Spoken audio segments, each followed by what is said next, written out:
AI Read to Me presents Frankenstein by Mary Shelley. Letter 1. To Mrs. Saville, England, St. Petersburg, December 11th. You will rejoice to hear that no disaster has accompanied the commencement of an enterprise which you have regarded with such evil forebodings. I arrived here yesterday, and my first task is to assure my dear sister of my welfare and increasing confidence in the success of my undertaking. I am already far north of London, and as I walk in the streets of Petersburg, I feel a cold northern breeze play upon my cheeks, which braces my nerves and fills me with delight. Do you understand this feeling? This breeze, which has travelled from the regions towards which I am advancing, gives me a foretaste of those icy climes. Inspirited by this wind of promise, my daydreams become more fervent and vivid. I try in vain to be persuaded that the pole is the seat of frost and desolation. It ever presents itself to my imagination as the region of beauty and delight. There, Margaret, the sun is forever visible, its broad disk just skirting the horizon and diffusing a perpetual splendour. There, for with your leave, my sister, I will put some trust in preceding navigators. There snow and frost are banished, and sailing over a calm sea, we may be wafted to a land surpassing in wonders and in beauty every region hitherto discovered on the habitable globe. Its productions and features may be without example, as the phenomena of the heavenly bodies undoubtedly are in those undiscovered solitudes. What may not be expected in a country of eternal light, I may there discover the wondrous power which attracts the needle, and may regulate 1,000 celestial observations that require only this voyage to render their seeming eccentricities consistent forever. I shall satiate my ardent curiosity with the sight of a part of the world never before visited, and may tread a land never before imprinted by the foot of man. These are my enticements, and they are sufficient to conquer all fear of danger or death, and to induce me to commence this laborious voyage with the joy a child feels when he embarks in a little boat with his holiday mates on an expedition of discovery up his native river. But supposing all these conjectures to be false, you cannot contest the inestimable benefit which I shall confer on all mankind to the last generation by discovering a passage near the pole to those countries, to reach which at present so many months are requisite, or by ascertaining the secret of the magnet, which, if at all possible, can only be effected by an undertaking such as mine. These reflections have dispelled the agitation with which I began my letter, and I feel my heart glow with an enthusiasm which elevates me to heaven, for nothing contributes so much to tranquilize the mind as a steady purpose, a point on which the soul may fix its intellectual eye. This expedition has been the favourite dream of my early years. I have read with ardour the accounts of the various voyages which have been made in the prospect of arriving at the North Pacific Ocean through the seas which surround the pole. You may remember that a history of all the voyages made for purposes of discovery composed the whole of our good Uncle Thomas's library. My education was neglected, yet I was passionately fond of reading. These volumes were my study day and night, and my familiarity with them increased that regret which I had felt as a child on learning that my father's dying injunction had forbidden my uncle to allow me to embark in a seafaring life. These visions faded when I perused for the first time those poets whose effusions entranced my soul and lifted it to heaven. I also became a poet, and for 1 year lived in a paradise of my own creation. I imagined that I also might obtain a niche in the temple where the names of Homer and Shakespeare are consecrated. You are well acquainted with my failure, and how heavily I bore the disappointment. But just at that time I inherited the fortune of my cousin, and my thoughts were turned into the channel of their earlier bent. 6 years have passed since I resolved on my present undertaking. I can, even now, remember the hour from which I dedicated myself to this great enterprise. I commenced by inuring my body to hardship. I accompanied the whale fishers on several expeditions to the North Sea. I voluntarily endured cold, famine, thirst, and want of sleep. I often worked harder than the common sailors during the day, and devoted my nights to the study of mathematics, the theory of medicine, and those branches of physical science from which a naval adventurer might derive the greatest practical advantage. Twice I actually hired myself as an undermate in a Greenland whaler, and acquitted myself to admiration. I must own I felt a little proud when my captain offered me the second dignity in the vessel and entreated me to remain with the greatest earnestness, so valuable did he consider my services. And now, dear Margaret, do I not deserve to accomplish some great purpose? My life might have been passed in ease and luxury, but I preferred glory to every enticement that wealth placed in my path. Oh, that some encouraging voice would answer in the affirmative. My courage and my resolution is firm, but my hopes fluctuate, and my spirits are often depressed. I am about to proceed on a long and difficult voyage, the emergencies of which will demand all my fortitude. I am required not only to raise the spirits of others, but sometimes to sustain my own when theirs are failing. This is the most favourable period for travelling in Russia. They fly quickly over the snow in their sledges. The motion is pleasant, and in my opinion, far more agreeable than that of an English stagecoach. The cold is not excessive if you are wrapped in furs, a dress which I have already adopted, for there is a great difference between walking the deck and remaining seated motionless for hours, when no exercise prevents the blood from actually freezing in your veins. I have no ambition to lose my life on the post road between St. Petersburg and Archangel. I shall depart for the latter town in a fortnight or 3 weeks, and my intention is to hire a ship there, which can easily be done by paying the insurance for the owner, and to engage as many sailors as I think necessary among those who are accustomed to the whale fishing. I do not intend to sail until the month of June, and when shall I return? Ah, dear sister, how can I answer this question?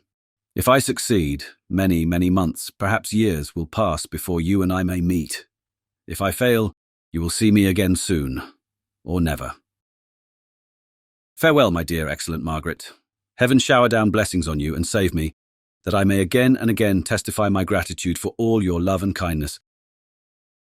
Your affectionate brother, R. Walton. Letter 2. To Mrs. Saville, England. Archangel, 28th of March. How slowly the time passes here, encompassed as I am by frost and snow. Yet a second step is taken towards my enterprise. I have hired a vessel, and am occupied in collecting my sailors. Those whom I have already engaged appear to be men on whom I can depend, and are certainly possessed of dauntless courage. But I have one want which I have never yet been able to satisfy, and the absence of the object of which I now feel as a most severe evil. I have no friend, Margaret. When I am glowing with the enthusiasm of success, there will be none to participate my joy. If I am assailed by disappointment, no one will endeavour to sustain me in dejection. I shall commit my thoughts to paper, it is true, but that is a poor medium for the communication of feeling.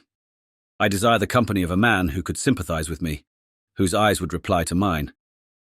You may deem me romantic, my dear sister, but I bitterly feel the want of a friend. I have no one near me, gentle yet courageous, possessed of a cultivated as well as of a capacious mind, whose tastes are like my own, to approve or amend my plans. How would such a friend repair the faults of your poor brother? I'm too ardent in execution and too impatient of difficulties. But it is a still greater evil to me that I am self-educated. For the first 14 years of my life, I ran wild on a common, and read nothing but our Uncle Thomas's books of voyages. At that age, I became acquainted with the celebrated poets of our own country. But it was only when it had ceased to be in my power to derive its most important benefits from such a conviction that I perceived the necessity of becoming acquainted with more languages than that of my native country. Now I am 28, and am in reality more illiterate than many schoolboys of 15. It is true that I have thought more, and that my daydreams are more extended and magnificent, but they want, as the painters call it, keeping, and I greatly need a friend who would have sense enough not to despise me as romantic, and affection enough for me to endeavour to regulate my mind. Well, these are useless complaints. I shall certainly find no friend on the wide ocean, nor even here in Archangel, among merchants and seamen. Yet some feelings, unallied to the dross of human nature, beat even in these rugged bosoms. My lieutenant, for instance, is a man of wonderful courage and enterprise. He is madly desirous of glory, or rather, to word my phrase more characteristically, of advancement in his profession.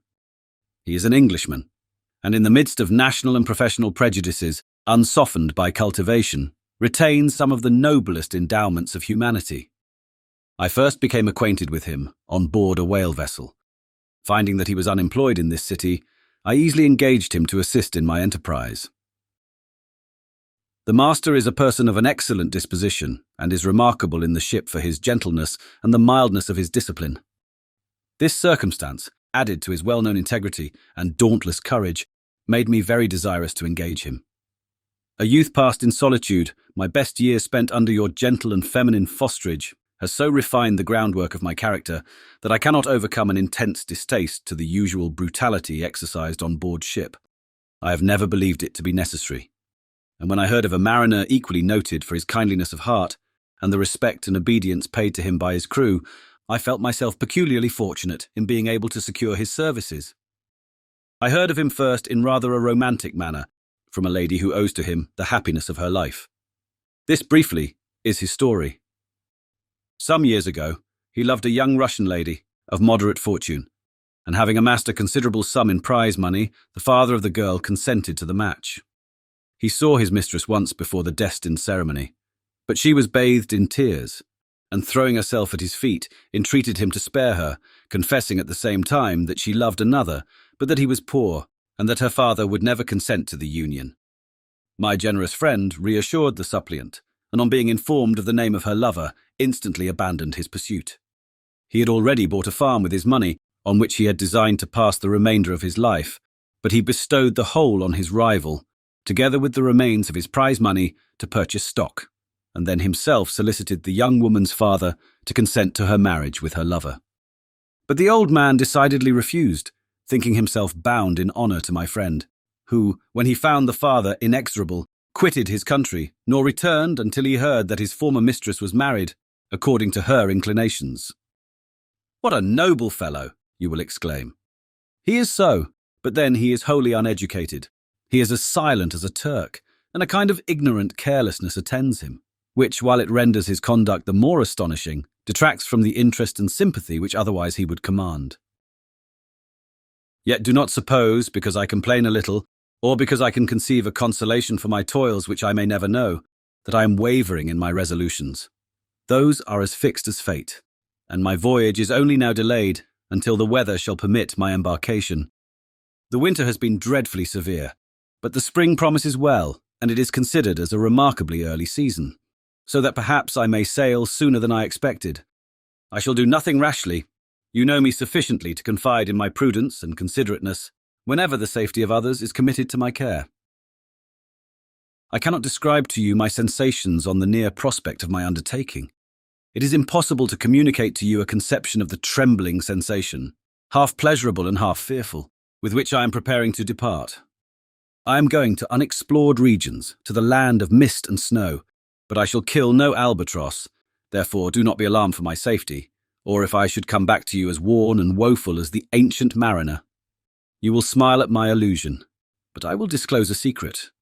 I have often attributed my attachment to, my passionate enthusiasm for, the dangerous mysteries of ocean, to that production of the most imaginative of modern poets.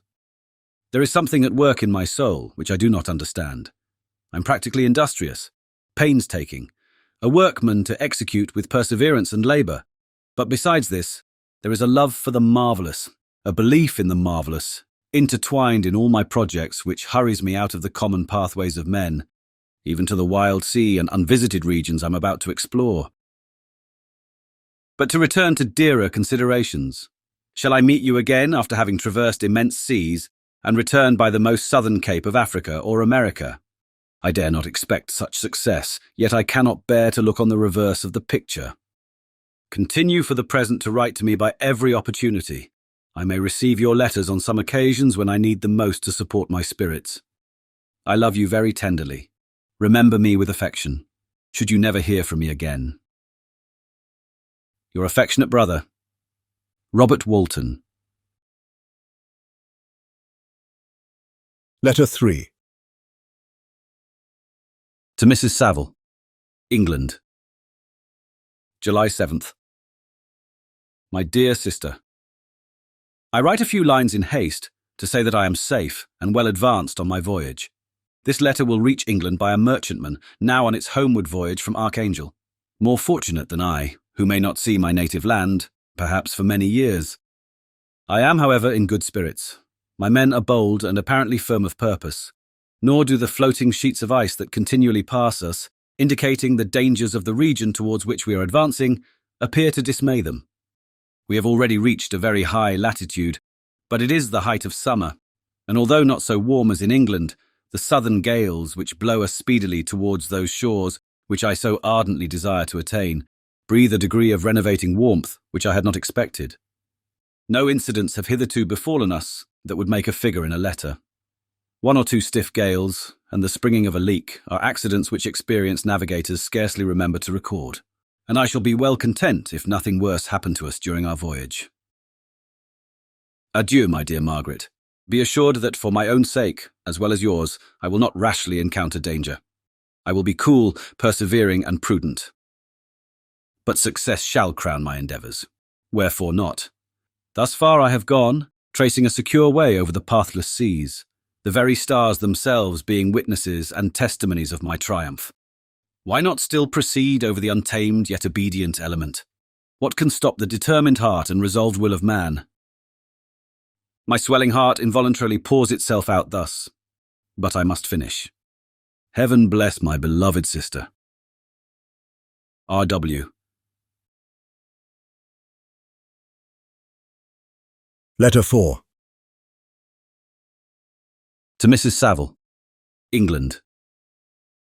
August 5th. So strange an accident has happened to us that I cannot forbear recording it, although it is very probable that you will see me before these papers can come into your possession. Last Monday, July 31st, we were nearly surrounded by ice, which closed in the ship on all sides, scarcely leaving her the sea room in which she floated. Our situation was somewhat dangerous, especially as we were compassed round by a very thick fog. We accordingly lay to, hoping that some change would take place in the atmosphere and weather. About 2 o'clock the mist cleared away, and we beheld, stretched out in every direction, vast and irregular plains of ice, which seemed to have no end. Some of my comrades groaned, and my own mind began to grow watchful with anxious thoughts, when a strange sight suddenly attracted our attention and diverted our solicitude from our own situation.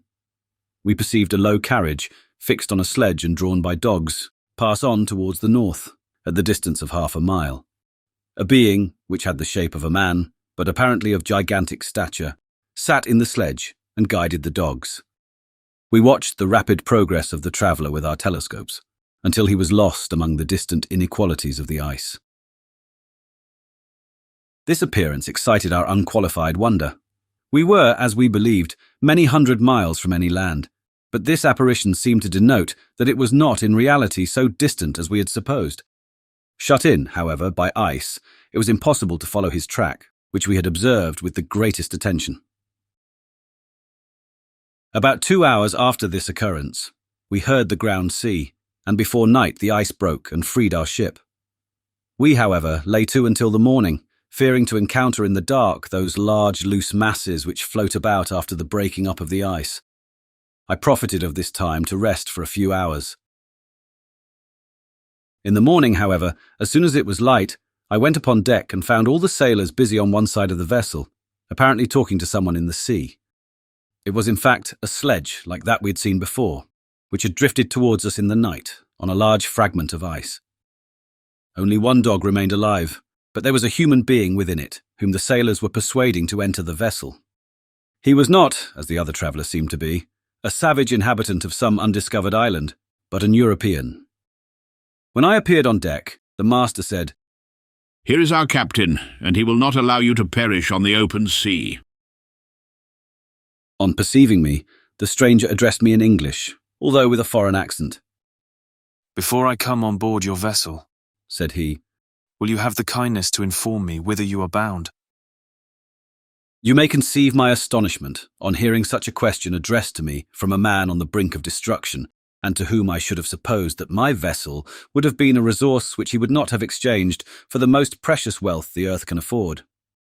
I replied, however, that we were on a voyage of discovery towards the northern pole. Upon hearing this, he appeared satisfied, and consented to come on board. Good God! Margaret, if you had seen the man who thus capitulated for his safety, your surprise would have been boundless. His limbs were nearly frozen, and his body dreadfully emaciated by fatigue and suffering. I never saw a man in so wretched a condition. We attempted to carry him into the cabin, but as soon as he had quitted the fresh air, he fainted. We accordingly brought him back to the deck and restored him to animation by rubbing him with brandy and forcing him to swallow a small quantity. As soon as he showed signs of life, we wrapped him up in blankets and placed him near the chimney of the kitchen stove. By slow degrees he recovered and ate a little soup, which restored him wonderfully.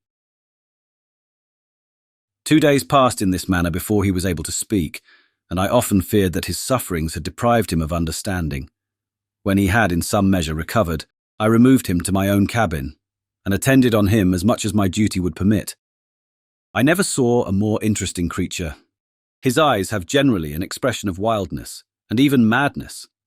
But there are moments when, if anyone performs an act of kindness towards him, or does him any the most trifling service, his whole countenance is lighted up, as it were, with a beam of benevolence and sweetness that I never saw equalled.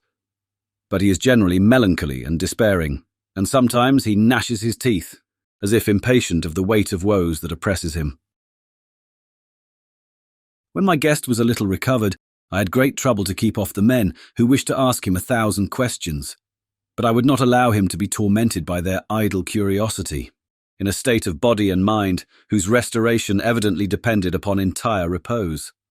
Once, however, the lieutenant asked why he had come so far upon the ice in so strange a vehicle. His countenance instantly assumed an aspect of the deepest gloom, and he replied, To seek one who fled from me. And did the man whom you pursued travel in the same fashion? Yes.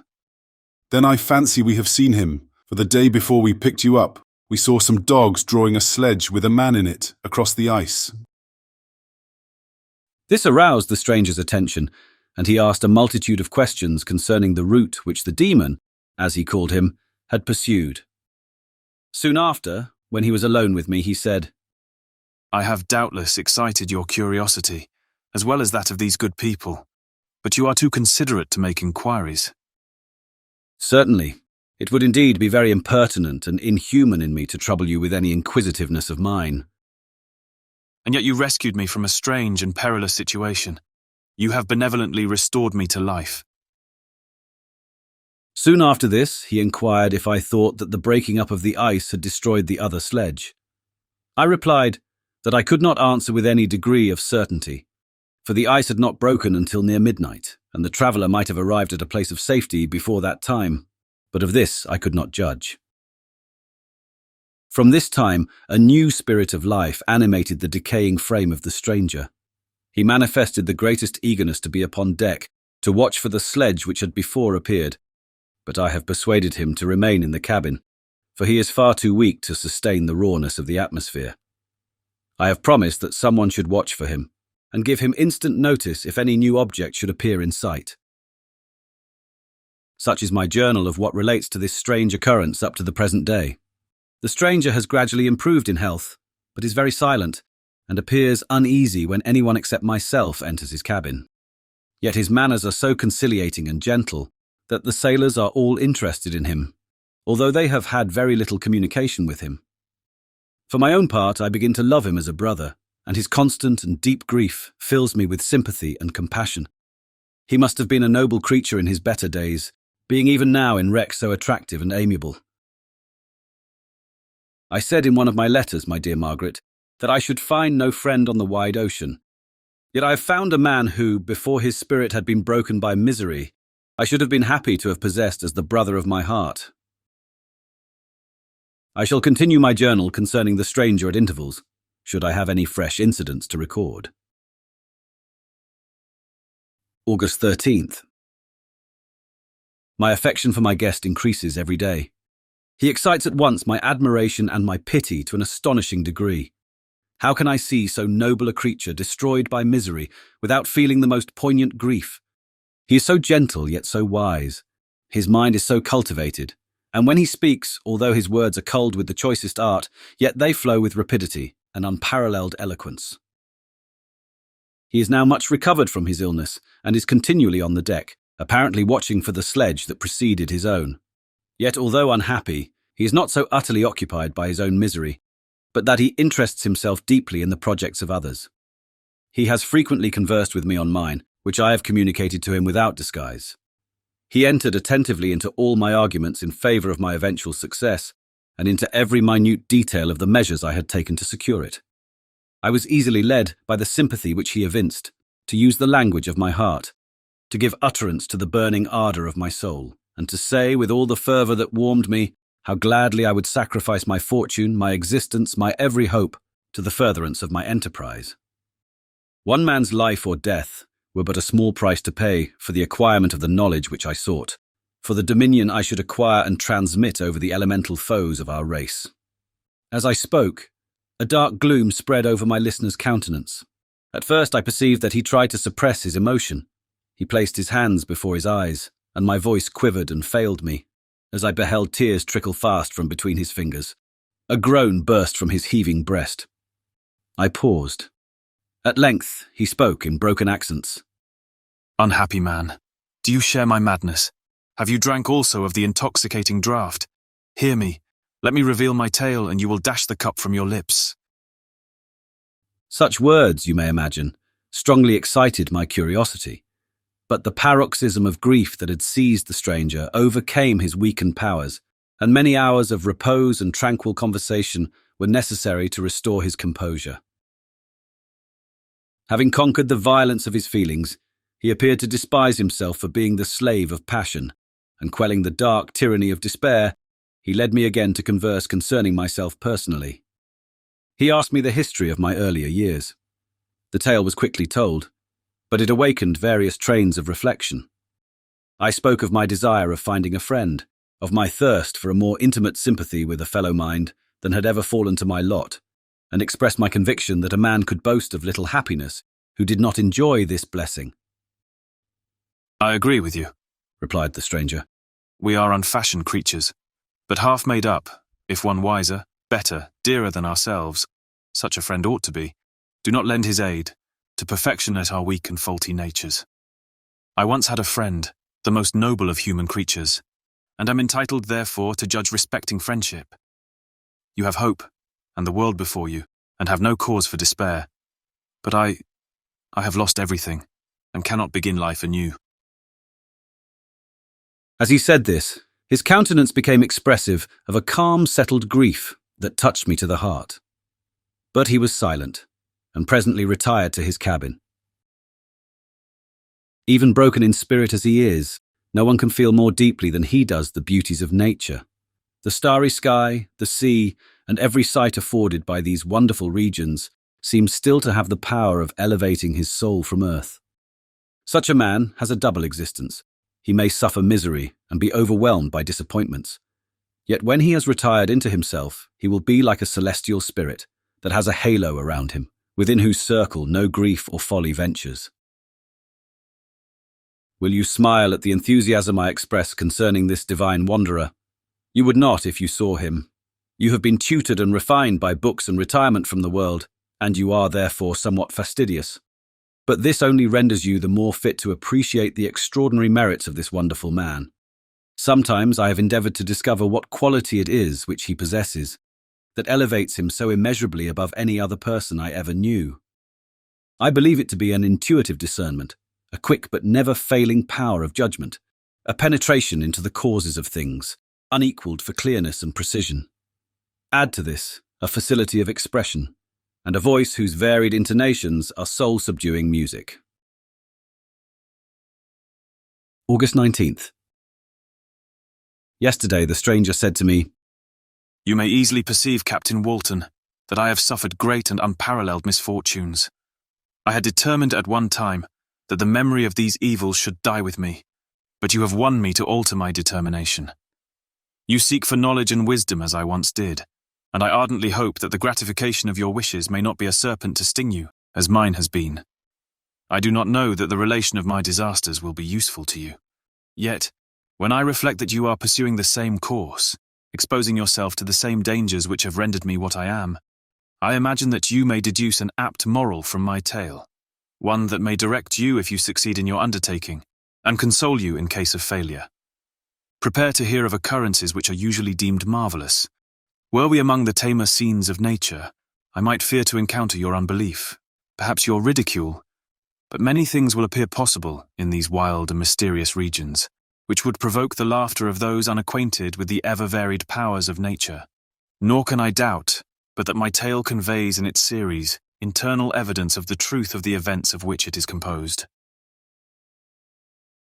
You may easily imagine that I was much gratified by the offered communication, yet I could not endure that he should renew his grief by a recital of his misfortunes.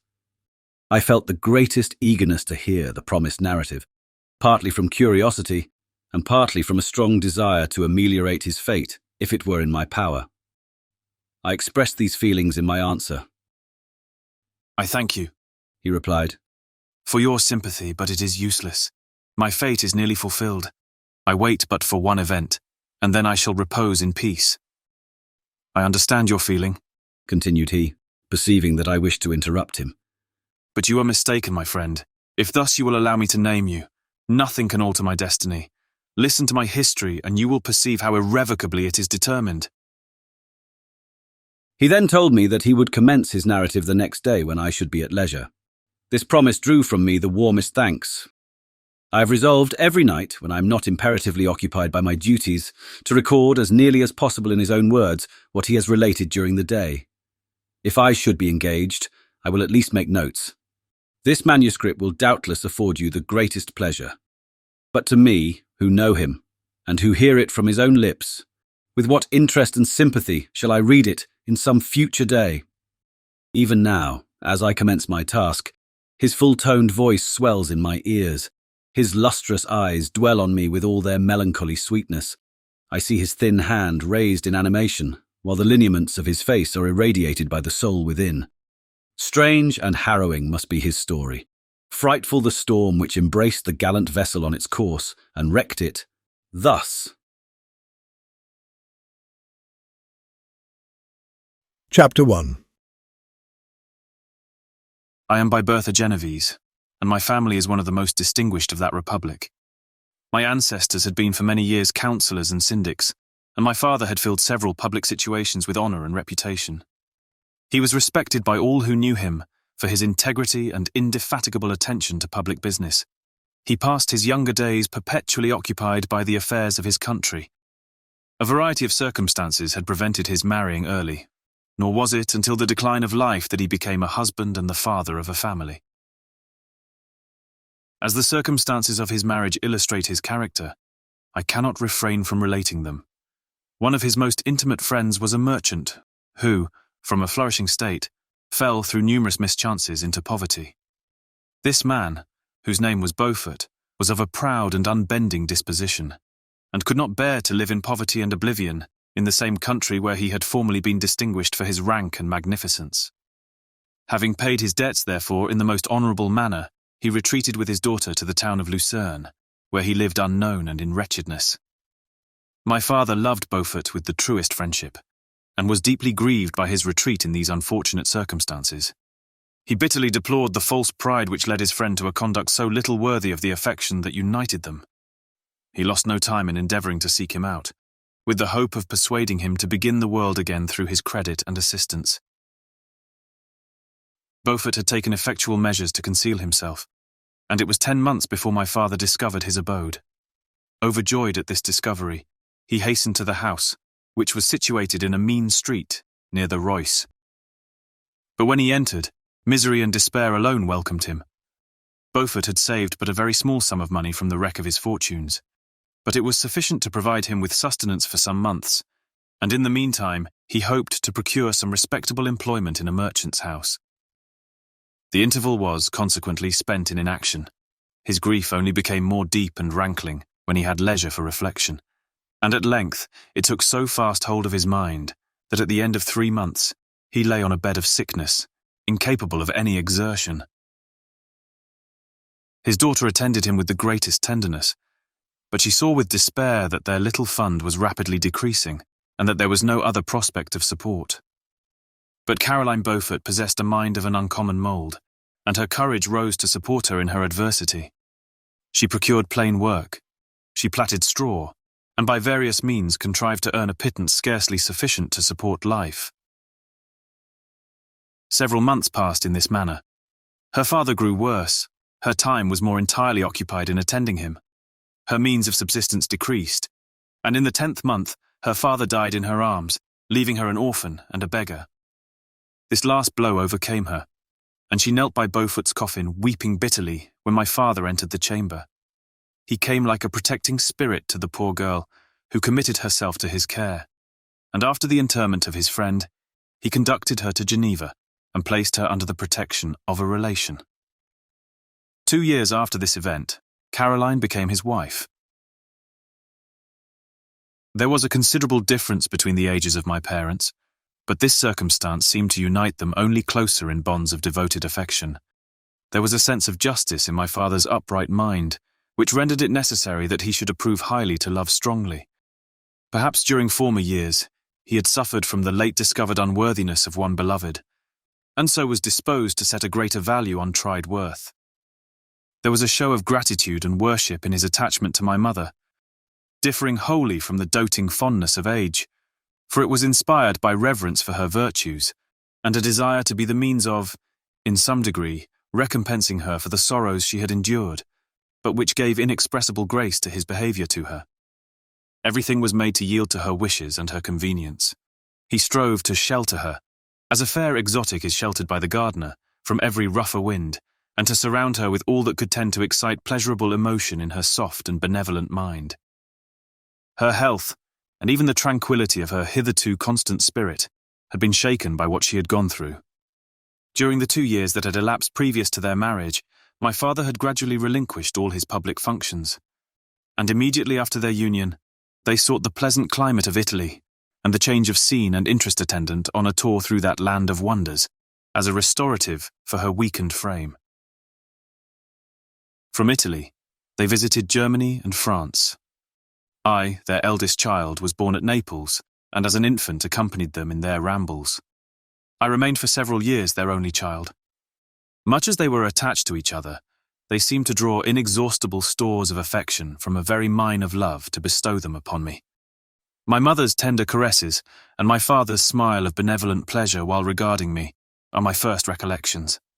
I was their plaything and their idol, and something better, their child, the innocent and helpless creature bestowed on them by heaven, whom to bring up to good, and whose future lot it was in their hands to direct to happiness or misery, according as they fulfilled their duties towards me. With this deep consciousness of what they owed towards the being to which they had given life, added to the active spirit of tenderness that animated both, it may be imagined that while during every hour of my infant life I received a lesson of patience, of charity, and of self-control, I was so guided by a silken cord that all seemed but one train of enjoyment to me. For a long time I was their only care. My mother had much desired to have a daughter, but I continued their single offspring. When I was about 5 years old, while making an excursion beyond the frontiers of Italy, they passed a week on the shores of the Lake of Como. Their benevolent disposition often made them enter the cottages of the poor. This to my mother was more than a duty, it was a necessity, a passion, remembering what she had suffered, and how she had been relieved, for her to act in her turn the guardian angel to the afflicted. During one of their walks, a poor cot in the foldings of a veil attracted their notice, as being singularly disconsolate, while the number of half-clothed children gathered about it spoke of penury in its worst shape. One day, when my father had gone by himself to Milan, my mother, accompanied by me, visited this abode. She found a peasant and his wife, hard-working, bent down by care and labour, distributing a scanty meal to 5 hungry babes. Among these there was one which attracted my mother far above all the rest. She appeared of a different stock.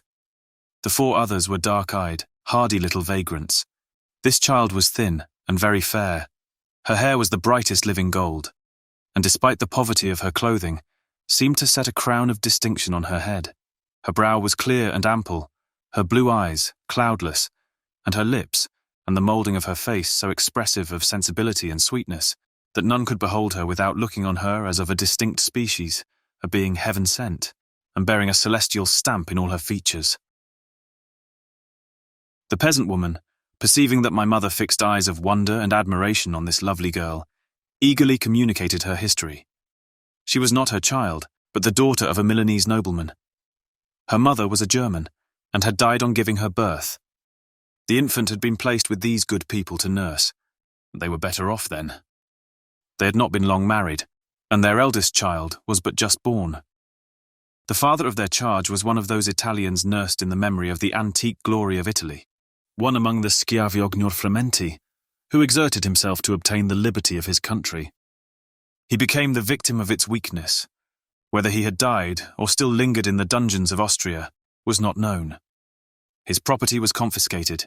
His child became an orphan and a beggar. She continued with her foster parents and bloomed in their rude abode, fairer than a garden rose among dark-leaved brambles. When my father returned from Milan, he found playing with me in the hall of our villa a child fairer than pictured cherub, a creature who seemed to shed radiance from her looks, and whose form and motions were lighter than the chamois of the hills. The apparition was soon explained. With his permission, my mother prevailed on her rustic guardians to yield their charge to her. They were fond of the sweet orphan. Her presence had seemed a blessing to them, but it would be unfair to her to keep her in poverty and want, when Providence afforded her such powerful protection. They consulted their village priest, and the result was that Elizabeth Lavenza became the inmate of my parents' house, my more than sister, the beautiful and adored companion of all my occupations and my pleasures. Everyone loved Elizabeth. The passionate and almost reverential attachment with which all regarded her became, while I shared it, my pride and my delight. On the evening previous to her being brought to my home, my mother had said playfully, "I have a pretty present for my Victor. Tomorrow he shall have it." And when, on the morrow, she presented Elizabeth to me as her promised gift, I, with childish seriousness, interpreted her words literally, and looked upon Elizabeth as mine to protect, love and cherish. All praises bestowed on her I received as made to a possession of my own. We called each other familiarly by the name of cousin. No word, no expression could body forth the kind of relation in which she stood to me, my more than sister, since till death she was to be mine only. Chapter 2. We were brought up together. There was not quite a year difference in our ages. I need not say that we were strangers to any species of disunion or dispute. Harmony was the soul of our companionship, and the diversity and contrast that subsisted in our characters drew us nearer together. Elizabeth was of a calmer and more concentrated disposition, but with all my ardour, I was capable of a more intense application, and was more deeply smitten with the thirst for knowledge. She busied herself with following the aerial creations of the poets, and in the majestic and wondrous scenes which surrounded our Swiss home, the sublime shapes of the mountains, the changes of the seasons, tempest and calm, the silence of winter, and the life and turbulence of our alpine summers. She found ample scope for admiration and delight. While my companion contemplated with a serious and satisfied spirit the magnificent appearances of things, I delighted in investigating their causes. The world was to me a secret which I desired to divine. Curiosity, earnest research to learn the hidden laws of nature, gladness akin to rapture as they were unfolded to me, are among the earliest sensations I can remember. On the birth of a second son, my junior by 7 years, my parents gave up entirely their wandering life and fixed themselves in their native country. We possessed a house in Geneva and a campagne on Belle Rive, the eastern shore of the lake, at the distance of rather more than a league from the city. We resided principally in the latter, and the lives of my parents were passed in considerable seclusion. It was my temper to avoid a crowd, and to attach myself fervently to a few. I was indifferent, therefore, to my schoolfellows in general, but I united myself in the bonds of the closest friendship to one among them. Henry Clerval was the son of a merchant of Geneva. He was a boy of singular talent and fancy. He loved enterprise, hardship, and even danger for its own sake. He was deeply read in books of chivalry and romance. He composed heroic songs and began to write many a tale of enchantment and knightly adventure. He tried to make us act plays, and to enter into masquerades, in which the characters were drawn from the heroes of Roncesvalles, of the Round Table of King Arthur, and the chivalrous train who shed their blood to redeem the Holy Sepulchre from the hands of the infidels. No human being could have passed a happier childhood than myself. My parents were possessed by the very spirit of kindness and indulgence. We felt that they were not the tyrants to rule our lot according to their caprice. but the agents and creators of all the many delights which we enjoyed. When I mingled with other families, I distinctly discerned how peculiarly fortunate my lot was, and gratitude assisted the development of filial love. My temper was sometimes violent, and my passions vehement, but by some law in my temperature they were turned, not towards childish pursuits, but to an eager desire to learn, and not to learn all things indiscriminately. I confess that neither the structure of languages, nor the code of governments, nor the politics of various states possessed attractions for me. It was the secrets of heaven and earth that I desired to learn, and whether it was the outward substance of things, or the inner spirit of nature and the mysterious soul of man that occupied me, still my inquiries were directed to the metaphysical, or in its highest sense, the physical secrets of the world. Meanwhile, Clerval occupied himself, so to speak, with the moral relations of things. The busy stage of life, the virtues of heroes, and the actions of men were his theme, and his hope and his dream was to become one among those whose names are recorded in story as the gallant and adventurous benefactors of our species. The saintly soul of Elizabeth shone like a shrine-dedicated lamp in our peaceful home. Her sympathy was ours, her smile, her soft voice, the sweet glance of her celestial eyes were ever there to bless and animate us. She was the living spirit of love to soften and attract.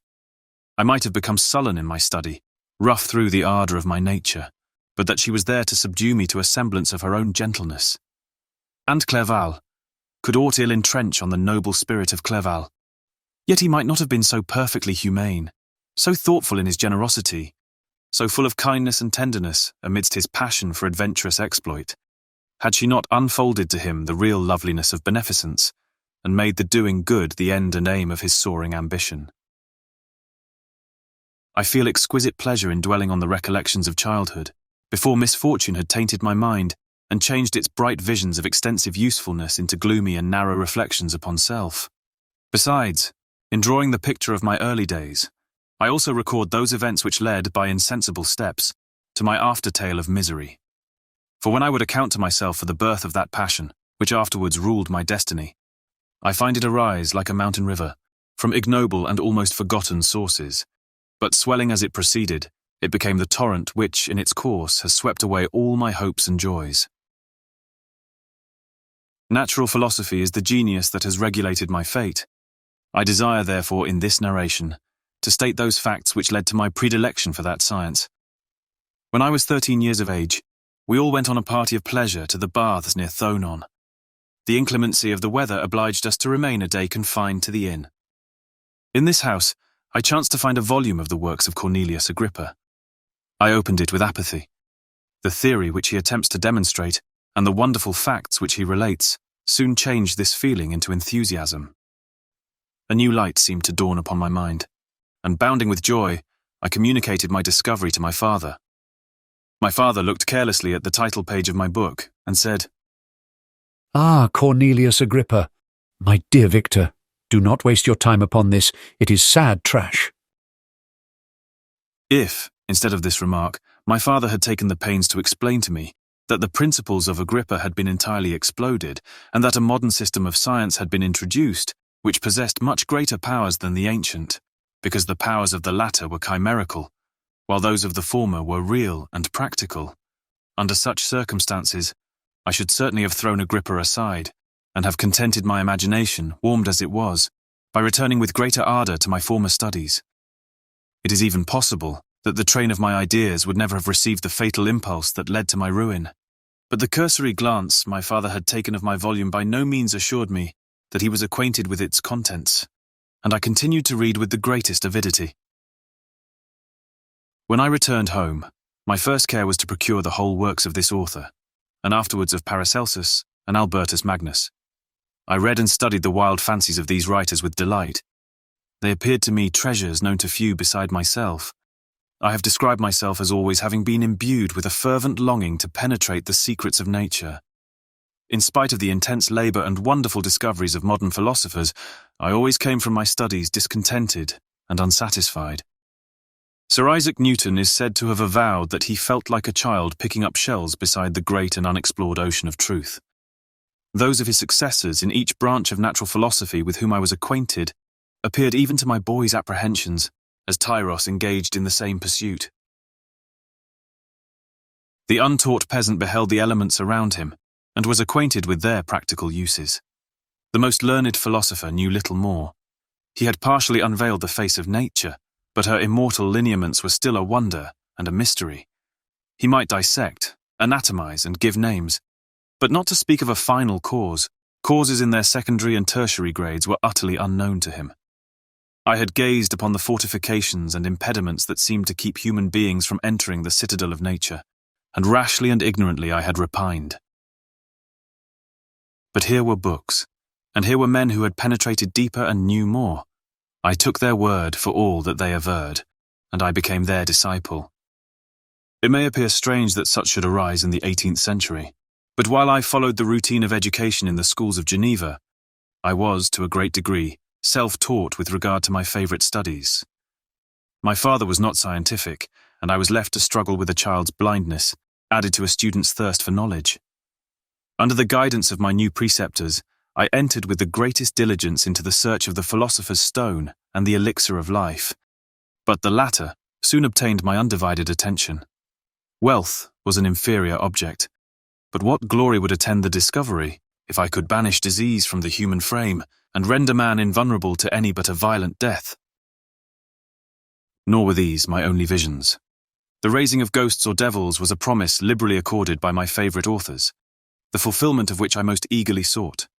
And if my incantations were always unsuccessful, I attributed the failure rather to my own inexperience and mistake than to a want of skill or fidelity in my instructors. And thus for a time I was occupied by exploded systems, mingling like an unadept, 1,000 contradictory theories, and floundering desperately in a very slough of multifarious knowledge, guided by an ardent imagination and childish reasoning, till an accident again changed the current of my ideas. When I was about 15 years old, we had retired to our house near Bellerive, when we witnessed a most violent and terrible thunderstorm. It advanced from behind the mountains of Jura, and the thunder burst at once with frightful loudness from various quarters of the heavens. I remained while the storm lasted, watching its progress with curiosity and delight. As I stood at the door, on a sudden I beheld a stream of fire issue from an old and beautiful oak, which stood about 20 yards from our house, and so soon as the dazzling light vanished, the oak had disappeared, and nothing remained but a blasted stump. When we visited it the next morning, we found the tree shattered in a singular manner. It was not splintered by the shock, but entirely reduced to thin ribbons of wood. I never beheld anything so utterly destroyed. Before this, I was not unacquainted with the more obvious laws of electricity. On this occasion, a man of great research in natural philosophy was with us, and excited by this catastrophe, he entered on the explanation of a theory which he had formed on the subject of electricity and galvanism, which was at once new and astonishing to me. All that he said threw greatly into the shade Cornelius Agrippa, Albertus Magnus, and Paracelsus, the lords of my imagination. But by some fatality, the overthrow of these men disinclined me to pursue my accustomed studies. It seemed to me as if nothing would or could ever be known. All that had so long engaged my attention suddenly grew despicable. By one of those caprices of the mind, which we are perhaps most subject to in early youth, I at once gave up my former occupations, set down natural history and all its progeny as a deformed and abortive creation, and entertained the greatest disdain for a would-be science, which could never even step within the threshold of real knowledge. In this mood of mind, I betook myself to the mathematics and the branches of study appertaining to that science, as being built upon secure foundations, and so worthy of my consideration. Thus strangely are our souls constructed, and by such slight ligaments are we bound to prosperity or ruin. When I look back, it seems to me as if this almost miraculous change of inclination and will was the immediate suggestion of the guardian angel of my life, the last effort made by the spirit of preservation to avert the storm that was even then hanging in the stars and ready to envelop me. Her victory was announced by an unusual tranquillity and gladness of soul, which followed the relinquishing of my ancient and latterly tormenting studies. It was thus that I was to be taught to associate evil with their prosecution, happiness with their disregard. It was a strong effort of the spirit of good, but it was ineffectual. Destiny was too potent, and her immutable laws had decreed my utter and terrible destruction. Chapter 3. When I had attained the age of 17, my parents resolved that I should become a student at the University of Ingolstadt. I had hitherto attended the schools of Geneva, but my father thought it necessary for the completion of my education that I should be made acquainted with other customs than those of my native country. My departure was therefore fixed at an early date, but before the day resolved upon could arrive, the first misfortune of my life occurred, an omen, as it were, of my future misery. Elizabeth had caught the scarlet fever. Her illness was severe and she was in the greatest danger. During her illness, many arguments had been urged to persuade my mother to refrain from attending upon her. She had at first yielded to our entreaties, but when she heard that the life of her favourite was menaced, she could no longer control her anxiety. She attended her sick bed. Her watchful attentions triumphed over the malignity of the distemper. Elizabeth was saved, but the consequences of this imprudence were fatal to her preserver. On the third day, my mother sickened. Her fever was accompanied by the most alarming symptoms, and the looks of her medical attendants prognosticated the worst event. On her deathbed, the fortitude and benignity of this best of women did not desert her. She joined the hands of Elizabeth and myself. My children, She said, my firmest hopes of future happiness were placed on the prospect of your union. This expectation will now be the consolation of your father. Elizabeth, my love, you must supply my place to my younger children. Alas, I regret that I am taken from you, and happy and beloved as I have been, is it not hard to quit you all? But these are not thoughts befitting me. I will endeavour to resign myself cheerfully to death, and will indulge a hope of meeting you in another world. She died calmly, and her countenance expressed affection even in death. I need not describe the feelings of those whose dearest ties are rent by that most irreparable evil, the void that presents itself to the soul, and the despair that is exhibited on the countenance. It is so long before the mind can persuade itself that she, whom we saw every day, and whose very existence appeared a part of our own, can have departed forever, that the brightness of a beloved eye can have been extinguished, and the sound of a voice so familiar and dear to the ear can be hushed, never more to be heard. These are the reflections of the first days, but when the lapse of time proves the reality of the evil, then the actual bitterness of grief commences. Yet from whom has not that rude hand rent away some dear connection? And why should I describe a sorrow which all have felt, and must feel? The time at length arrives, when grief is rather an indulgence than a necessity, and the smile that plays upon the lips, although it may be deemed a sacrilege, is not banished. My mother was dead, but we had still duties which we ought to perform. We must continue our course with the rest, and learn to think ourselves fortunate, whilst one remains whom the spoiler has not seized. My departure for Ingolstadt, which had been deferred by these events, was now again determined upon. I obtained from my father a respite of some weeks. It appeared to me sacrilege so soon to leave the repose, akin to death, of the house of mourning, and to rush into the thick of life. I was new to sorrow, but it did not the less alarm me. I was unwilling to quit the sight of those that remained to me, and above all, I desired to see my sweet Elizabeth in some degree consoled. She indeed veiled her grief, and strove to act the comforter to us all. She looked steadily on life, and assumed its duties with courage and zeal. She devoted herself to those whom she had been taught to call her uncle and cousins. Never was she so enchanting as at this time, when she recalled the sunshine of her smiles and spent them upon us. She forgot even her own regret in her endeavours to make us forget. The day of my departure at length arrived. Clerval spent the last evening with us. He had endeavoured to persuade his father to permit him to accompany me and to become my fellow student, but in vain. His father was a narrow-minded trader, and saw idleness and ruin in the aspirations and ambition of his son. Henry deeply felt the misfortune of being debarred from a liberal education. He said little, but when he spoke, I read in his kindling eye and in his animated glance a restrained but firm resolve, not to be chained to the miserable details of commerce. We sat late. We could not tear ourselves away from each other, nor persuade ourselves to say the word farewell. It was said, and we retired under the pretence of seeking repose, each fancying that the other was deceived. But when at morning's dawn I descended to the carriage which was to convey me away, they were all there. My father again to bless me, Clerval to press my hand once more, my Elizabeth to renew her entreaties that I would write often, and to bestow the last feminine attentions on her playmate and friend. I threw myself into the chaise that was to convey me away, and indulged in the most melancholy reflections. I, who had ever been surrounded by amiable companions, continually engaged in endeavouring to bestow mutual pleasure, I was now alone. In the university, whither I was going, I must form my own friends, and be my own protector.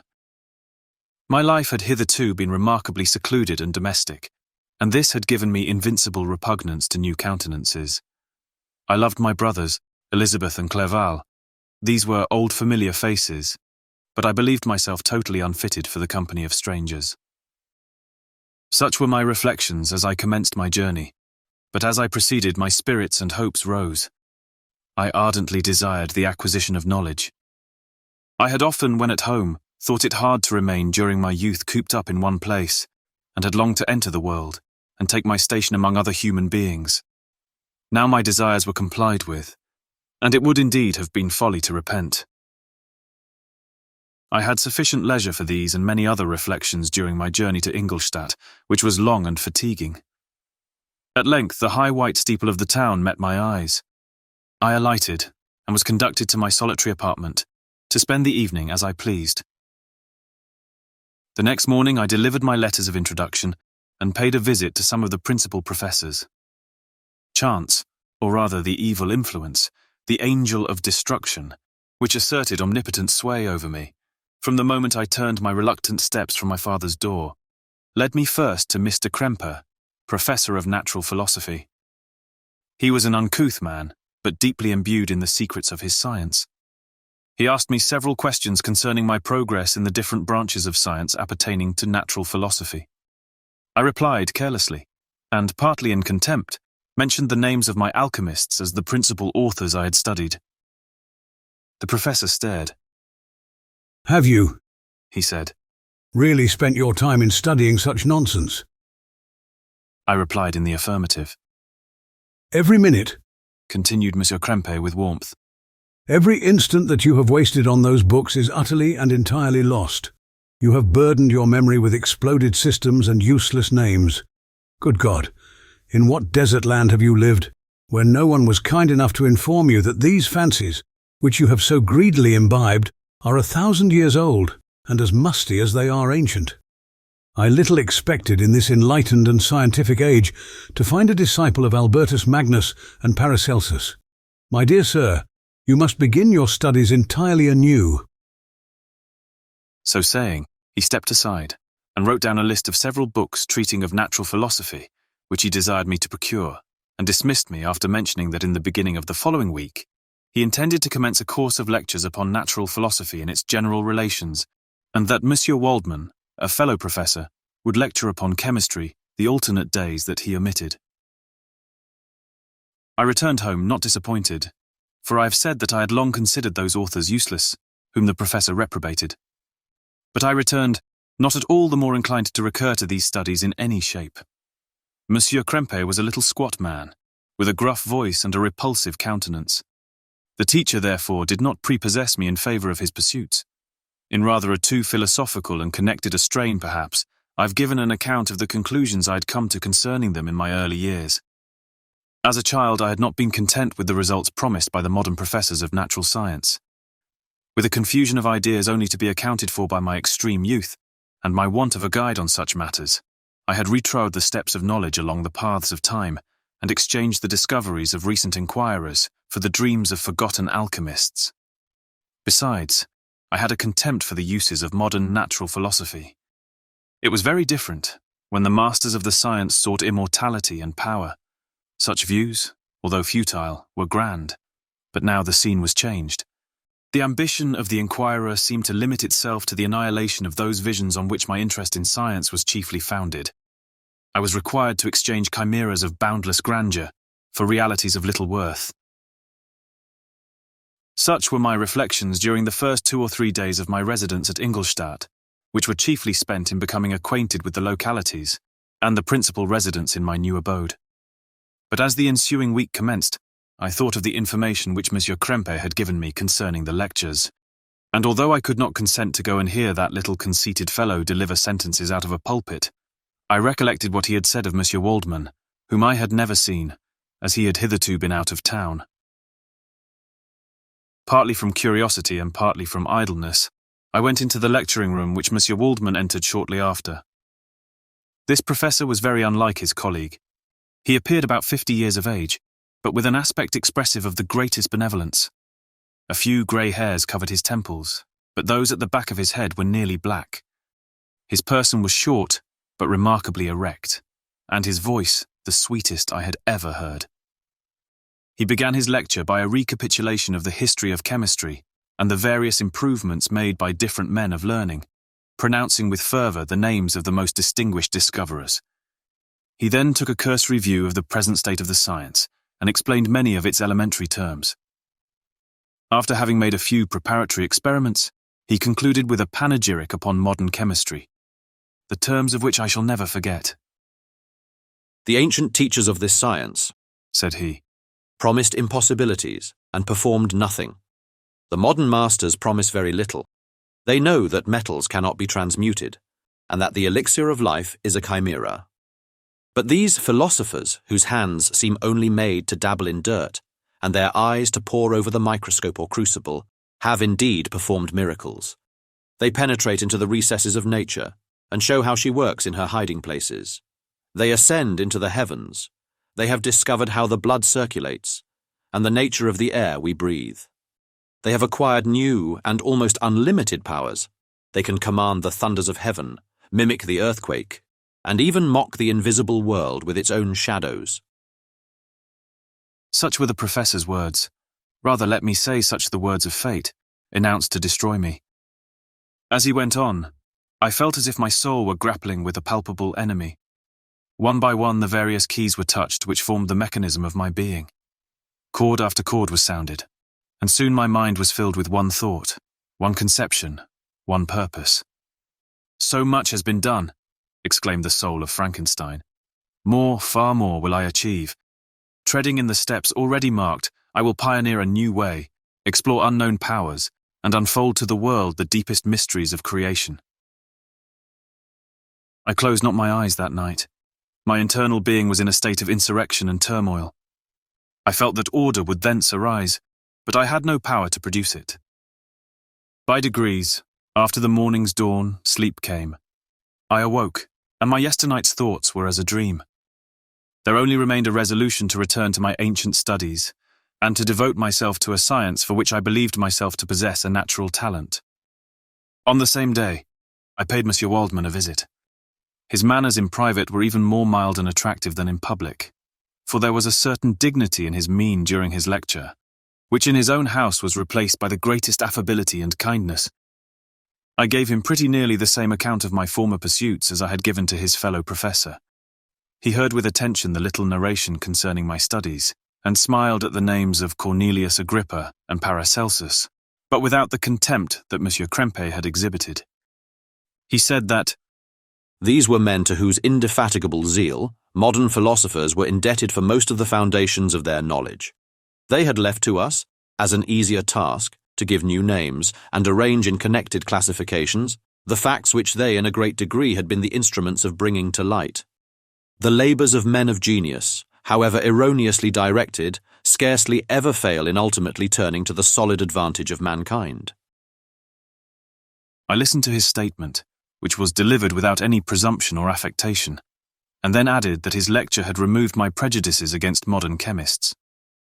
I expressed myself in measured terms, with the modesty and deference due from a youth to his instructor, without letting escape, inexperience in life would have made me ashamed, any of the enthusiasm which stimulated my intended labours.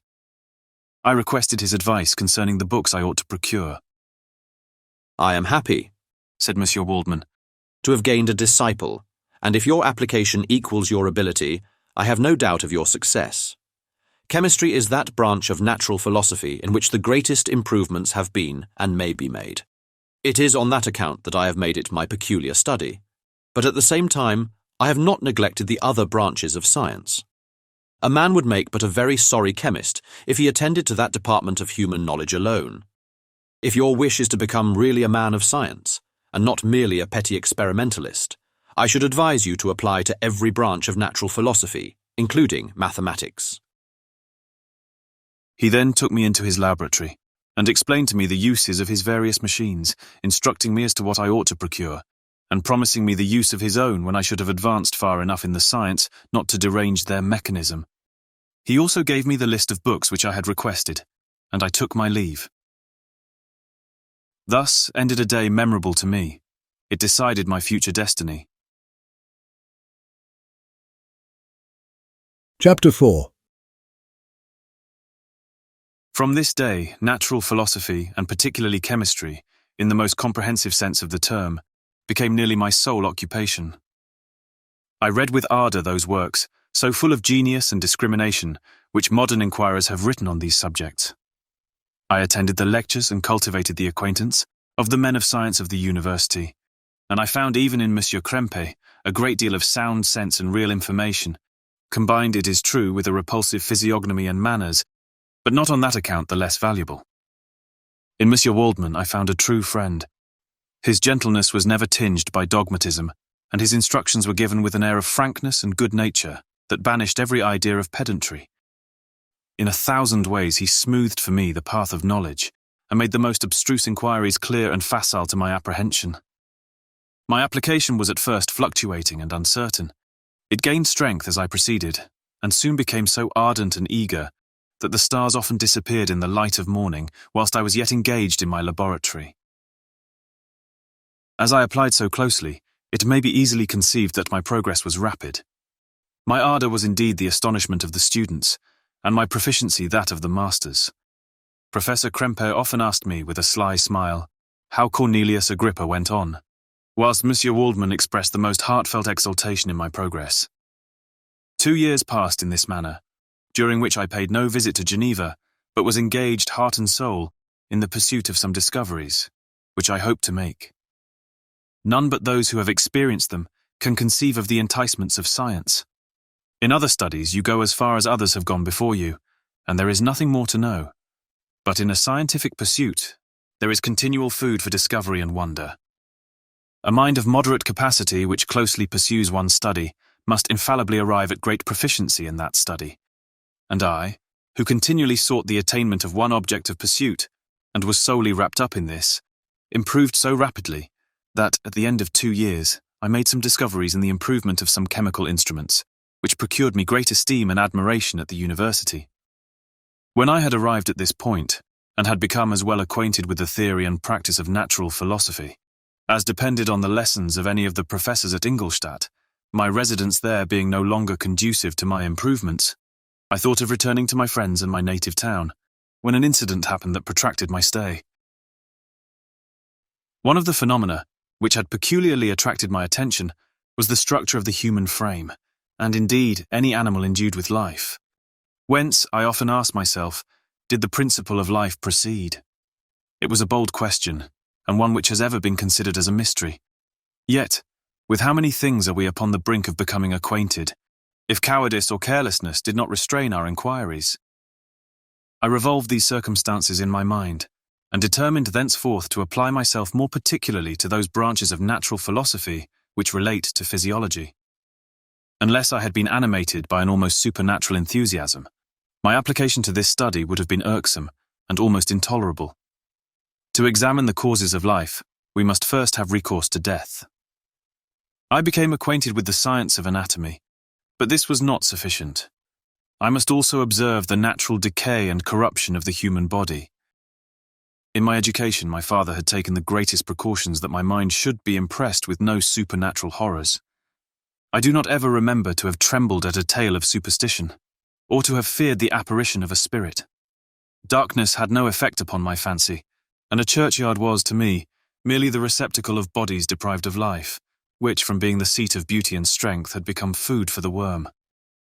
Now I was led to examine the cause and progress of this decay, and forced to spend days and nights in vaults and charnel houses. My attention was fixed upon every object, the most insupportable to the delicacy of the human feelings. I saw how the fine form of man was degraded and wasted. I beheld the corruption of death succeed to the blooming cheek of life. I saw how the worm inherited the wonders of the eye and brain. I paused, examining and analyzing all the minutiae of causation, as exemplified in the change from life to death and death to life, until from the midst of this darkness, a sudden light broke in upon me. A light so brilliant and wondrous, yet so simple, that while I became dizzy with the immensity of the prospect which it illustrated, I was surprised that among so many men of genius who had directed their inquiries towards the same science, that I alone should be reserved to discover so astonishing a secret. Remember, I am not recording the vision of a madman. The sun does not more certainly shine in the heavens than that which I now affirm is true. Some miracle might have produced it, yet the stages of the discovery were distinct and probable. After days and nights of incredible labor and fatigue, I succeeded in discovering the cause of generation and life. Nay, more, I became myself capable of bestowing animation upon lifeless matter. The astonishment which I had at first experienced on this discovery soon gave place to delight and rapture. After so much time spent in painful labor, to arrive at once at the summit of my desires was the most gratifying consummation of my toils. But this discovery was so great and overwhelming that all the steps by which I had been progressively led to it were obliterated, and I beheld only the result. What had been the study and desire of the wisest men since the creation of the world was now within my grasp. Not that, like a magic scene, it all opened upon me at once.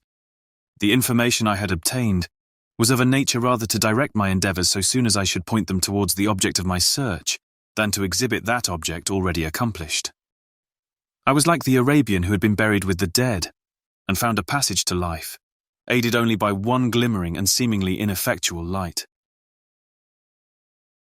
I see by your eagerness and the wonder and hope which your eyes express, my friend, that you expect to be informed of the secret with which I am acquainted. That cannot be. Listen patiently until the end of my story, and you will easily perceive why I am reserved upon that subject. I will not lead you on, unguarded and ardent as I then was, to your destruction and infallible misery. Learn from me, if not by my precepts, at least by my example, how dangerous is the acquirement of knowledge, and how much happier that man is who believes his native town to be the world, than he who aspires to become greater than his nature will allow. When I found so astonishing a power placed within my hands, I hesitated a long time concerning the manner in which I should employ it. Although I possessed the capacity of bestowing animation, yet to prepare a frame for the reception of it, with all its intricacies of fibers, muscles, and veins, still remained a work of inconceivable difficulty and labor. I doubted at first whether I should attempt the creation of a being like myself, or one of simpler organization. But my imagination was too much exalted by my first success to permit me to doubt of my ability to give life to an animal as complex and wonderful as man. The materials at present within my command hardly appeared adequate to so arduous an undertaking, but I doubted not that I should ultimately succeed. I prepared myself for a multitude of reverses. My operations might be incessantly baffled, and at last my work be imperfect. Yet when I considered the improvement which every day takes place in science and mechanics, I was encouraged to hope my present attempts would at least lay the foundations of future success. Nor could I consider the magnitude and complexity of my plan as any argument of its impracticability. It was with these feelings that I began the creation of a human being. As the minuteness of the parts formed a great hindrance to my speed, I resolved, contrary to my first intention, to make the being of a gigantic stature, that is to say, about 8 feet in height and proportionably large. After having formed this determination, and having spent some months in successfully collecting and arranging my materials, I began.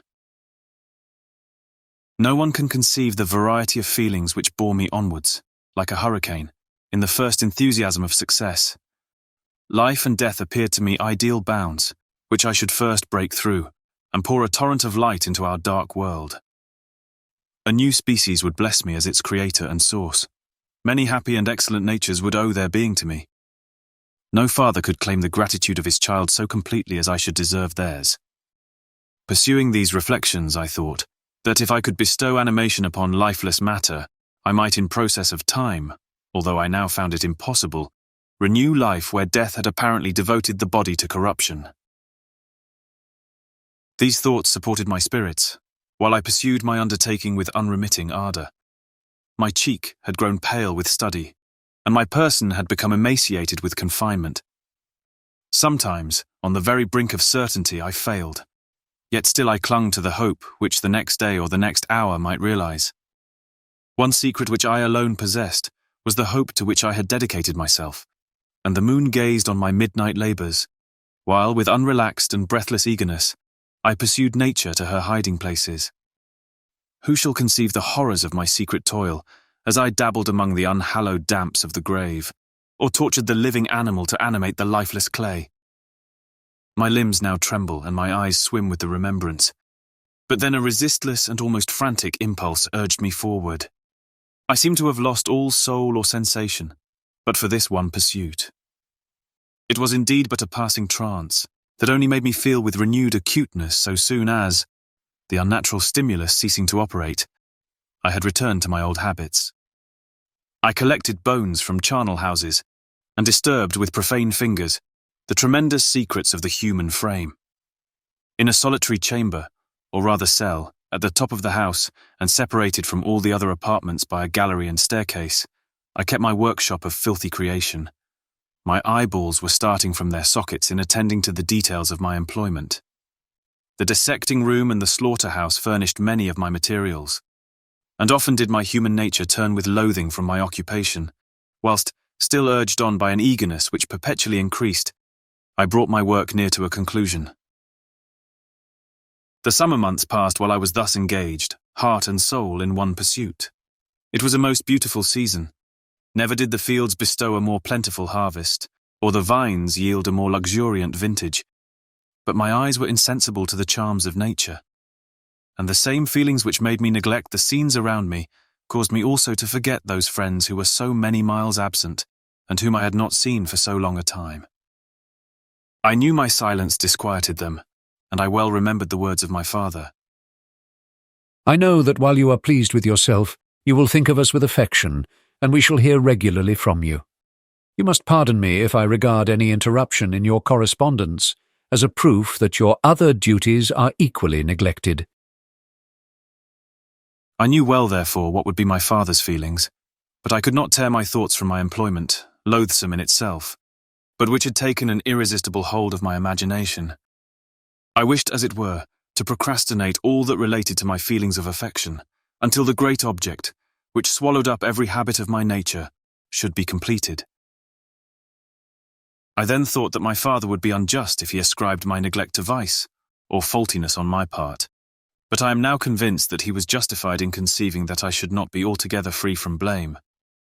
A human being in perfection ought always to preserve a calm and peaceful mind, and never to allow passion or a transitory desire to disturb his tranquillity. I do not think that the pursuit of knowledge is an exception to this rule. If the study to which you apply yourself has a tendency to weaken your affections and to destroy your taste for those simple pleasures in which no alloy can possibly mix, then that study is certainly unlawful, that is to say, not befitting the human mind. If this rule were always observed, if no man allowed any pursuit whatsoever to interfere with the tranquillity of his domestic affections, Greece had not been enslaved, Caesar would have spared his country, America would have been discovered more gradually, and the empires of Mexico and Peru had not been destroyed.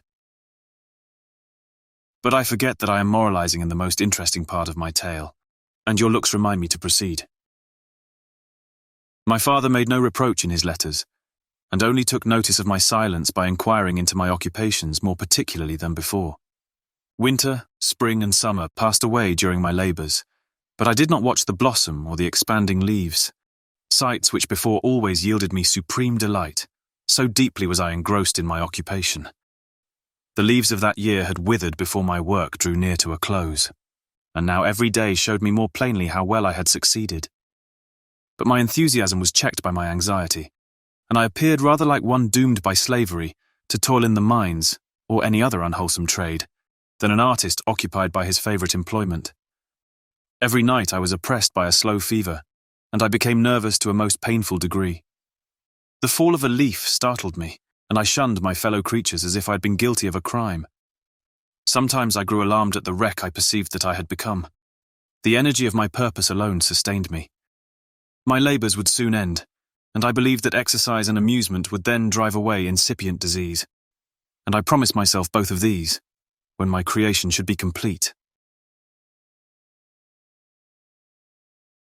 Chapter 5. It was on a dreary night of November that I beheld the accomplishment of my toils. With an anxiety that almost amounted to agony, I collected the instruments of life around me, that I might infuse a spark of being into the lifeless thing that lay at my feet. It was already 1 in the morning. The rain pattered dismally against the panes, and my candle was nearly burnt out, when, by the glimmer of the half-extinguished light, I saw the dull yellow eye of the creature open. It breathed hard, and a convulsive motion agitated its limbs. How can I describe my emotions at this catastrophe, or how delineate the wretch whom with such infinite pains and care I had endeavoured to form? His limbs were in proportion, and I had selected his features as beautiful. Beautiful! Great God! His yellow skin scarcely covered the work of muscles and arteries beneath. His hair was of a lustrous black and flowing, his teeth of a pearly whiteness. But these luxuriances only formed a more horrid contrast with his watery eyes, that seemed almost of the same colour as the dun white sockets in which they were set, his shrivelled complexion and straight black lips. The different accidents of life are not so changeable as the feelings of human nature. I had worked hard for nearly 2 years, for the sole purpose of infusing life into an inanimate body. For this I had deprived myself of rest and health. I had desired it with an ardour that far exceeded moderation. But now that I had finished, the beauty of the dream vanished, and breathless horror and disgust filled my heart. Unable to endure the aspect of the being I had created, I rushed out of the room and continued a long time traversing my bedchamber, unable to compose my mind to sleep. At length lassitude succeeded to the tumult I had before endured, and I threw myself on the bed in my clothes, endeavouring to seek a few moments of forgetfulness. But it was in vain. I slept indeed, but I was disturbed by the wildest dreams. I thought I saw Elizabeth in the bloom of health, walking in the streets of Ingolstadt. Delighted and surprised, I embraced her, but as I imprinted the first kiss on her lips, they became livid with the hue of death. Her features appeared to change, and I thought that I held the corpse of my dead mother in my arms. A shroud enveloped her form, and I saw the grave worms crawling in the folds of the flannel. I started from my sleep with horror. A cold dew covered my forehead, my teeth chattered, and every limb became convulsed. When, by the dim and yellow light of the moon, as it forced its way through the window shutters, I beheld the wretch, the miserable monster whom I had created. He held up the curtain of the bed, and his eyes, if eyes they may be called, were fixed on me. His jaws opened, and he muttered some inarticulate sounds, while a grin wrinkled his cheeks. He might have spoken, but I did not hear. One hand was stretched out, seemingly to detain me, but I escaped and rushed downstairs. I took refuge in the courtyard belonging to the house which I inhabited, where I remained during the rest of the night, walking up and down in the greatest agitation, listening attentively, catching and fearing each sound as if it were to announce the approach of the demoniacal corpse to which I had so miserably given life. Oh, no mortal could support the horror of that countenance. A mummy again endued with animation could not be so hideous as that wretch. I had gazed on him while unfinished. He was ugly then, but when those muscles and joints were rendered capable of motion, it became a thing such as even Dante could not have conceived. I passed the night wretchedly. Sometimes my pulse beat so quickly and hardly that I felt the palpitation of every artery. At others, I nearly sank to the ground through languor and extreme weakness. Mingled with this horror, I felt the bitterness of disappointment. Dreams that had been my food and pleasant rest for so long a space were now become a hell to me, and the change was so rapid, the overthrow so complete.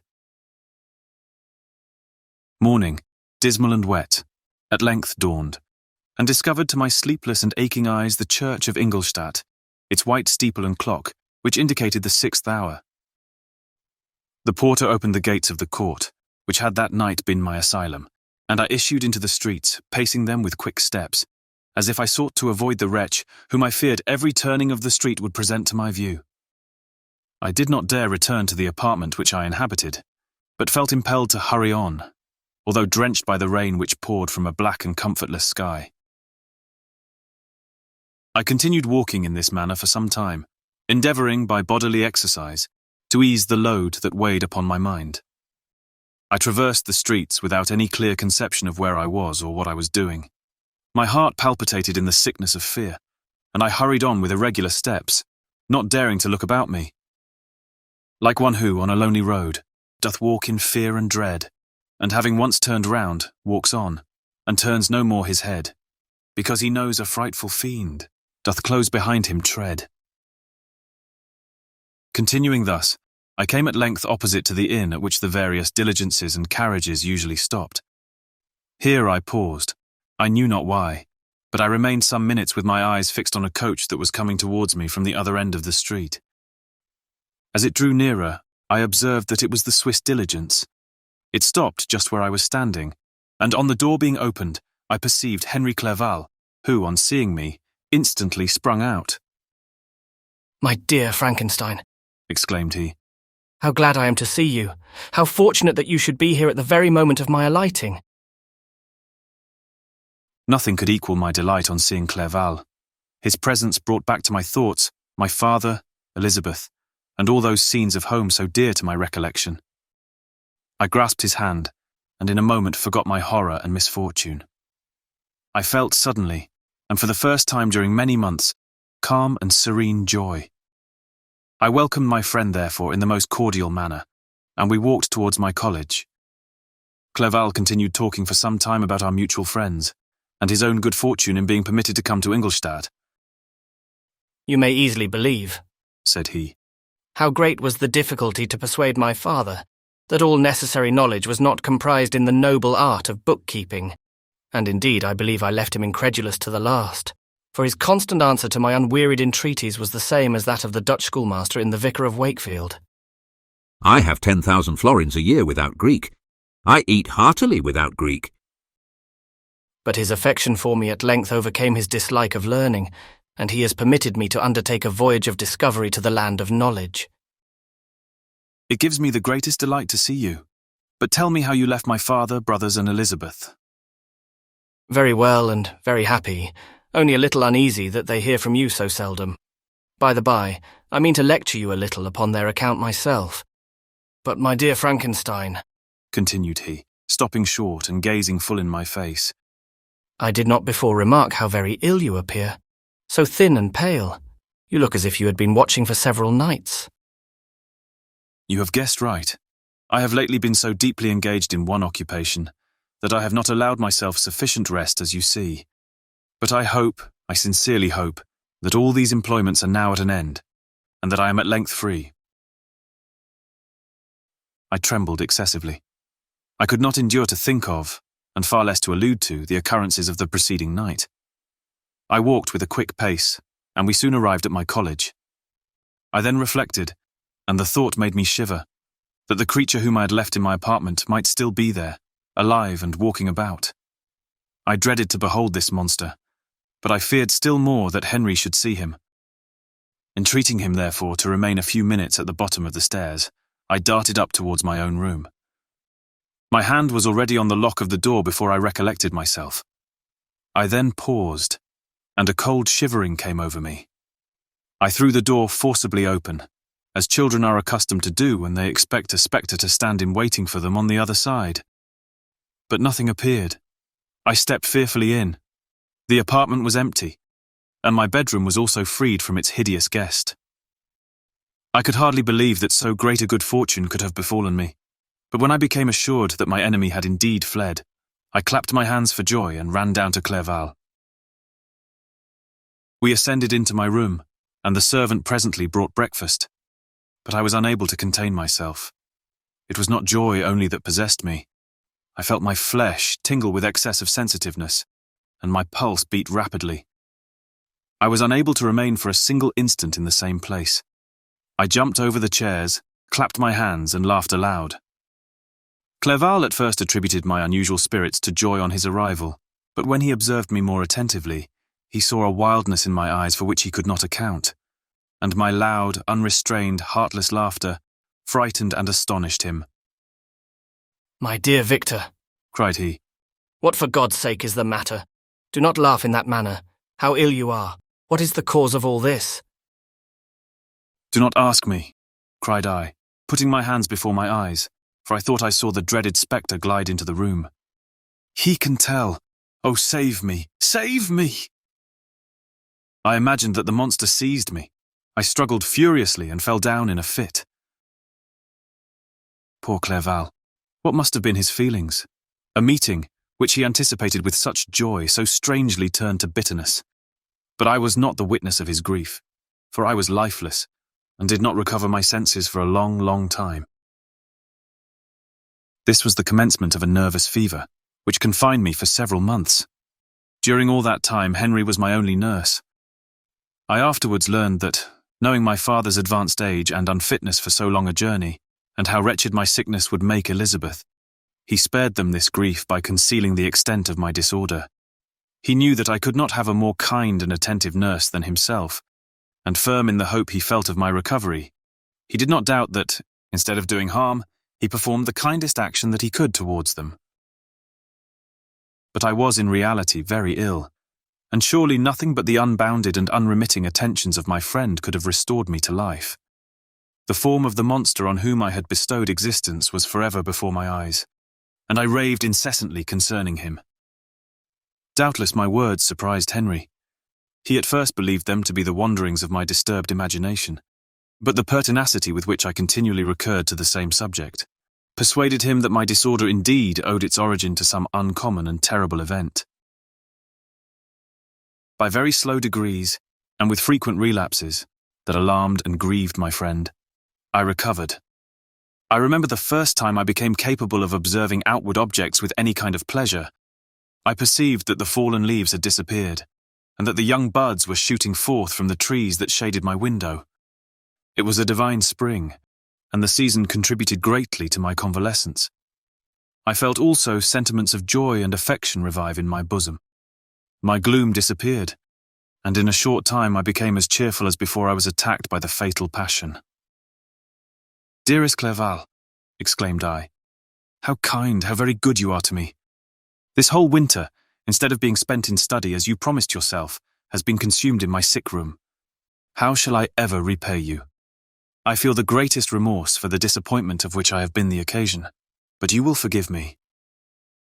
You will repay me entirely if you do not discompose yourself, but get well as fast as you can, and since you appear in such good spirits, I may speak to you on one subject, may I not? I trembled. One subject? What could it be? Could he allude to an object on whom I dared not even think? Compose yourself, said Clerval, who observed my change of colour. I will not mention it if it agitates you, but your father and cousin would be very happy if they received a letter from you in your own handwriting. They hardly know how ill you have been, and are uneasy at your long silence. Is that all, my dear Henry? How could you suppose that my first thought would not fly towards those dear, dear friends whom I love, and who are so deserving of my love? If this is your present temper, my friend, you will perhaps be glad to see a letter that has been lying here some days for you. It is from your cousin, I believe. Chapter 6. Clerval then put the following letter into my hands. It was from my own Elizabeth. My dearest cousin, you have been ill, very ill, and even the constant letters of dear kind Henry are not sufficient to reassure me on your account. You are forbidden to write, to hold a pen, yet one word from you, dear Victor, is necessary to calm our apprehensions. For a long time I have thought that each post would bring this line, and my persuasions have restrained my uncle from undertaking a journey to Ingolstadt.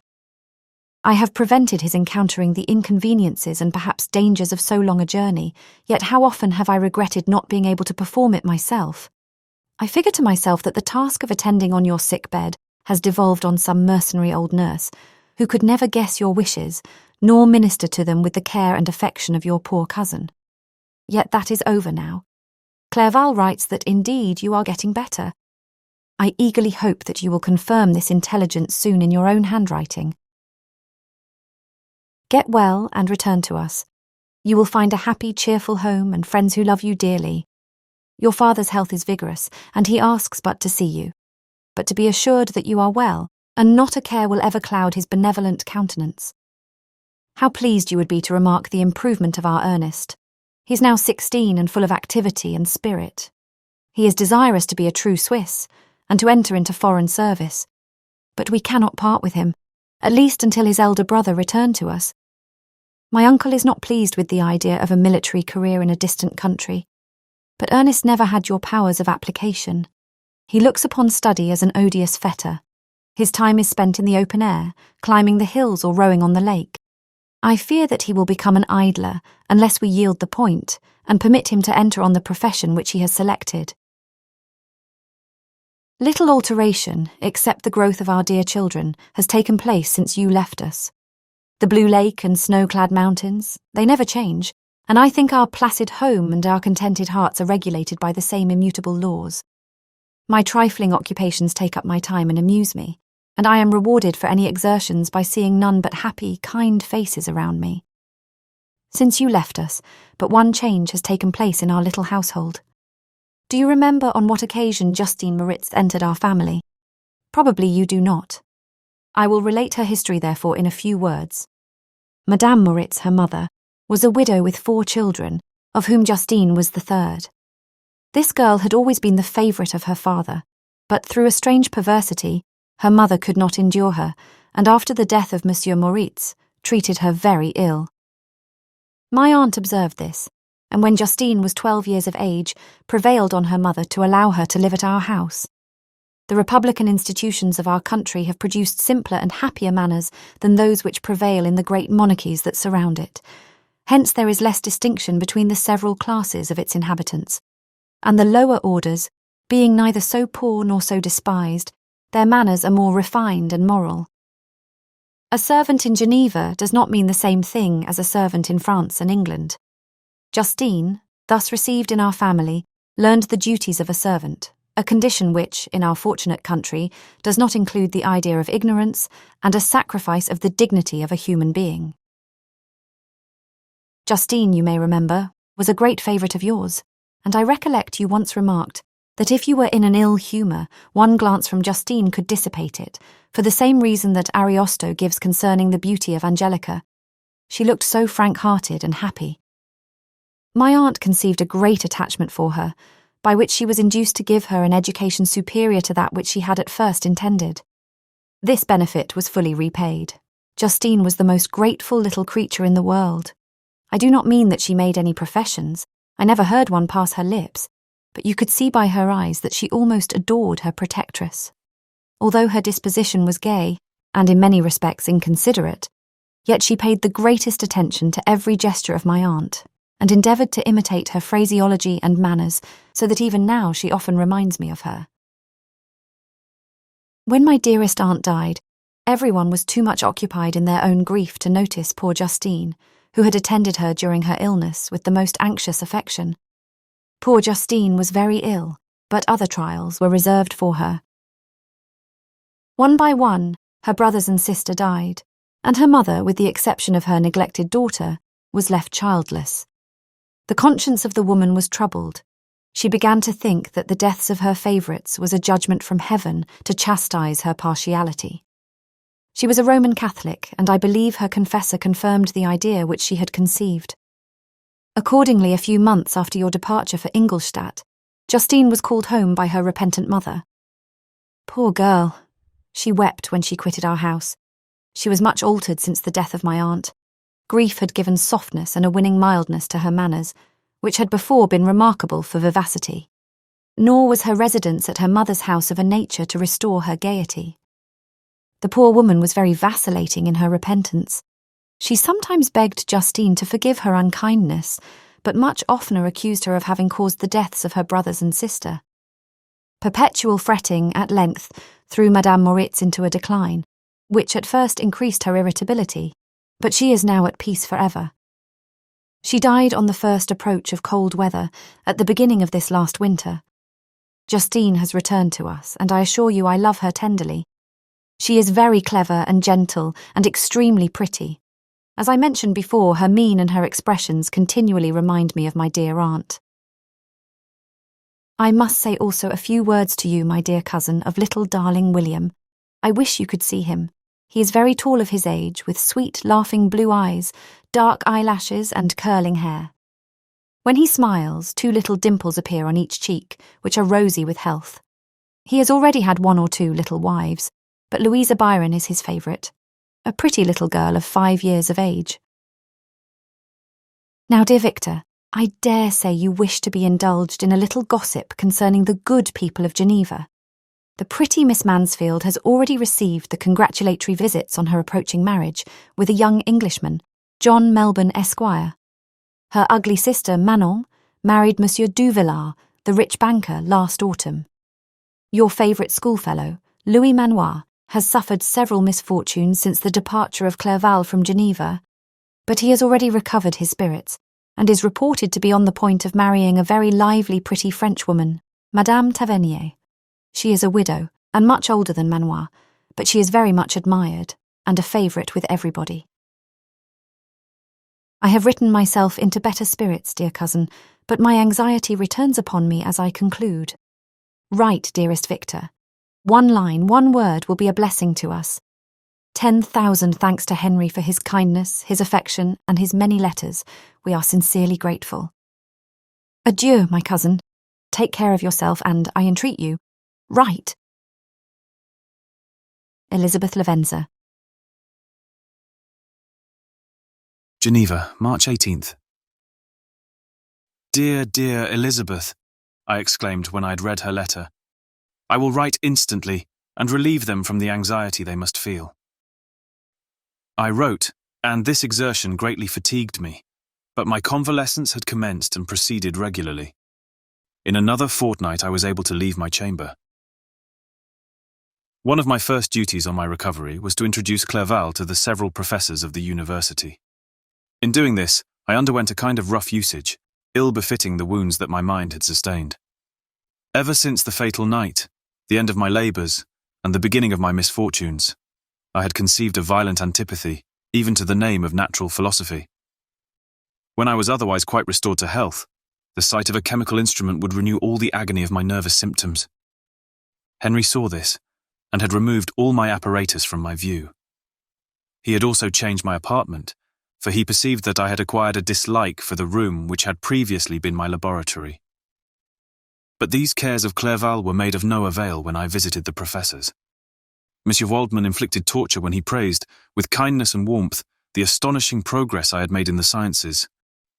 He soon perceived that I disliked the subject, but not guessing the real cause, he attributed my feelings to modesty, and changed the subject from my improvement to the science itself, with a desire, as I evidently saw, of drawing me out. What could I do? He meant to please, and he tormented me. I felt as if he had placed carefully, one by one in my view, those instruments which were to be afterwards used in putting me to a slow and cruel death. I writhed under his words, yet dared not exhibit the pain I felt. Clerval, whose eyes and feelings were always quick in discerning the sensations of others, declined the subject, alleging in excuse his total ignorance, and the conversation took a more general turn. I thanked my friend from my heart, but I did not speak. I saw plainly that he was surprised, but he never attempted to draw my secret from me. And although I loved him with a mixture of affection and reverence that knew no bounds, yet I could never persuade myself to confide to him that event which was so often present to my recollection, but which I feared the detail to another would only impress more deeply. Monsieur Krempe was not equally docile, and in my condition at that time, of almost insupportable sensitiveness, his harsh, blunt encomiums gave me even more pain than the benevolent approbation of Monsieur Waldman. "Damn the fellow!" cried he. "Why, Monsieur Clerval, I assure you he has outstripped us all. I stare if you please, but it is nevertheless true. A youngster who, but a few years ago, believed in Cornelius Agrippa as firmly as in the Gospel, has now set himself at the head of the university, and if he is not soon pulled down, we shall all be out of countenance. Aye, aye," continued he, observing my face expressive of suffering. "Monsieur Frankenstein is modest, an excellent quality in a young man. Young men should be diffident of themselves, you know, Monsieur Clerval. I was myself when young, but that wears out in a very short time." Monsieur Krempe had now commenced an eulogy on himself, which happily turned the conversation from a subject that was so annoying to me, Clerval had never sympathized in my tastes for natural science, and his literary pursuits differed wholly from those which had occupied me. He came to the university with the design of making himself complete master of the Oriental languages, as thus he should open a field for the plan of life he had marked out for himself. Resolved to pursue no inglorious career, he turned his eyes toward the East, as affording scope for his spirit of enterprise. The Persian, Arabic, and Sanskrit languages engaged his attention, and I was easily induced to enter on the same studies. Idleness had ever been irksome to me, and now that I wished to fly from reflection, and hated my former studies, I felt great relief in being the fellow pupil with my friend, and found not only instruction, but consolation in the works of the Orientalists. I did not, like him, attempt a critical knowledge of their dialects, for I did not contemplate making any other use of them than temporary amusement. I read merely to understand their meaning, and they well repaid my labours. Their melancholy is soothing, and their joy elevating, to a degree I never experienced in studying the authors of any other country. When you read their writings, life appears to consist in a warm sun and a garden of roses, in the smiles and frowns of a fair enemy, and the fire that consumes your own heart. How different from the manly and heroical poetry of Greece and Rome. Summer passed away in these occupations, and my return to Geneva was fixed for the latter end of autumn. But being delayed by several accidents, winter and snow arrived. The roads were deemed impassable, and my journey was retarded until the ensuing spring. I felt this delay very bitterly, for I longed to see my native town and my beloved friends. My return had only been delayed so long, from an unwillingness to leave Clerval in a strange place, before he had become acquainted with any of its inhabitants. The winter, however, was spent cheerfully, and although the spring was uncommonly late, when it came, its beauty compensated for its dilatoriness. The month of May had already commenced, and I expected the letter daily which was to fix the date of my departure, when Henry proposed a pedestrian tour in the environs of Ingolstadt, that I might bid a personal farewell to the country I had so long inhabited. I acceded with pleasure to this proposition. I was fond of exercise, and Clerval had always been my favourite companion in the rambles of this nature that I had taken among the scenes of my native country. We passed a fortnight in these perambulations. My health and spirits had long been restored, and they gained additional strength from the salubrious air I breathed, the natural incidents of our progress, and the conversation of my friend. Study had before secluded me from the intercourse of my fellow creatures and rendered me unsocial. But Clerval called forth the better feelings of my heart. He again taught me to love the aspect of nature and the cheerful faces of children. Excellent friend, how sincerely did you love me, and endeavour to elevate my mind until it was on a level with your own. A selfish pursuit had cramped and narrowed me, until your gentleness and affection warmed and opened my senses. I became the same happy creature who a few years ago, loved and beloved by all, had no sorrow or care. When happy inanimate nature had the power of bestowing on me the most delightful sensations. A serene sky and verdant fields filled me with ecstasy. The present season was indeed divine. The flowers of spring bloomed in the hedges, while those of summer were already in bud. I was undisturbed by thoughts which during the preceding year had pressed upon me, notwithstanding my endeavours to throw them off, with an invincible burden. Henry rejoiced in my gaiety, and sincerely sympathised in my feelings. He exerted himself to amuse me, while he expressed the sensations that filled his soul. The resources of his mind on this occasion were truly astonishing.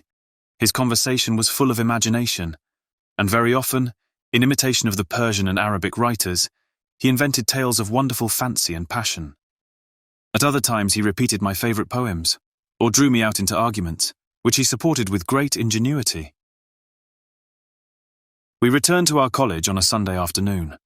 The peasants were dancing, and everyone we met appeared gay and happy. My own spirits were high, and I bounded along with feelings of unbridled joy and hilarity. Chapter 7. On my return, I found the following letter from my father.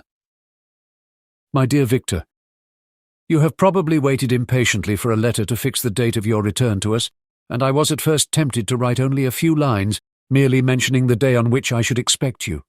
But that would be a cruel kindness, and I dare not do it. What would be your surprise, my son, when you expected a happy and glad welcome, to behold, on the contrary, tears and wretchedness, And how, Victor, can I relate our misfortune? Absence cannot have rendered you callous to our joys and griefs, and how shall I inflict pain on my long-absent son? I wish to prepare you for the woeful news, but I know it is impossible. Even now your eye skims over the page, to seek the words which are to convey to you the horrible tidings. William is dead. That sweet child, whose smiles delighted and warmed my heart, who was so gentle yet so gay. Victor, he is murdered. I will not attempt to console you, but will simply relate the circumstances of the transaction. Last Thursday, May 7th, I, my niece, and your 2 brothers went to walk in Plainpalais. The evening was warm and serene, and we prolonged our walk further than usual. It was already dusk before we thought of returning, and then we discovered that William and Ernest, who had gone on before, were not to be found. We accordingly rested on a seat until they should return.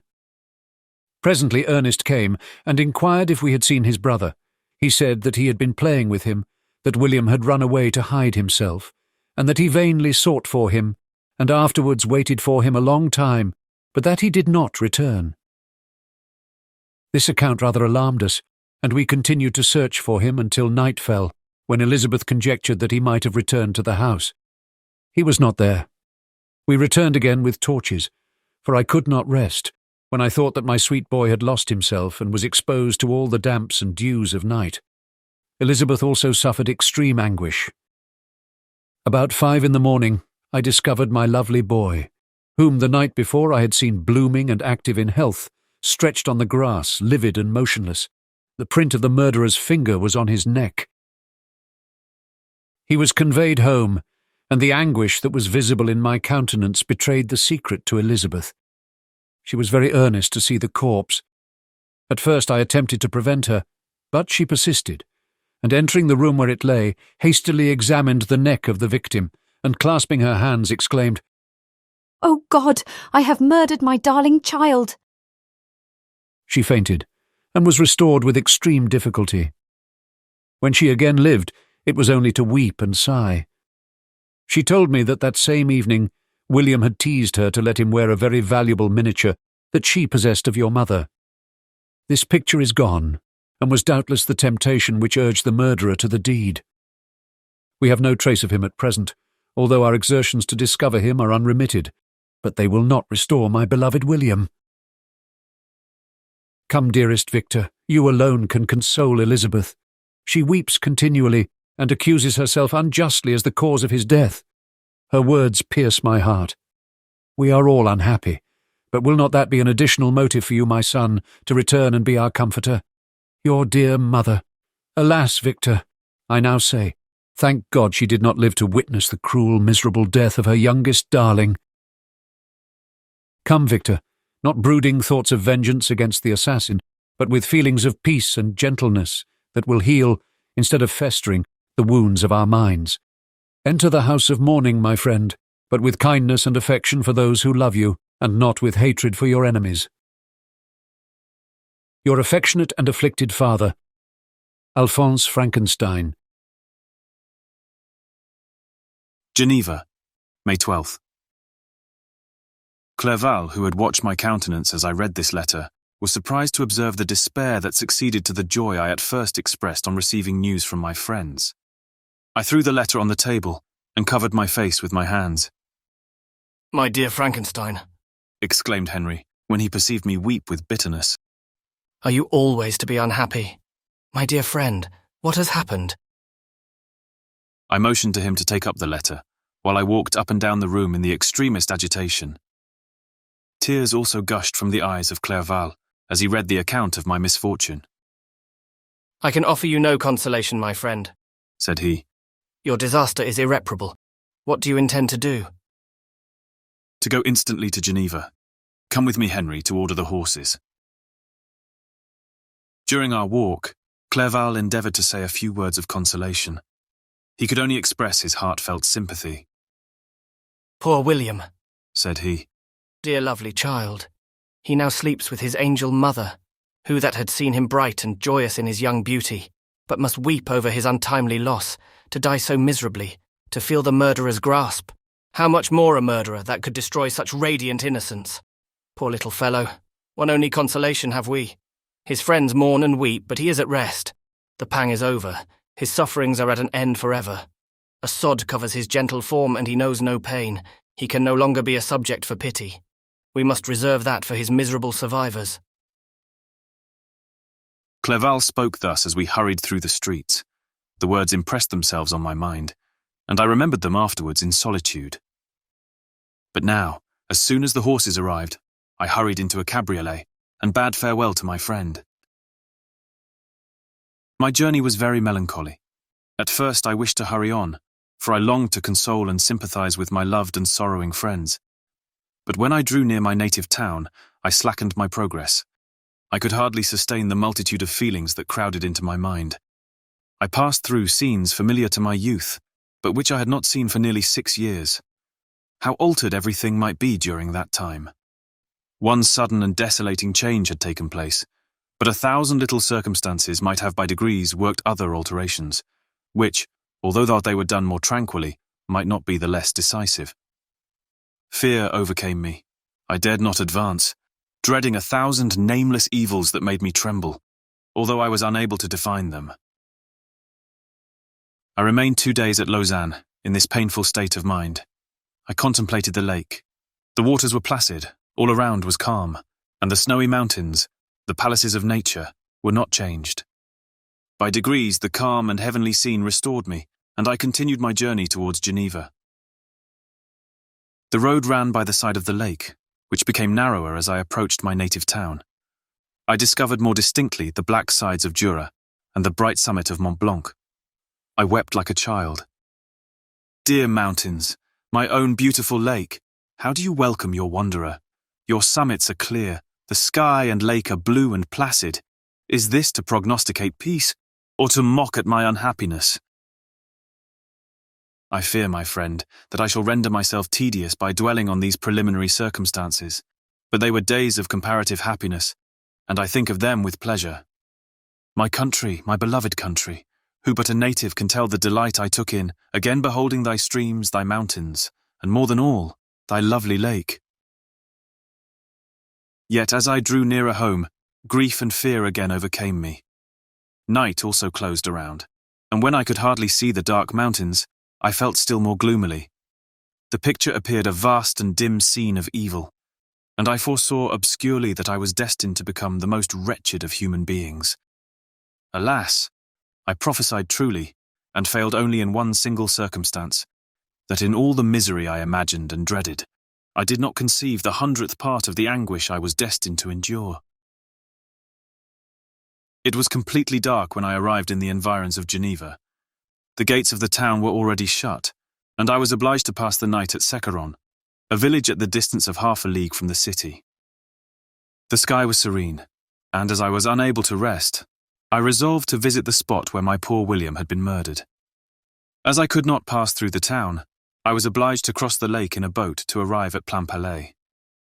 During this short voyage, I saw the lightnings playing on the summit of Mont Blanc in the most beautiful figures. The storm appeared to approach rapidly, and on landing, I ascended a low hill that I might observe its progress. It advanced. The heavens were clouded, and I soon felt the rain coming slowly in large drops, but its violence quickly increased.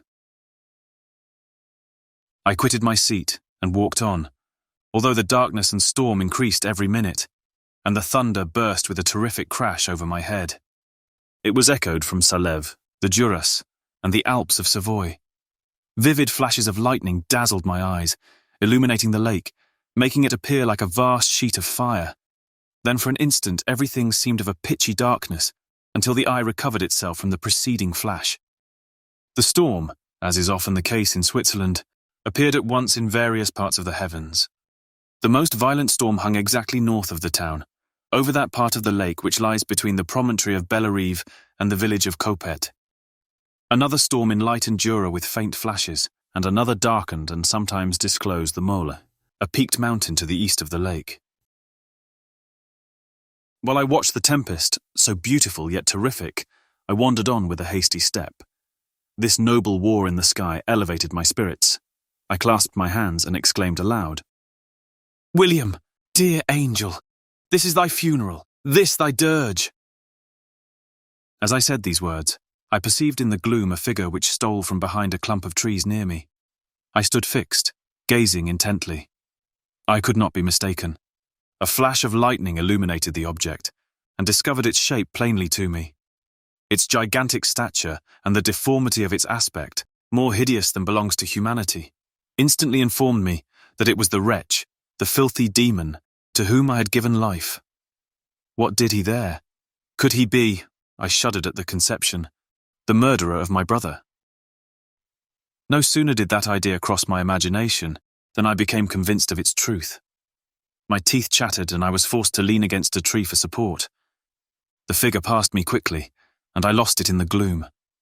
Nothing in human shape could have destroyed that fair child. He was the murderer.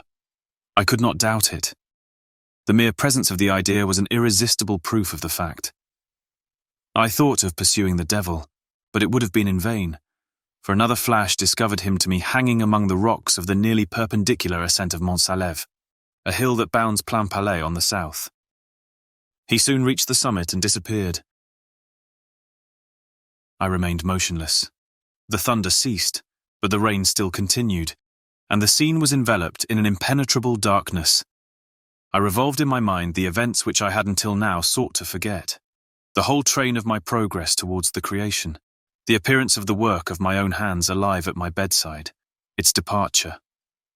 2 years had now nearly elapsed since the night on which he first received life, and was this his first crime? Alas, I had turned loose into the world a depraved wretch, whose delight was in carnage and misery. Had he not murdered my brother? No one can conceive the anguish I suffered during the remainder of the night, which I spent cold and wet, in the open air. But I did not feel the inconvenience of the weather. My imagination was busy in scenes of evil and despair. I considered the being whom I had cast among mankind, and endowed with the will and power to effect purposes of horror, such as the deed which he had now done, nearly in the light of my own vampire, my own spirit let loose from the grave, and forced to destroy all that was dear to me. Day dawned, and I directed my steps towards the town. The gates were open, and I hastened to my father's house. My first thought was to discover what I knew of the murderer, and cause instant pursuit to be made. But I paused when I reflected on the story that I had to tell. A being whom I myself had formed, and endued with life, had met me at midnight among the precipices of an inaccessible mountain. I remembered also the nervous fever with which I had been seized just at the time that I dated my creation, and which would give an air of delirium to a tale otherwise so utterly improbable. I well knew that if any other had communicated such a relation to me, I should have looked upon it as the ravings of insanity. Besides, the strange nature of the animal would elude all pursuit, even if I were so far credited as to persuade my relatives to commence it. And then of what use would be pursuit? Who could arrest a creature capable of scaling the overhanging sides of Mont Salève? These reflections determined me, and I resolved to remain silent. It was about 5 in the morning when I entered my father's house. I told the servants not to disturb the family, and went into the library to attend their usual hour of rising. 6 years had elapsed, passed as a dream, but for one indelible trace, and I stood in the same place where I had last embraced my father before my departure for Ingolstadt. Beloved and venerable parent, he still remained to me. I gazed on the picture of my mother, which stood over the mantelpiece.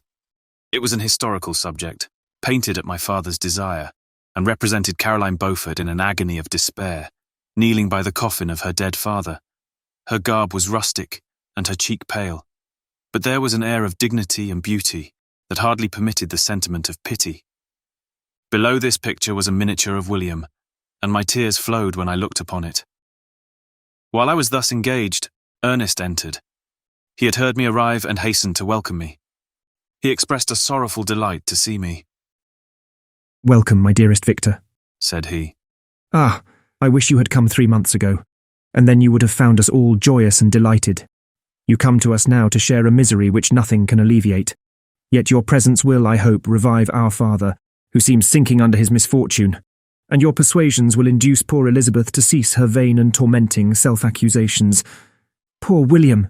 He was our darling and our pride."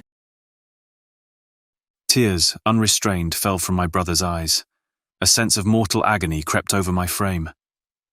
Before, I had only imagined the wretchedness of my desolated home.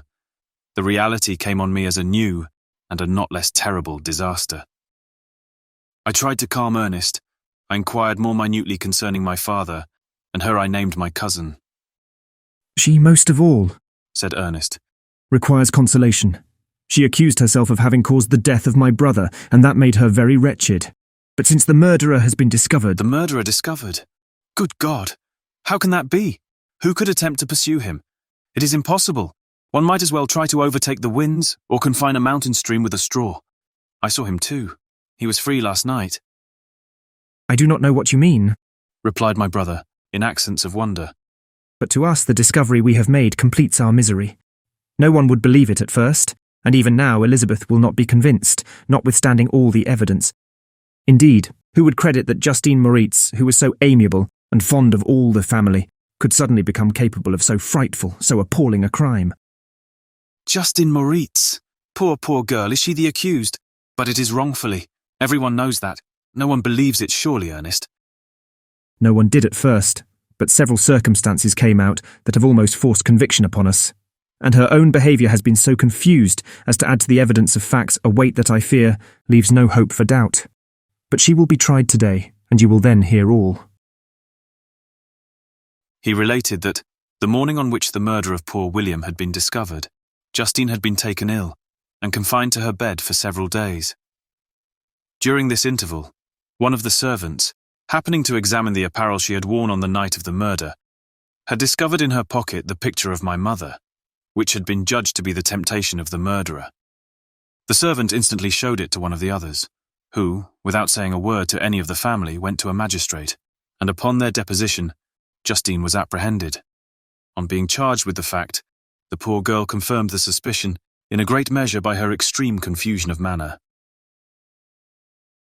This was a strange tale, but it did not shake my faith, and I replied earnestly, "You are all mistaken. I know the murderer. Justine, poor good Justine, is innocent." At that instant my father entered. I saw unhappiness deeply impressed on his countenance, but he endeavoured to welcome me cheerfully, and after we had exchanged our mournful greeting, would have introduced some other topic than that of our disaster, had not Ernest exclaimed, "Good God, Papa! Victor says that he knows who was the murderer of poor William." "We do also, unfortunately," replied my father. "For indeed I had rather have been forever ignorant than have discovered so much depravity and ingratitude in one I valued so highly." "My dear father, you are mistaken. Justine is innocent." "If she is, God forbid that she should suffer as guilty. She is to be tried today, and I sincerely hope, that she will be acquitted." This speech calmed me. I was firmly convinced in my own mind that Justine, and indeed every human being, was guiltless of this murder. I had no fear, therefore, that any circumstantial evidence could be brought forward strong enough to convict her. My tale was not one to announce publicly. Its astounding horror would be looked upon as madness by the vulgar. Did anyone indeed exist except I, the Creator? Who would believe, unless his senses convinced him, in the existence of the living monument of presumption and rash ignorance which I had let loose upon the world? We were soon joined by Elizabeth. Time had altered her since I last beheld her. It had endowed her with loveliness, surpassing the beauty of her childish years. There was the same candour, the same vivacity, but it was allied to an expression more full of sensibility and intellect. She welcomed me with the greatest affection. "Your arrival, my dear cousin," said she, "fills me with hope. You perhaps will find some means to justify my poor guiltless Justine. Alas, who is safe if she be convicted of crime? I rely on her innocence as certainly as I do upon my own. Our misfortune is doubly hard to us. We have not only lost that lovely darling boy, but this poor girl whom I sincerely love is to be torn away by even a worse fate. If she is condemned, I never shall know joy more. But she will not, I'm sure she will not. And then I shall be happy again, even after the sad death of my little William." "She is innocent, my Elizabeth," said I, "and that shall be proved. Fear nothing, but let your spirits be cheered by the assurance of her acquittal." "How kind and generous you are. Everyone else believes in her guilt, and that made me wretched, for I knew that it was impossible. and to see everyone else prejudiced in so deadly a manner rendered me hopeless and despairing. She wept. "Dearest niece," said my father, "dry your tears. If she is, as you believe, innocent, rely on the justice of our laws and the activity with which I shall prevent the slightest shadow of partiality." Chapter 8. We passed a few sad hours until 11 o'clock, when the trial was to commence. My father and the rest of the family being obliged to attend as witnesses, I accompanied them to the court. During the whole of this wretched mockery of justice, I suffered living torture. It was to be decided whether the result of my curiosity and lawless devices would cause the death of two of my fellow beings. One, a smiling babe full of innocence and joy. The other, far more dreadfully murdered, with every aggravation of infamy that could make the murder memorable in horror. Justine also was a girl of merit and possessed qualities which promised to render her life happy. Now all was to be obliterated in an ignominious grave, and I the cause. 1,000 times rather would I have confessed myself guilty of the crime ascribed to Justine, but I was absent when it was committed, and such a declaration would have been considered as the ravings of a madman, and would not have exculpated her who suffered through me. The appearance of Justine was calm. She was dressed in mourning, and her countenance, always engaging, was rendered by the solemnity of her feelings exquisitely beautiful. Yet she appeared confident in innocence, and did not tremble, although gazed on and execrated by thousands. For all the kindness which her beauty might otherwise have excited was obliterated in the minds of the spectators by the imagination of the enormity she was supposed to have committed. She was tranquil, yet her tranquillity was evidently constrained, and as her confusion had before been adduced as a proof of her guilt, she worked up her mind to an appearance of courage. When she entered the court, she threw her eyes round it, and quickly discovered where we were seated. A tear seemed to dim her eye when she saw us, but she quickly recovered herself, and a look of sorrowful affection seemed to attest her utter guiltlessness. The trial began, and after the advocate against her had stated the charge, several witnesses were called. Several strange facts combined against her, which might have staggered anyone who had not such proof of her innocence as I had. She had been out the whole of the night on which the murder had been committed, and towards morning had been perceived by a market woman not far from the spot where the body of the murdered child had been afterwards found. The woman asked her what she did there, but she looked very strangely, and only returned a confused and unintelligible answer. She returned to the house about 8 o'clock, and when one inquired where she had passed the night, she replied that she had been looking for the child, and demanded earnestly if anything had been heard concerning him. When shown the body, she fell into violent hysterics, and kept her bed for several days. The picture was then produced, which the servant had found in her pocket, and when Elizabeth, in a faltering voice, proved that it was the same, which, an hour before the child had been missed, she had placed around his neck, a murmur of horror and indignation filled the court. Justine was called on for her defence. As the trial had proceeded, her countenance had altered. Surprise, horror, and misery were strongly expressed. Sometimes she struggled with her tears, but when she was desired to plead, she collected her powers and spoke in an audible although variable voice. "God knows," she said, "how entirely I'm innocent, but I do not pretend that my protestation should acquit me. I rest my innocence on a plain and simple explanation of the facts which have been adduced against me, and I hope the character I have always borne will incline my judges to a favourable interpretation where any circumstance appears doubtful or suspicious." She then related that, by the permission of Elizabeth, she had passed the evening of the night on which the murder had been committed at the house of an aunt at Shen, a village situated at about a league from Geneva. On her return, at about 9 o'clock, she met a man who asked her if she had seen anything of the child who was lost. She was alarmed by this account, and passed several hours in looking for him when the gates of Geneva were shut, and she was forced to remain several hours of the night in a barn belonging to a cottage, being unwilling to call up the inhabitants, to whom she was well known. Most of the night she spent here watching. Towards morning, she believed that she slept for a few minutes. Some steps disturbed her, and she awoke. It was dawn, and she quitted her asylum, that she might again endeavour to find my brother. If she had gone near the spot where his body lay, it was without her knowledge. That she had been bewildered when questioned by the market woman was not surprising, since she had passed a sleepless night, and the fate of poor William was yet uncertain.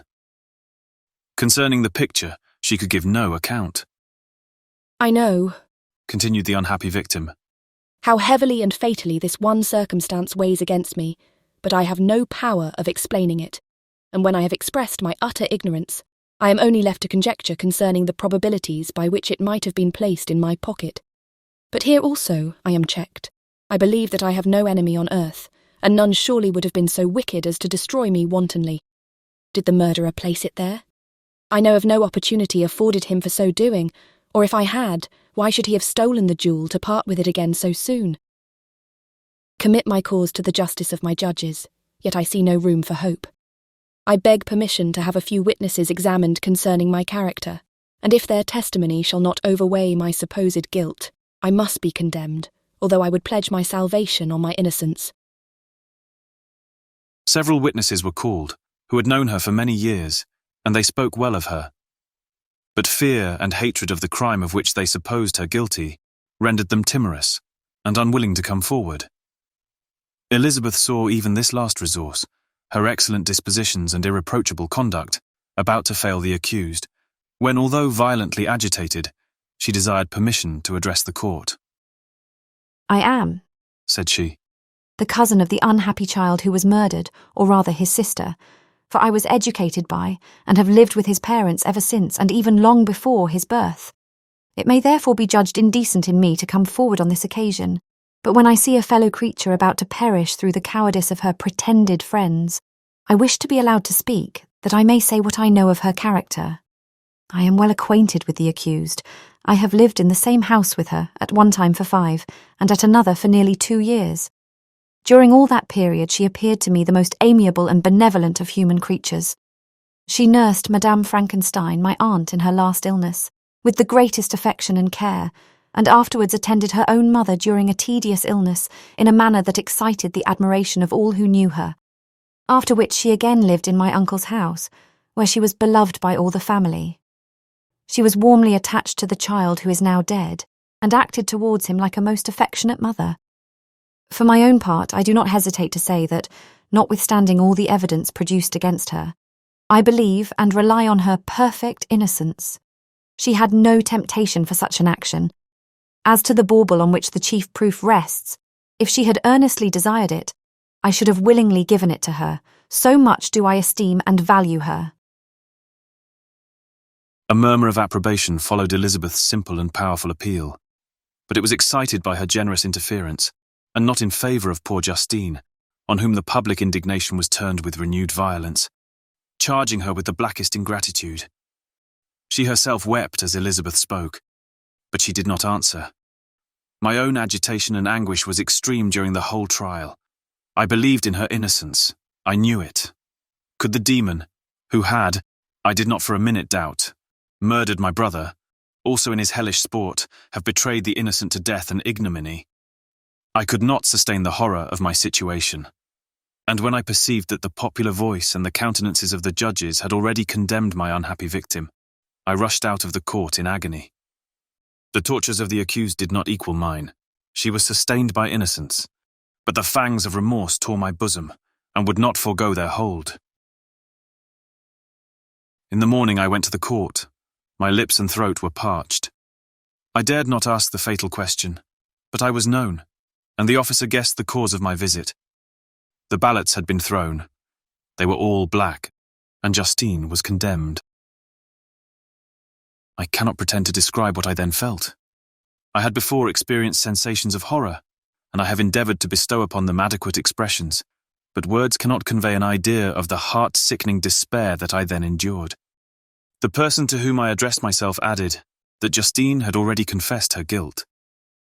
That evidence, he observed, was hardly required in so glaring a case, but I'm glad of it. And indeed, none of our judges like to condemn a criminal upon circumstantial evidence, be it ever so decisive. This was strange and unexpected intelligence. What could it mean? Had my eyes deceived me? And was I really as mad as the whole world would believe me to be, if I disclosed the object of my suspicions? I hastened to return home, and Elizabeth eagerly demanded the result.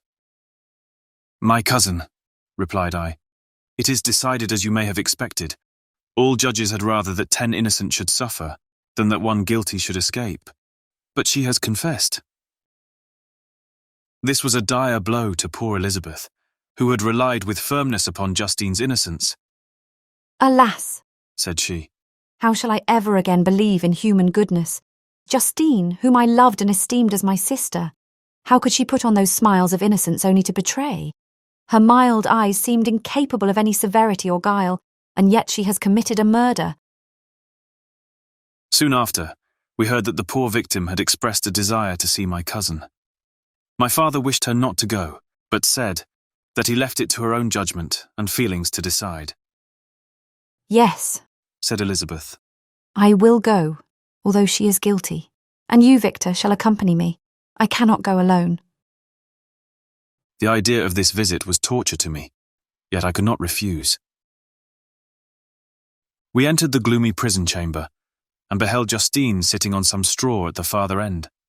Her hands were manacled, and her head rested on her knees. She rose on seeing us enter, and when we were left alone with her, she threw herself at the feet of Elizabeth, weeping bitterly. My cousin wept also.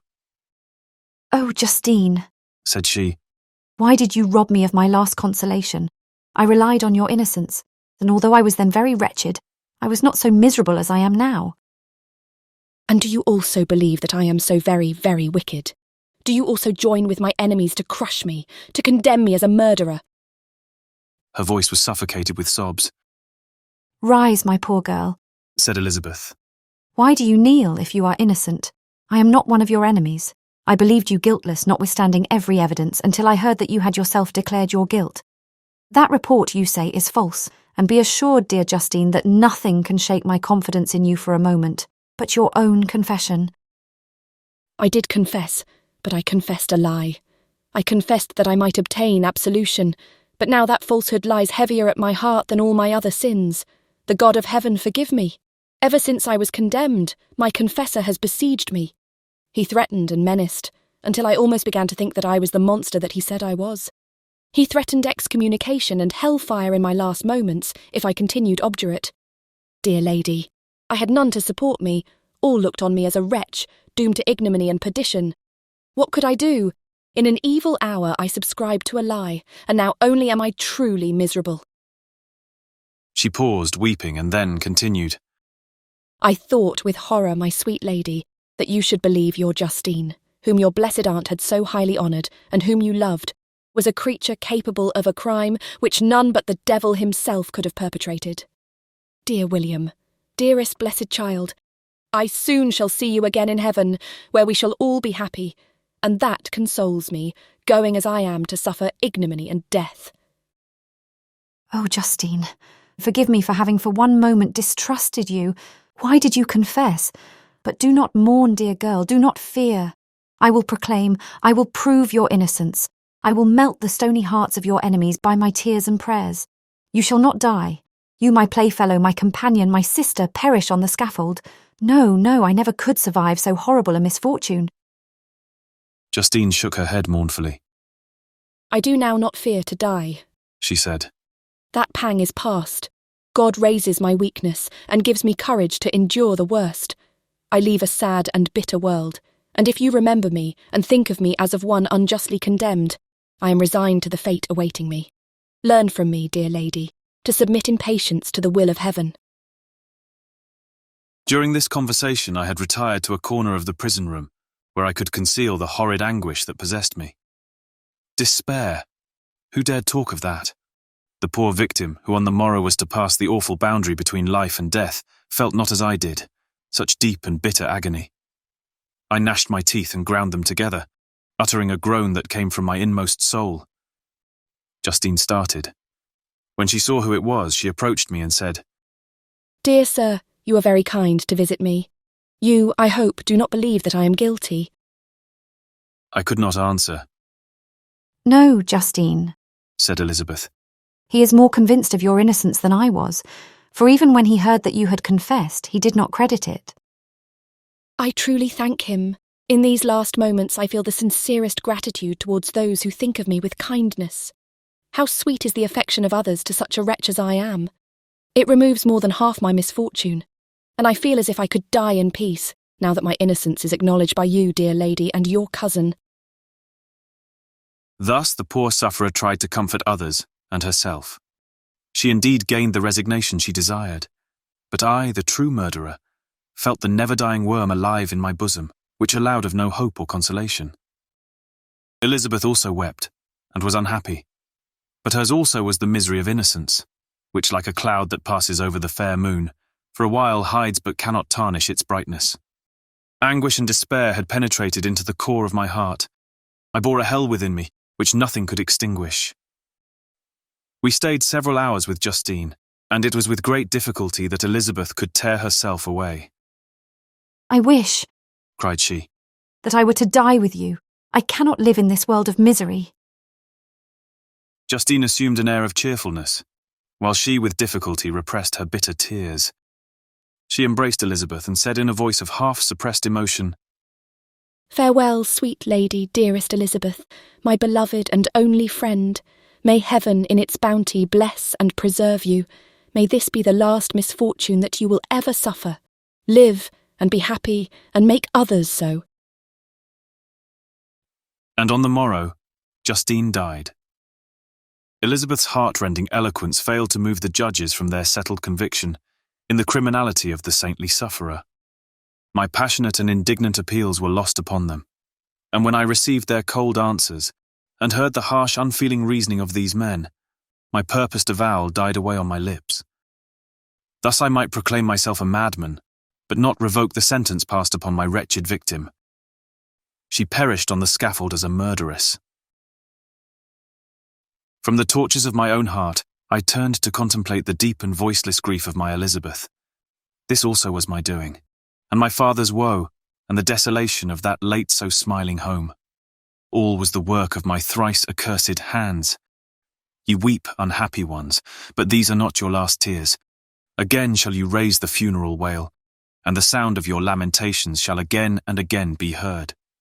Frankenstein, your son, your kinsman, your early, much-loved friend, he who would spend each vital drop of blood for your sakes, who has no thought nor sense of joy, except as it is mirrored also in your dear countenances, who would fill the air with blessings, and spend his life in serving you, he bids you weep, to shed countless tears, happy beyond his hopes, if thus inexorable fate be satisfied, and if the destruction pause before the peace of the grave have succeeded to your sad torments. Thus spoke my prophetic soul, as torn by remorse, horror, and despair, I beheld those I loved spend vain sorrow upon the graves of William and Justine, the first hapless victims to my unhallowed arts. Chapter 9.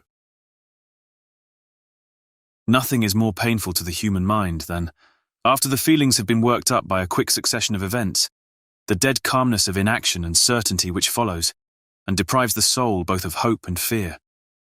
Justine died, she rested, and I was alive.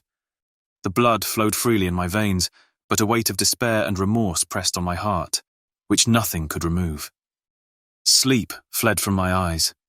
I wandered like an evil spirit, for I had committed deeds of mischief beyond description horrible, and more, much more, I persuaded myself, was yet behind. Yet my heart overflowed with kindness and the love of virtue. I had begun life with benevolent intentions, and thirsted for the moment when I should put them in practice, and make myself useful to my fellow beings. Now all was blasted. Instead of that serenity of conscience, which allowed me to look back upon the past with self-satisfaction, and from thence to gather promise of new hopes, I was seized by remorse and the sense of guilt, which hurried me away to a hell of intense tortures, such as no language can describe. This state of mind preyed upon my health, which had perhaps never entirely recovered from the first shock it had sustained. I shunned the face of man. All sound of joy or complacency was torture to me. Solitude was my only consolation. Deep, dark, death-like solitude. My father observed with pain the alteration perceptible in my disposition and habits, and endeavoured by arguments deduced from the feelings of his serene conscience and guiltless life to inspire me with fortitude, and awaken in me the courage to dispel the dark cloud which brooded over me. "Do you think, Victor," said he, "that I do not suffer also? No one could love a child more than I loved your brother." Tears came into his eyes as he spoke. "But is it not a duty to the survivors that we should refrain from augmenting their unhappiness by an appearance of immoderate grief? It is also a duty owed to yourself, for excessive sorrow prevents improvement or enjoyment, or even the discharge of daily usefulness, without which no man is fit for society." This advice, although good, was totally inapplicable to my case. I should have been the first to hide my grief and console my friends, if remorse had not mingled its bitterness and terror its alarm with my other sensations. Now I could only answer my father with a look of despair, and endeavour to hide myself from his view. About this time we retired to our house at Belrive. This change was particularly agreeable to me. The shutting of the gates regularly at 10 o'clock, and the impossibility of remaining on the lake after that hour, had rendered our residence within the walls of Geneva very irksome to me. I was now free. Often, after the rest of the family had retired for the night, I took the boat, and passed many hours upon the water. Sometimes, with my sails set, I was carried by the wind, and sometimes, after rowing into the middle of the lake, I left the boat to pursue its own course, and gave way to my own miserable reflections. I was often tempted, when all was at peace around me, and I the only unquiet thing that wandered restless in a scene so beautiful and heavenly, if I except some bat, or the frogs, whose harsh and interrupted croaking was heard only when I approached the shore. Often, I say, I was tempted to plunge into the silent lake, that the waters might close over me and my calamities forever. But I was restrained when I thought of the heroic and suffering Elizabeth, whom I tenderly loved, and whose existence was bound up in mine. I thought also of my father and surviving brother. Should I by my base desertion leave them exposed and unprotected to the malice of the fiend whom I had let loose among them? At these moments I wept bitterly, and wished that peace would revisit my mind, only that I might afford them consolation and happiness. But that could not be. Remorse extinguished every hope. I had been the author of unalterable evils, and I lived in daily fear, lest the monster whom I had created should perpetrate some new wickedness. I had an obscure feeling that all was not over, and that he would still commit some signal crime, which by its enormity should almost efface the recollection of the past. There was always scope for fear, so long as anything I loved remained behind. My abhorrence of this fiend cannot be conceived. When I thought of him, I gnashed my teeth, my eyes became inflamed, and I ardently wished to extinguish that life which I had so thoughtlessly bestowed. When I reflected on his crimes and malice, my hatred and revenge burst all bounds of moderation.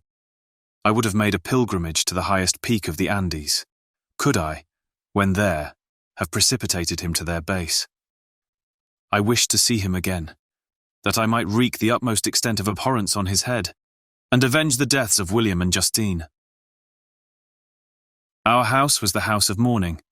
My father's health was deeply shaken by the horror of the recent events. Elizabeth was sad and desponding. She no longer took delight in her ordinary occupations. All pleasure seemed to her sacrilege toward the dead. Eternal woe and tears, she then thought, was the just tribute she should pay to innocence, so blasted and destroyed. She was no longer that happy creature, who in earlier youth wandered with me on the banks of the lake, and talked with ecstasy of our future prospects. The first of those sorrows which are sent to wean us from the earth had visited her, and its dimming influence quenched her dearest smiles. When I reflect, my dear cousin, said she, on the miserable death of Justine Moritz, I no longer see the world and its works as they before appeared to me. Before, I looked upon the accounts of vice and injustice that I read in books or heard from others, as tales of ancient days or imaginary evils. At least they were remote, and more familiar to reason than to the imagination. But now, misery has come home, and men appear to me as monsters thirsting for each other's blood. Yet I am certainly unjust. Everybody believed that poor girl to be guilty, and if she could have committed the crime for which she suffered, assuredly she would have been the most depraved of human creatures. For the sake of a few jewels, to have murdered the son of her benefactor and friend, a child whom she had nursed from its birth, and appeared to love as if it had been her own. I could not consent to the death of any human being, but certainly I should have thought such a creature unfit to remain in the society of men. But she was innocent. I feel she was innocent. You are of the same opinion, and that confirms me.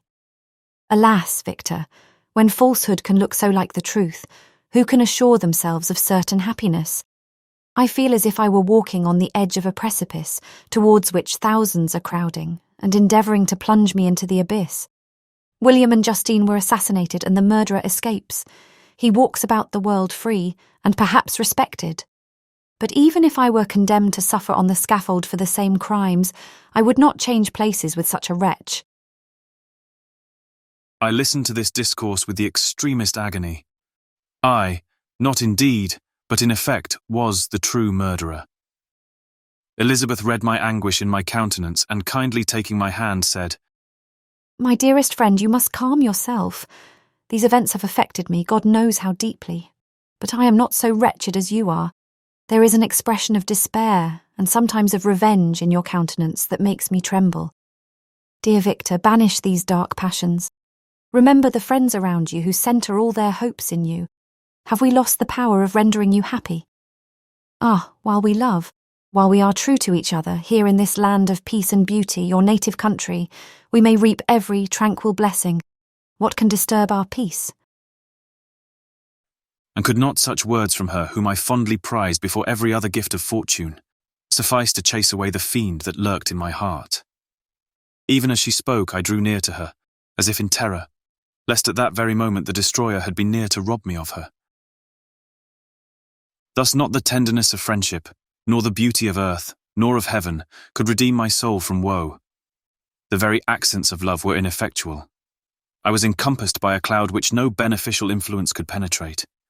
The wounded deer, dragging its fainting limbs to some untrodden brake, there to gaze upon the arrow which had pierced it, and to die, was but a type of me.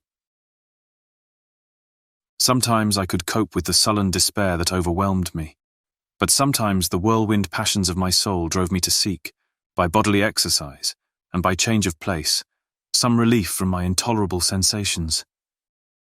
It was during an access of this kind that I suddenly left my home and, bending my steps towards the near alpine valleys, sought in the magnificence, the eternity of such scenes, to forget myself and my ephemeral, because human sorrows. My wanderings were directed towards the valley of Chamonix. I had visited it frequently during my boyhood. 6 years had passed since then. I was a wreck, but naught had changed in those savage and enduring scenes. I performed the first part of my journey on horseback. I afterwards hired a mule, as the more sure-footed and least liable to receive injury on these rugged roads. The weather was fine. It was about the middle of the month of August, nearly 2 months after the death of Justine, that miserable epoch from which I dated all my woe. The weight upon my spirit was sensibly lightened as I plunged yet deeper in the ravine of Arve. The immense mountains and precipices that overhung me on every side, the sound of the river raging among the rocks, and the dashing of the waterfalls around, spoke of a power mighty as omnipotence, and I ceased to fear, or to bend before any being less almighty than that which had created and ruled the elements, here displayed in their most terrific guise. Still, as I ascended higher, the valley assumed a more magnificent and astonishing character. Ruined castles hanging on the precipices of piny mountains, the impetuous Arve, and cottages every here and there peeping forth from among the trees, formed a scene of singular beauty. But it was augmented and rendered sublime by the mighty Alps, whose white and shining pyramids and domes towered above all, as belonging to another earth, the habitations of another race of beings. I passed the bridge of Pélissier, where the ravine, which the river forms, opened before me, and I began to ascend the mountain that overhangs it. Soon after, I entered the valley of Chamonix. This valley is more wonderful and sublime, but not so beautiful and picturesque as that of Cerveau, through which I had just passed. The high and snowy mountains were its immediate boundaries, but I saw no more ruined castles and fertile fields. Immense glaciers approached the road. I heard the rumbling thunder of the falling avalanche, and marked the smoke of its passage. Mont Blanc, the supreme and magnificent Mont Blanc, raised itself from the surrounding aiguille, and its tremendous dome overlooked the valley. A tingling, long-lost sense of pleasure often came across me during this journey. Some turn in the road, some new object suddenly perceived and recognized, reminded me of days gone by, and were associated with a light-hearted gaiety of boyhood. The very winds whispered in soothing accents, and maternal nature bade me weep no more. Then again, the kindly influence ceased to act.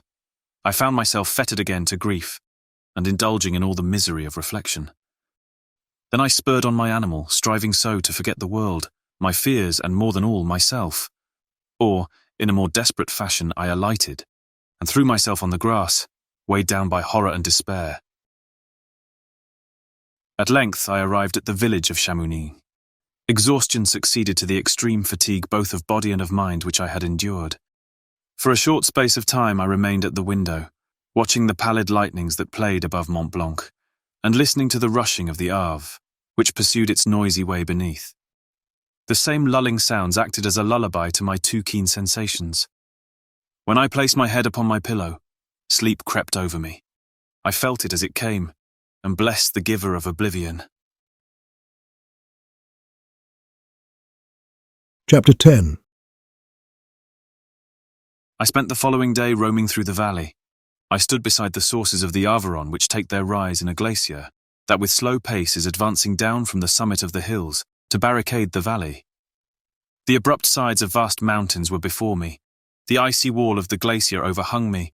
A few shattered pines were scattered around, and the solemn silence of this glorious presence chamber of imperial nature was broken only by the brawling waves, or the fall of some vast fragment, the thunder sound of the avalanche, or the cracking, reverberated along the mountains of the accumulated ice, which, through the silent working of immutable laws, was ever and anon rent and torn, as if it had been but a plaything in their hands.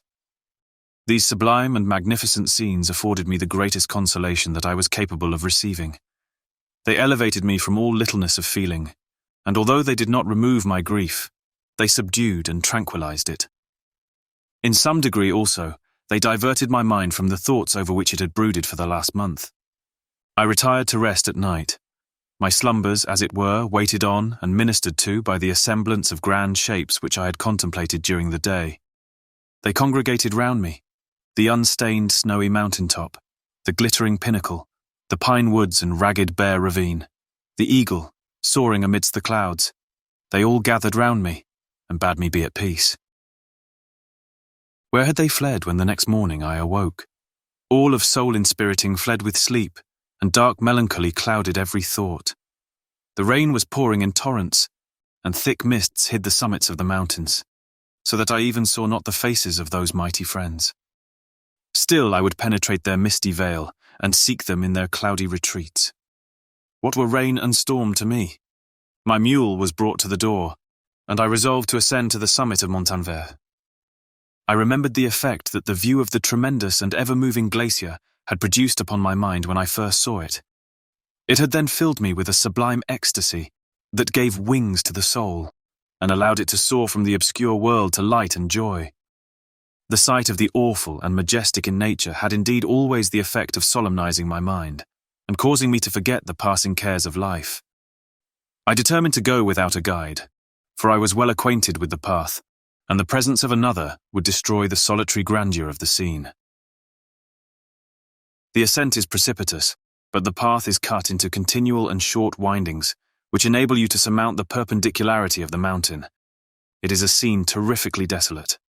In 1,000 spots the traces of the winter avalanche may be perceived, where trees lie broken and strewed on the ground, some entirely destroyed, others bent, leaning upon the jutting rocks of the mountain, or transversely upon other trees. The path, as you ascend higher, is intersected by ravines of snow, down which stones continually roll from above. One of them is particularly dangerous, as the slightest sound, such as even speaking in a loud voice, produces a concussion of air sufficient to draw destruction upon the head of the speaker. The pines are not tall or luxuriant, but they are sombre, and add an air of severity to the scene. I looked on the valley beneath. Vast mists were rising from the rivers which ran through it, and curling in thick wreaths around the opposite mountains, whose summits were hid in the uniform clouds, while rain poured from the dark sky, and added to the melancholy impression I received from the objects around me. Alas, why does man boast of sensibilities superior to those apparent in the brute? It only renders them more necessary beings. If our impulses were confined to hunger, thirst, and desire, we might be nearly free. But now we are moved by every wind that blows, and a chance word or scene that word may convey to us. We rest. A dream has power to poison sleep. We rise. One wandering thought pollutes the day. We feel, conceive, or reason, laugh or weep, embrace fond woe or cast our cares away. It is the same, for be it joy or sorrow, the path of its departure still is free. Man's yesterday may ne'er be like his morrow, naught may endure but mutability. It was nearly noon when I arrived at the top of the ascent. For some time I sat upon the rock that overlooks the sea of ice. A mist covered both that and the surrounding mountains. Presently a breeze dissipated the cloud, and I descended upon the glacier. The surface is very uneven, rising like the waves of a troubled sea, descending low and interspersed by rifts that sink deep. The field of ice is almost a league in width, but I spent nearly 2 hours in crossing it. The opposite mountain is a bare perpendicular rock. From the side where I now stood, Montanvert was exactly opposite, at the distance of a league, and above it rose Mont Blanc in awful majesty. I remained in a recess of the rock, gazing on this wonderful and stupendous scene. The sea, or rather the vast river of ice, wound among its dependent mountains whose aerial summits hung over its recesses. Their icy and glittering peaks shone in the sunlight over the clouds. My heart, which was before sorrowful, now swelled with something like joy. I exclaimed, "Wandering spirits, if indeed ye wander, and do not rest in your narrow beds, allow me this faint happiness, or take me, as your companion, away from the joys of life." As I said this, I suddenly beheld the figure of a man, at some distance, advancing towards me with superhuman speed. He bounded over the crevices in the ice, among which I had walked with caution. His stature also, as he approached, seemed to exceed that of man. I was troubled. A mist came over my eyes, and I felt a faintness seize me, but I was quickly restored by the cold gale of the mountains. I perceived, as the shape came nearer, sight tremendous and abhorred, that it was the wretch whom I had created. I trembled with rage and horror, resolving to wait his approach, and then close with him in mortal combat. He approached. His countenance bespoke bitter anguish, combined with disdain and malignity, while its unearthly ugliness rendered it almost too horrible for human eyes. But I scarcely observed this. Rage and hatred had at first deprived me of utterance, and I recovered only to overwhelm him, with words expressive of furious detestation and contempt. "Devil!" I exclaimed. "Do you dare approach me? And do not you fear the fierce vengeance of my arm wreaked on your miserable head? Begone, vile insect, or rather stay, that I may trample you to dust.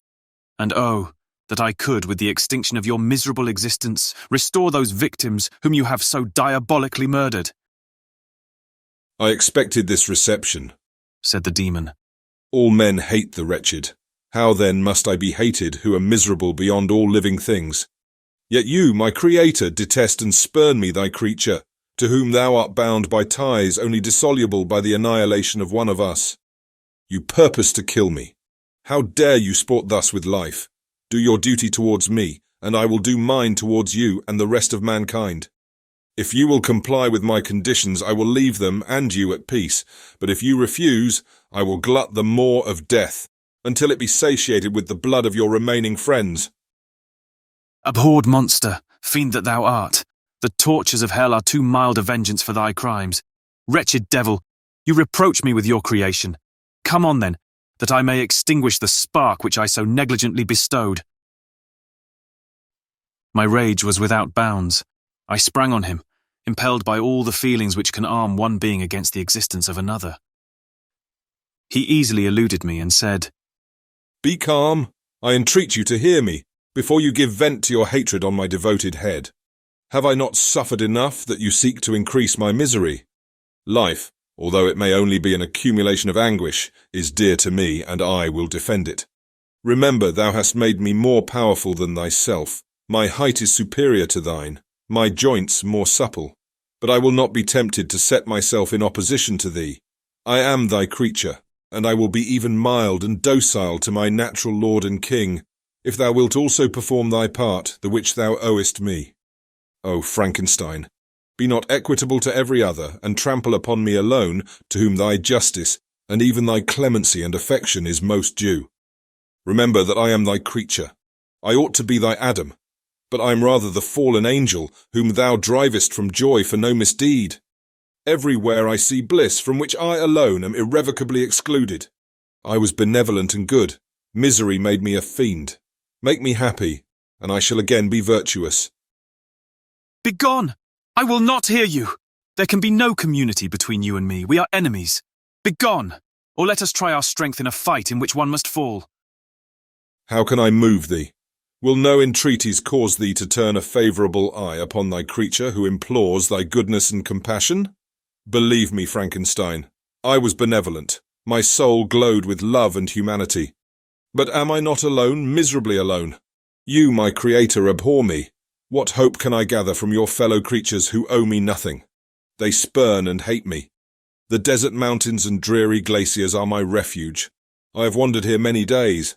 The caves of ice, which I only do not fear, are a dwelling to me, and the only one which man does not grudge. These bleak skies I hail, for they are kinder to me than your fellow beings. If the multitude of mankind knew of my existence, they would do as you do and arm themselves for my destruction. Shall I not then hate them who abhor me? I will keep no terms with my enemies.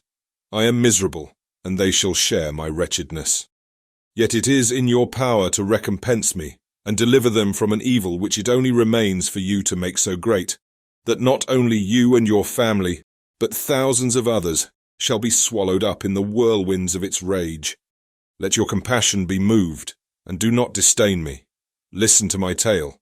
When you have heard that, abandon or commiserate me as you shall judge that I deserve. But hear me. The guilty are allowed by human laws, bloody as they are, to speak in their own defence before they are condemned. Listen to me, Frankenstein. You accuse me of murder, and yet you would, with a satisfied conscience, destroy your own creature. Oh, praise the eternal justice of man. Yet I ask you not to spare me. Listen to me, and then, if you can, and if you will, destroy the work of your hands. Why do you call to my remembrance? I rejoined. Circumstances of which I shudder to reflect, that I have been the miserable origin and author. Cursed be the day, abhorred devil, in which you first saw light. Cursed, although I curse myself, be the hands that formed you. You have made me wretched beyond expression.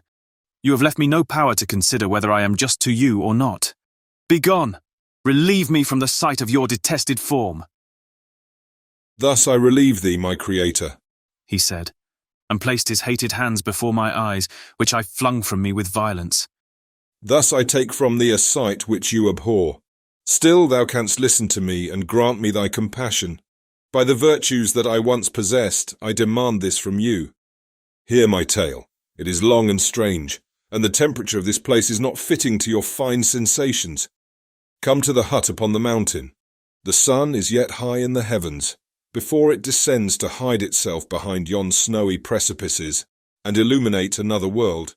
You will have heard my story, and can decide. On you it rests whether I quit for ever the neighbourhood of man and lead a harmless life, or become the scourge of your fellow creatures and the author of your own speedy ruin.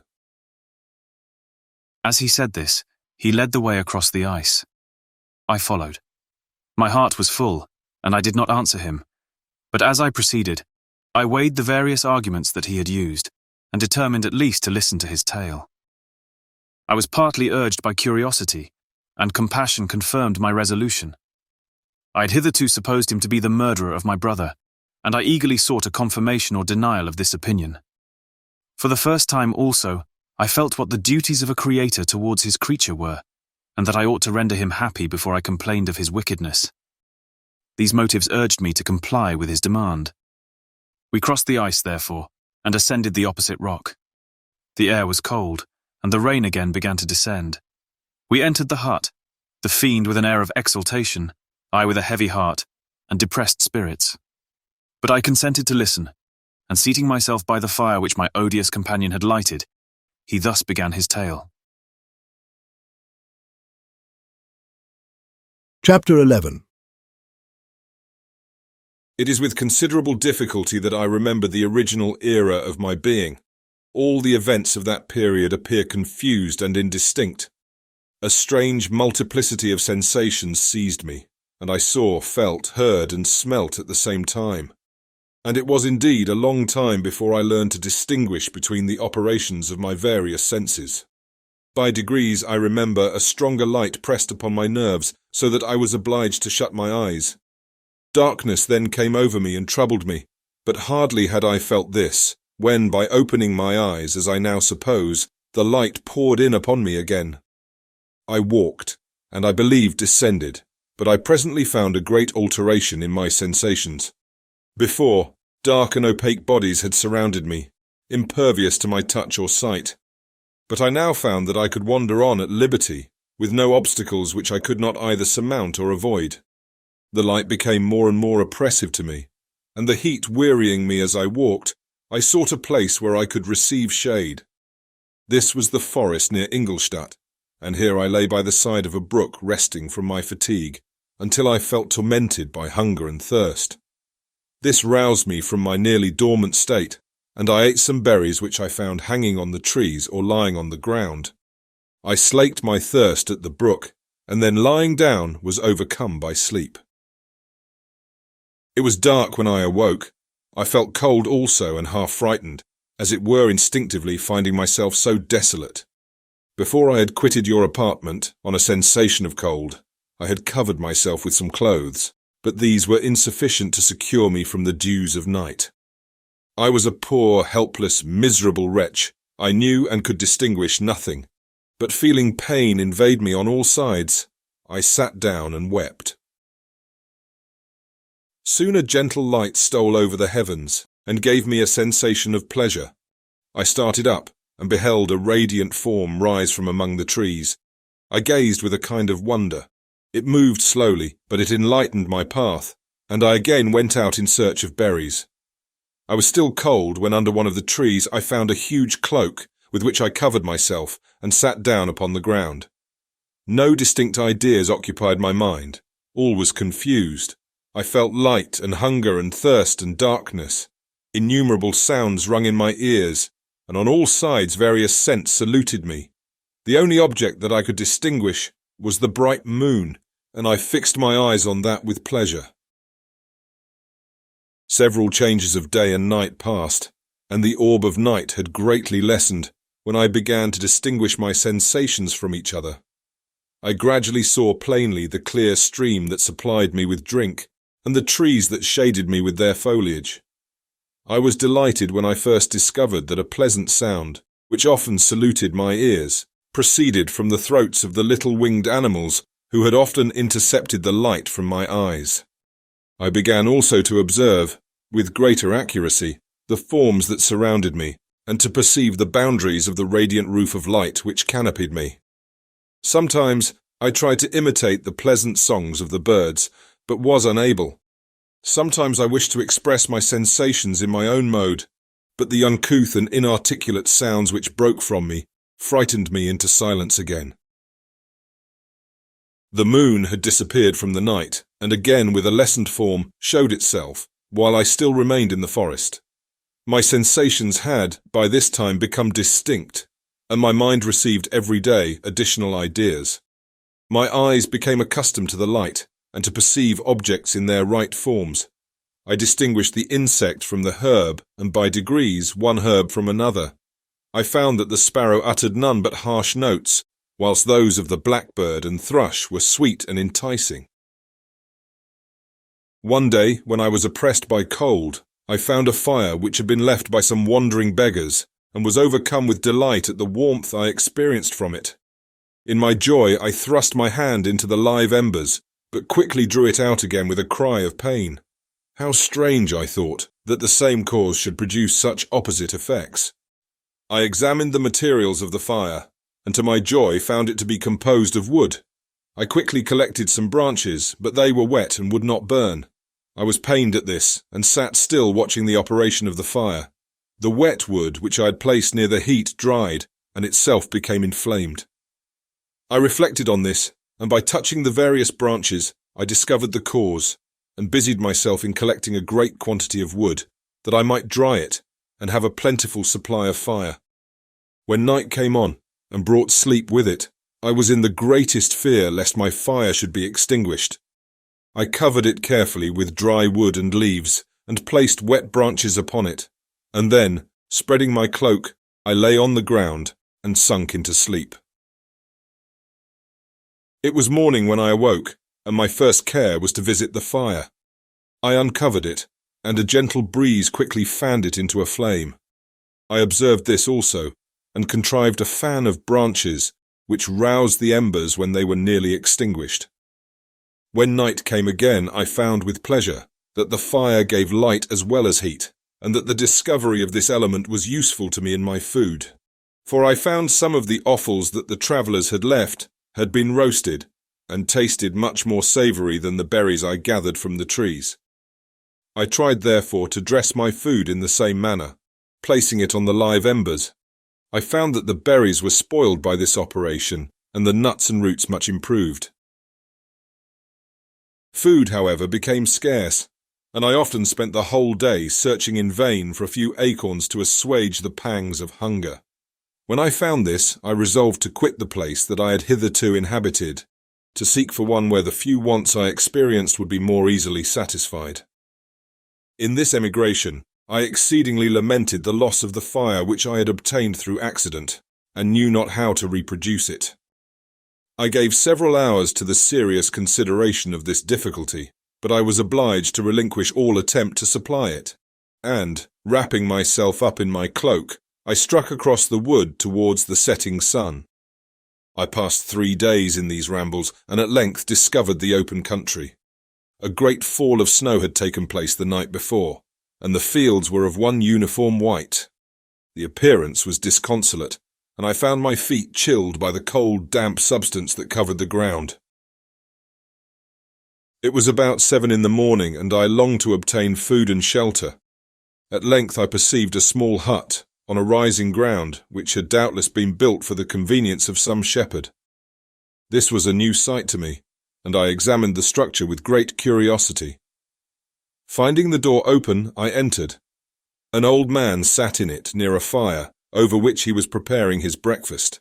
He turned on hearing a noise, and perceiving me, shrieked loudly, and quitting the hut, ran across the fields with a speed of which his debilitated form hardly appeared capable. His appearance, different from any I had ever before seen, and his flight, somewhat surprised me, but I was enchanted by the appearance of the hut.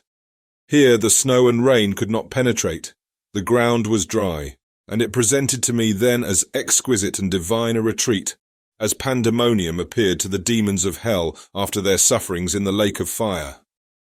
I greedily devoured the remnants of the shepherd's breakfast, which consisted of bread, cheese, milk, and wine. The latter, however, I did not like. Then, overcome by fatigue, I lay down among some straw and fell asleep. It was noon when I awoke, and allured by the warmth of the sun which shone brightly on the white ground, I determined to recommence my travels, and, depositing the remains of the peasant's breakfast in a wallet I found, I proceeded across the fields for several hours, until at sunset I arrived at a village. How miraculous did this appear! The huts, the neater cottages, and stately houses engaged my admiration by turns. The vegetables in the gardens, the milk and cheese that I saw placed at the windows of some of the cottages, allured my appetite. One of the best of these I entered, but I had hardly placed my foot within the door before the children shrieked and one of the women fainted.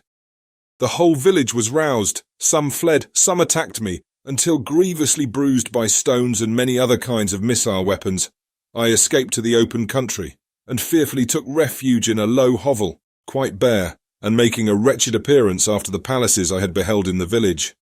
This hovel, however, joined a cottage of a neat and pleasant appearance, but after my late dearly bought experience, I dared not enter it. My place of refuge was constructed of wood, but so low that I could with difficulty sit upright in it. No wood, however, was placed on the earth, which formed the floor, but it was dry, and although the wind entered it by innumerable chinks, I found it an agreeable asylum from the snow and rain. Here then I retreated and lay down, happy to have found a shelter, however miserable, from the inclemency of the season, and still more from the barbarity of man. As soon as morning dawned, I crept from my kennel, that I might view the adjacent cottage, and discover if I could remain in the habitation I had found. It was situated against the back of the cottage, and surrounded on the sides which were exposed by a pigsty and a clear pool of water. One part was open, and by that I had crept in, but now I covered every crevice by which I might be perceived with stones and wood, yet in such a manner that I might move them on occasion to pass out.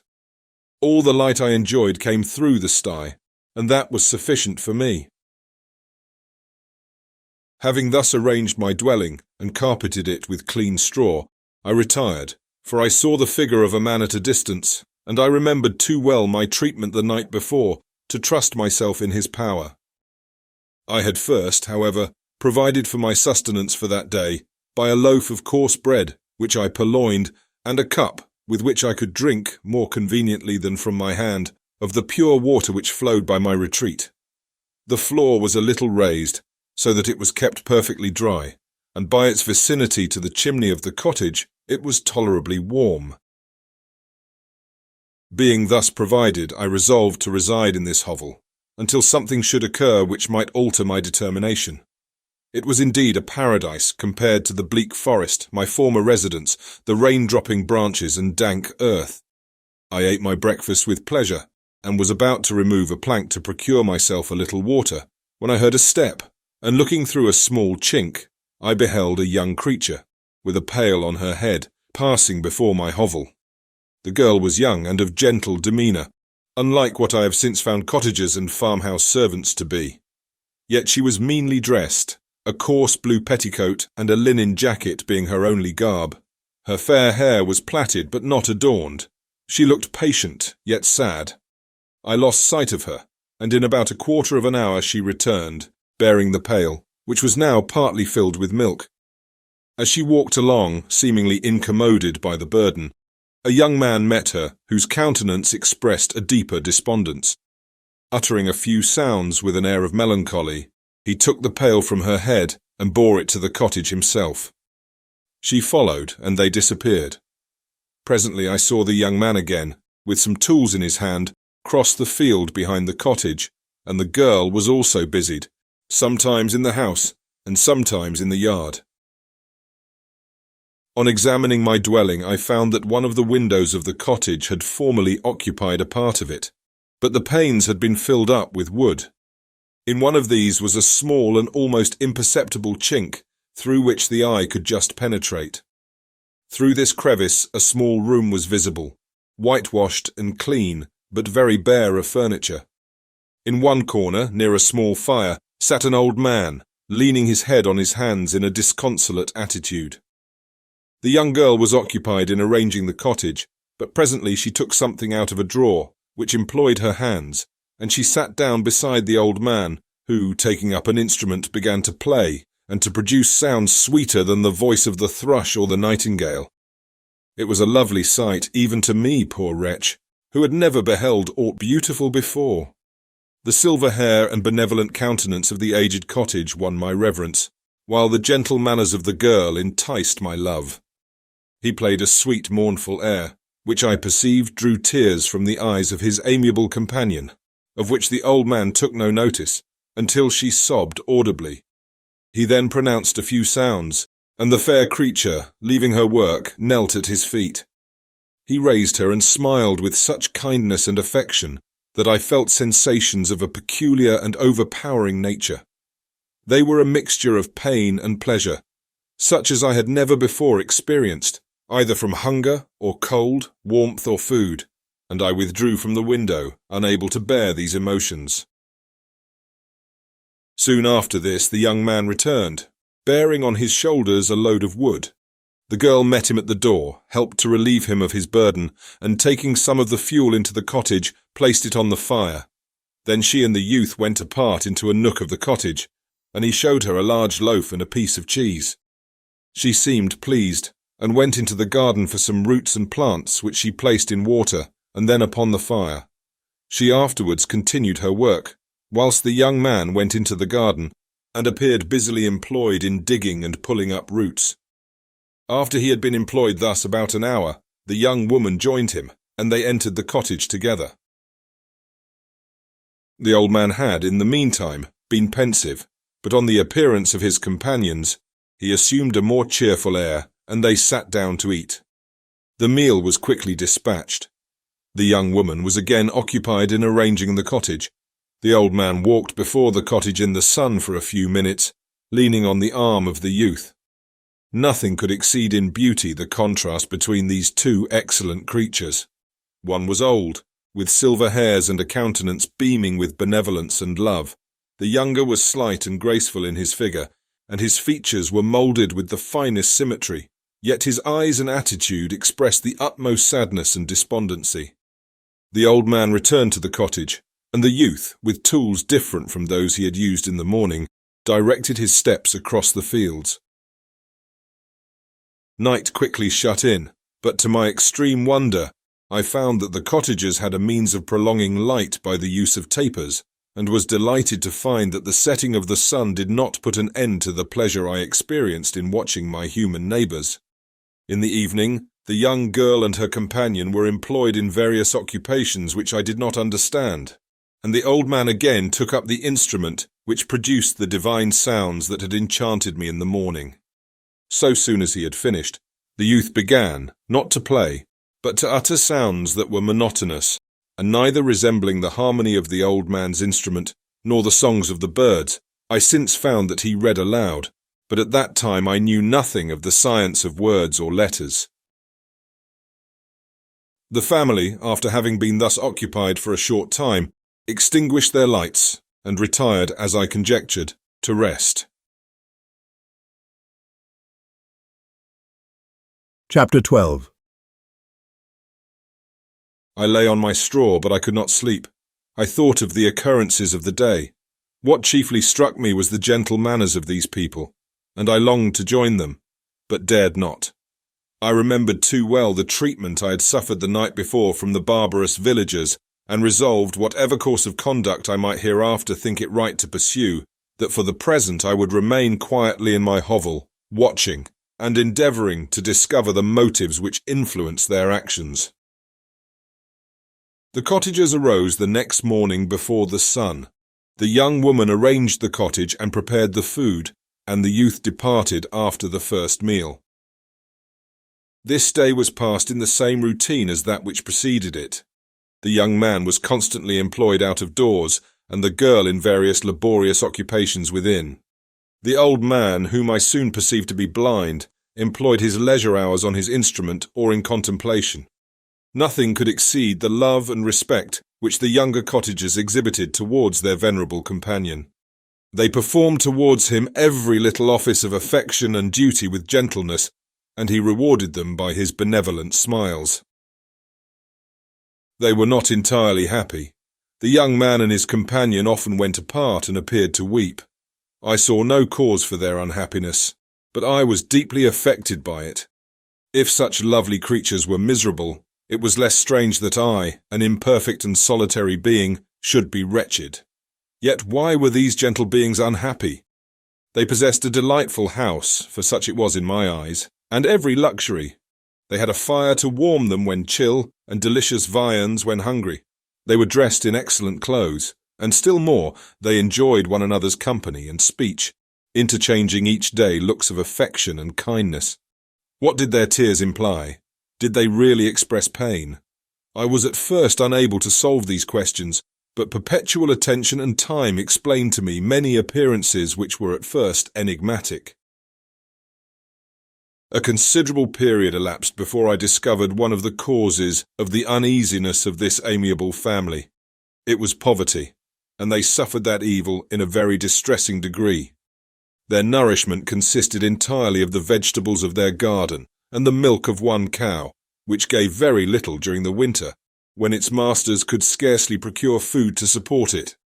They often, I believe, suffered the pangs of hunger very poignantly, especially the two younger cottagers, for several times they placed food before the old man, when they reserved none for themselves. This trait of kindness moved me sensibly. I had been accustomed during the night to steal a part of their store for my own consumption, but when I found that in doing this I inflicted pain on the cottagers, I abstained and satisfied myself with berries, nuts, and roots, which I gathered from a neighbouring wood. I discovered also another means through which I was enabled to assist their labours. I found that the youth spent a great part of each day in collecting wood for the family fire, and during the night I often took his tools, the use of which I quickly discovered, and brought home firing sufficient for the consumption of several days. I remember the first time that I did this, the young woman, when she opened the door in the morning, appeared greatly astonished on seeing a great pile of wood on the outside. She uttered some words in a loud voice, and the youth joined her, who also expressed surprise. I observed with pleasure that he did not go to the forest that day, but spent it in repairing the cottage and cultivating the garden. By degrees I made a discovery of still greater moment. I found that these people possessed a method of communicating their experience and feelings to one another by articulate sounds. I perceived that the words they spoke sometimes produced pleasure or pain, smiles or sadness in the minds and countenances of the hearers. This was indeed a godlike science, and I ardently desired to become acquainted with it. But I was baffled in every attempt I made for this purpose. Their pronunciation was quick, and the words they uttered, not having any apparent connection with visible objects, I was unable to discover any clue by which I could unravel the mystery of their reference. By great application, however, and after having remained during the space of several revolutions of the moon in my hovel, I discovered the names that were given to some of the most familiar objects of discourse. I learned and applied the words fire, milk, bread, and wood. I learned also the names of the cottagers themselves. The youth and his companion had each of them several names, but the old man had only one, which was father. The girl was called sister, or Agatha, and the youth Felix, brother or son. I cannot describe the delight I felt when I learned the ideas appropriated to each of these sounds and was able to pronounce them. I distinguished several other words, without being able as yet to understand or apply them, such as good, dearest, unhappy. I spent the winter in this manner. The gentle manners and beauty of the cottagers greatly endeared them to me. When they were unhappy, I felt depressed. When they rejoiced, I sympathized in their joys. I saw few human beings beside them, and if any other happened to enter the cottage, their harsh manners and rude gait only enhanced to me the superior accomplishments of my friends. The old man, I could perceive, often endeavoured to encourage his children, as sometimes I found that he called them, to cast off their melancholy. He would talk in a cheerful accent, with an expression of goodness that bestowed pleasure even upon me. Agatha listened with respect, her eyes sometimes filled with tears, which she endeavoured to wipe away unperceived. But I generally found that her countenance and tone were more cheerful after having listened to the exhortations of her father. It was not thus with Felix. He was always the saddest of the group, and even to my unpractised senses he appeared to have suffered more deeply than his friends. But if his countenance was more sorrowful, his voice was more cheerful than that of his sister, especially when he addressed the old man. I could mention innumerable instances which, although slight, mark the dispositions of these amiable cottagers. In the midst of poverty and want, Felix carried with pleasure to his sister the first little white flower that peeped out from beneath the snowy ground. Early in the morning, before she had risen, he cleared away the snow that obstructed her path to the milk-house, drew water from the well, and brought the wood from the outhouse, where, to his perpetual astonishment, he found his store always replenished by an invisible hand. In the day, I believe, he worked sometimes for a neighbouring farmer, because he often went forth and did not return until dinner, yet brought no wood with him. At other times he worked in the garden, but, as there was little to do in the frosty season, he read to the old man and Agatha. This reading had puzzled me extremely at first, but by degrees I discovered that he uttered many of the same sounds when he read, as when he talked. I conjectured, therefore, that he found on the paper signs for speech which he understood, and I ardently longed to comprehend these also. But how was that possible? when I did not even understand the sounds for which they stood as signs. I improved, however, sensibly in this science, but not sufficiently to follow up any kind of conversation, although I applied my whole mind to the endeavour, for I easily perceived that, although I eagerly longed to discover myself to the cottagers, I ought not to make the attempt until I had first become master of their language, which knowledge might enable me to make them overlook the deformity of my figure. For with this also the contrast perpetually presented to my eyes had made me acquainted. I had admired the perfect forms of my cottagers, their grace, beauty, and delicate complexions, but how was I terrified when I viewed myself in a transparent pool? At first I started back, unable to believe that it was indeed I who was reflected in the mirror, and when I became fully convinced that I was in reality the monster that I am, I was filled with the bitterest sensations of despondence and mortification. Alas, I did not yet entirely know the fatal effects of this miserable deformity. As the sun became warmer and the light of day longer, the snow vanished, and I beheld the bare trees and the black earth. From this time Felix was more employed, and the heart-moving indications of impending famine disappeared. Their food, as I afterwards found, was coarse, but it was wholesome, and they procured a sufficiency of it. Several new kinds of plants sprung up in the garden, which they dressed, and these signs of comfort increased daily as the season advanced. The old man, leaning on his son, walked each day at noon, when it did not rain, as I found it was called when the heavens poured forth its waters. This frequently took place, but a high wind quickly dried the earth, and the season became far more pleasant than it had been. My mode of life in my hovel was uniform. During the morning I attended the motions of the cottagers, and when they were dispersed in various occupations, I slept. The remainder of the day was spent in observing my friends. When they had retired to rest, if there was any moon, or the night was starlight, I went into the woods and collected my own food and fuel for the cottage. When I returned, as often as it was necessary, I cleared their path from the snow and performed those offices that I had seen done by Felix. I afterwards found that these labours, performed by an invisible hand, greatly astonished them, and once or twice I heard them on these occasions utter the words, "Good spirit." Wonderful! But I did not then understand the signification of these terms. My thoughts now became more active, and I longed to discover the motives and feelings of these lovely creatures. I was inquisitive to know why Felix appeared so miserable and Agatha so sad. I thought, foolish wretch, that it might be in my power to restore happiness to these deserving people. When I slept, or was absent, the forms of the venerable blind father, the gentle Agatha, and the excellent Felix flitted before me. I looked upon them as superior beings, who would be the arbiters of my future destiny.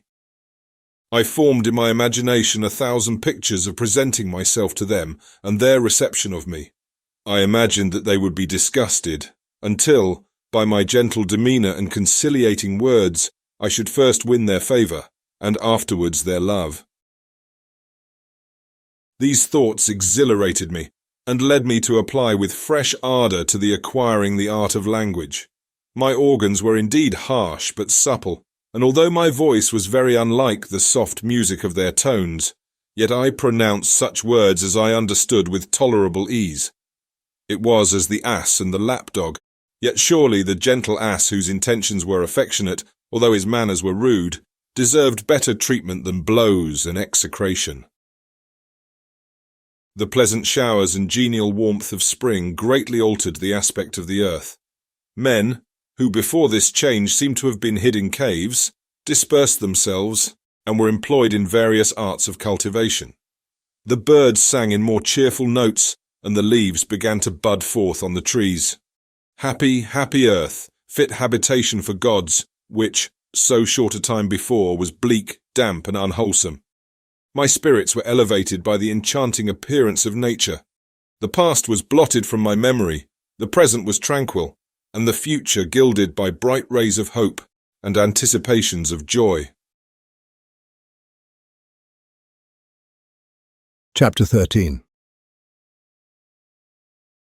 I now hasten to the more moving part of my story. I shall relate events that impressed me with feelings which, from what I had been, have made me what I am. Spring advanced rapidly. The weather became fine and the skies cloudless. It surprised me that what before was desert and gloomy should now bloom with the most beautiful flowers and verdure.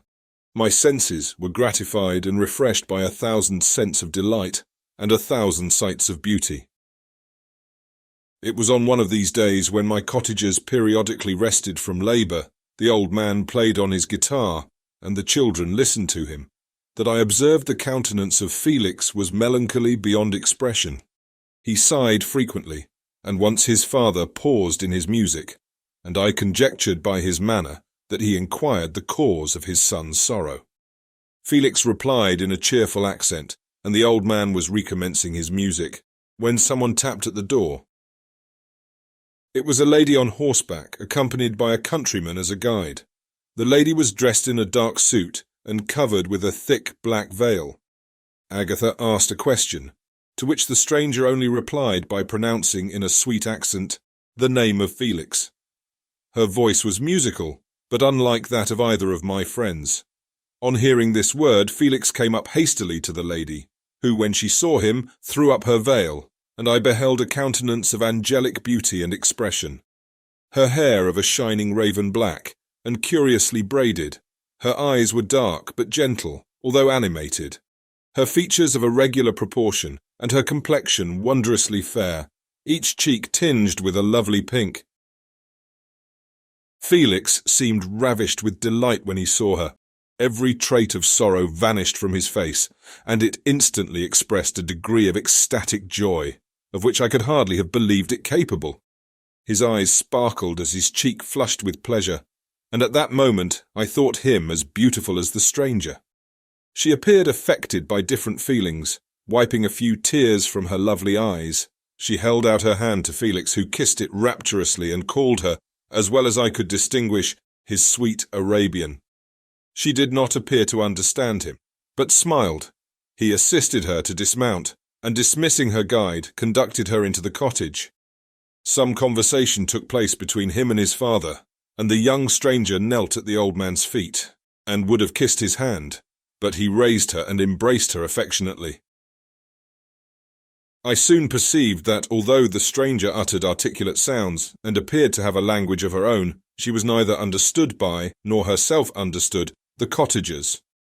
They made many signs which I did not comprehend, but I saw that her presence diffused gladness through the cottage, dispelling their sorrow as the sun dissipates the morning mists.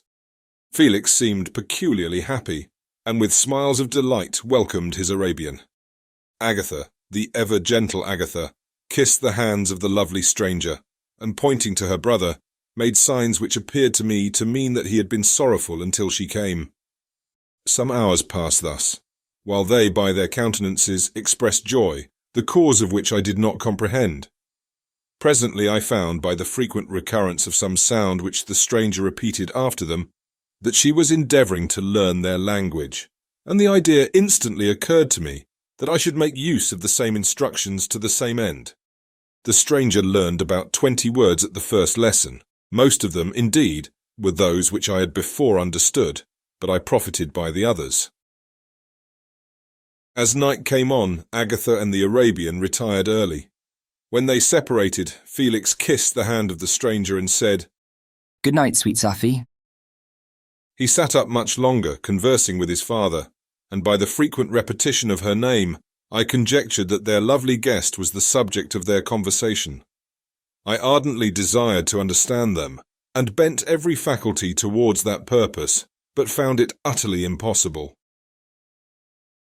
The next morning Felix went out to his work, and after the usual occupations of Agatha were finished, the Arabian sat at the feet of the old man, and, taking his guitar, played some airs so entrancingly beautiful that they at once drew tears of sorrow and delight from my eyes. She sang, and her voice flowed in a rich cadence, swelling or dying away like a nightingale of the woods. When she had finished, she gave the guitar to Agatha, who at first declined it. She played a simple air, and her voice accompanied it in sweet accents, but unlike the wondrous strain of the stranger. The old man appeared enraptured and said some words, which Agatha endeavoured to explain to Safie, and by which he appeared to wish to express that she bestowed on him the greatest delight by her music. The days now passed as peaceably as before, with the sole alteration that joy had taken place of sadness in the countenances of my friends. Safie was always gay and happy. She and I improved rapidly in the knowledge of language, so that in 2 months I began to comprehend most of the words uttered by my protectors. In the meanwhile also the black ground was covered with herbage, and the green banks interspersed with innumerable flowers, sweet to the scent and the eyes, stars of pale radiance among the moonlight woods. The sun became warmer, the nights clear and balmy, and my nocturnal rambles were an extreme pleasure to me, although they were considerably shortened by the late setting and early rising of the sun, for I never ventured abroad during daylight, fearful of meeting with the same treatment I had formerly endured in the first village which I entered.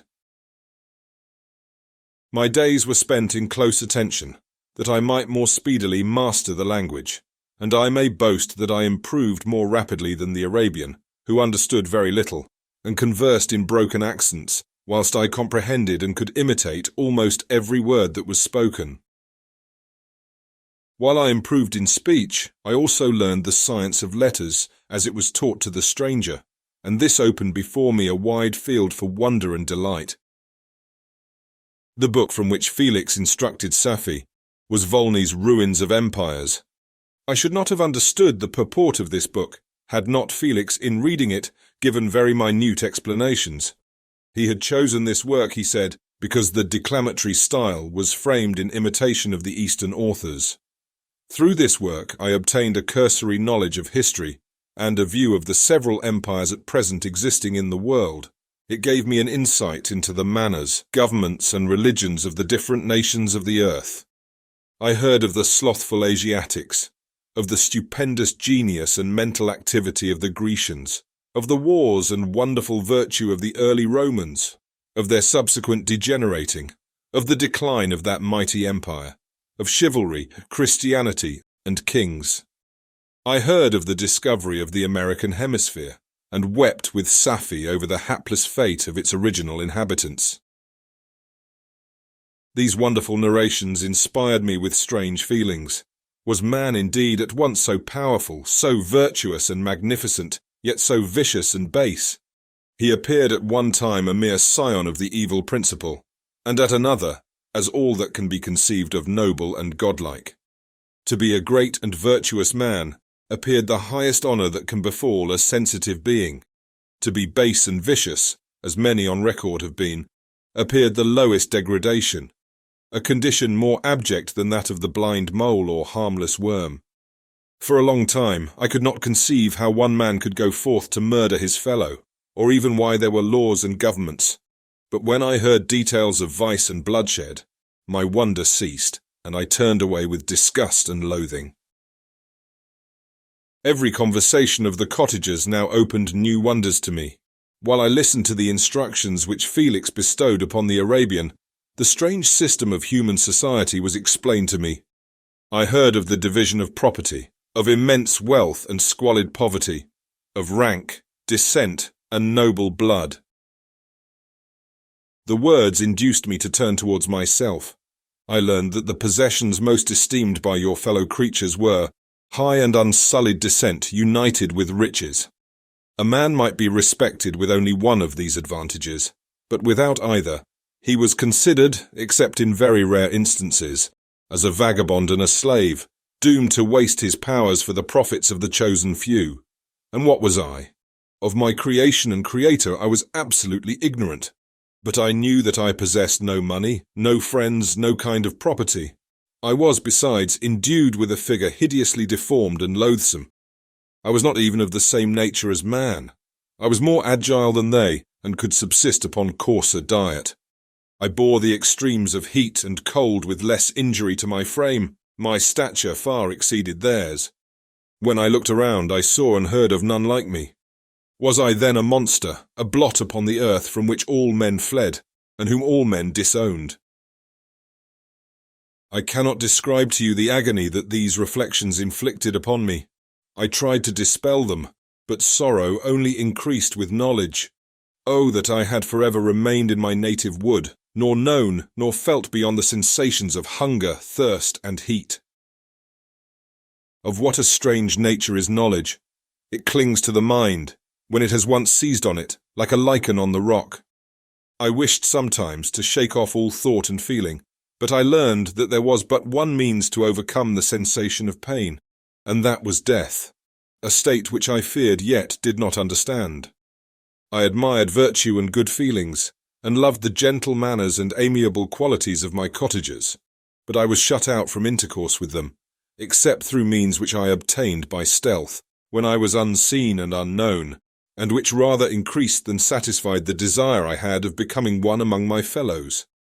The gentle words of Agatha and the animated smiles of the charming Arabian were not for me. The mild exhortations of the old man and the lively conversation of the loved Felix were not for me. Miserable, unhappy wretch! Other lessons were impressed upon me even more deeply.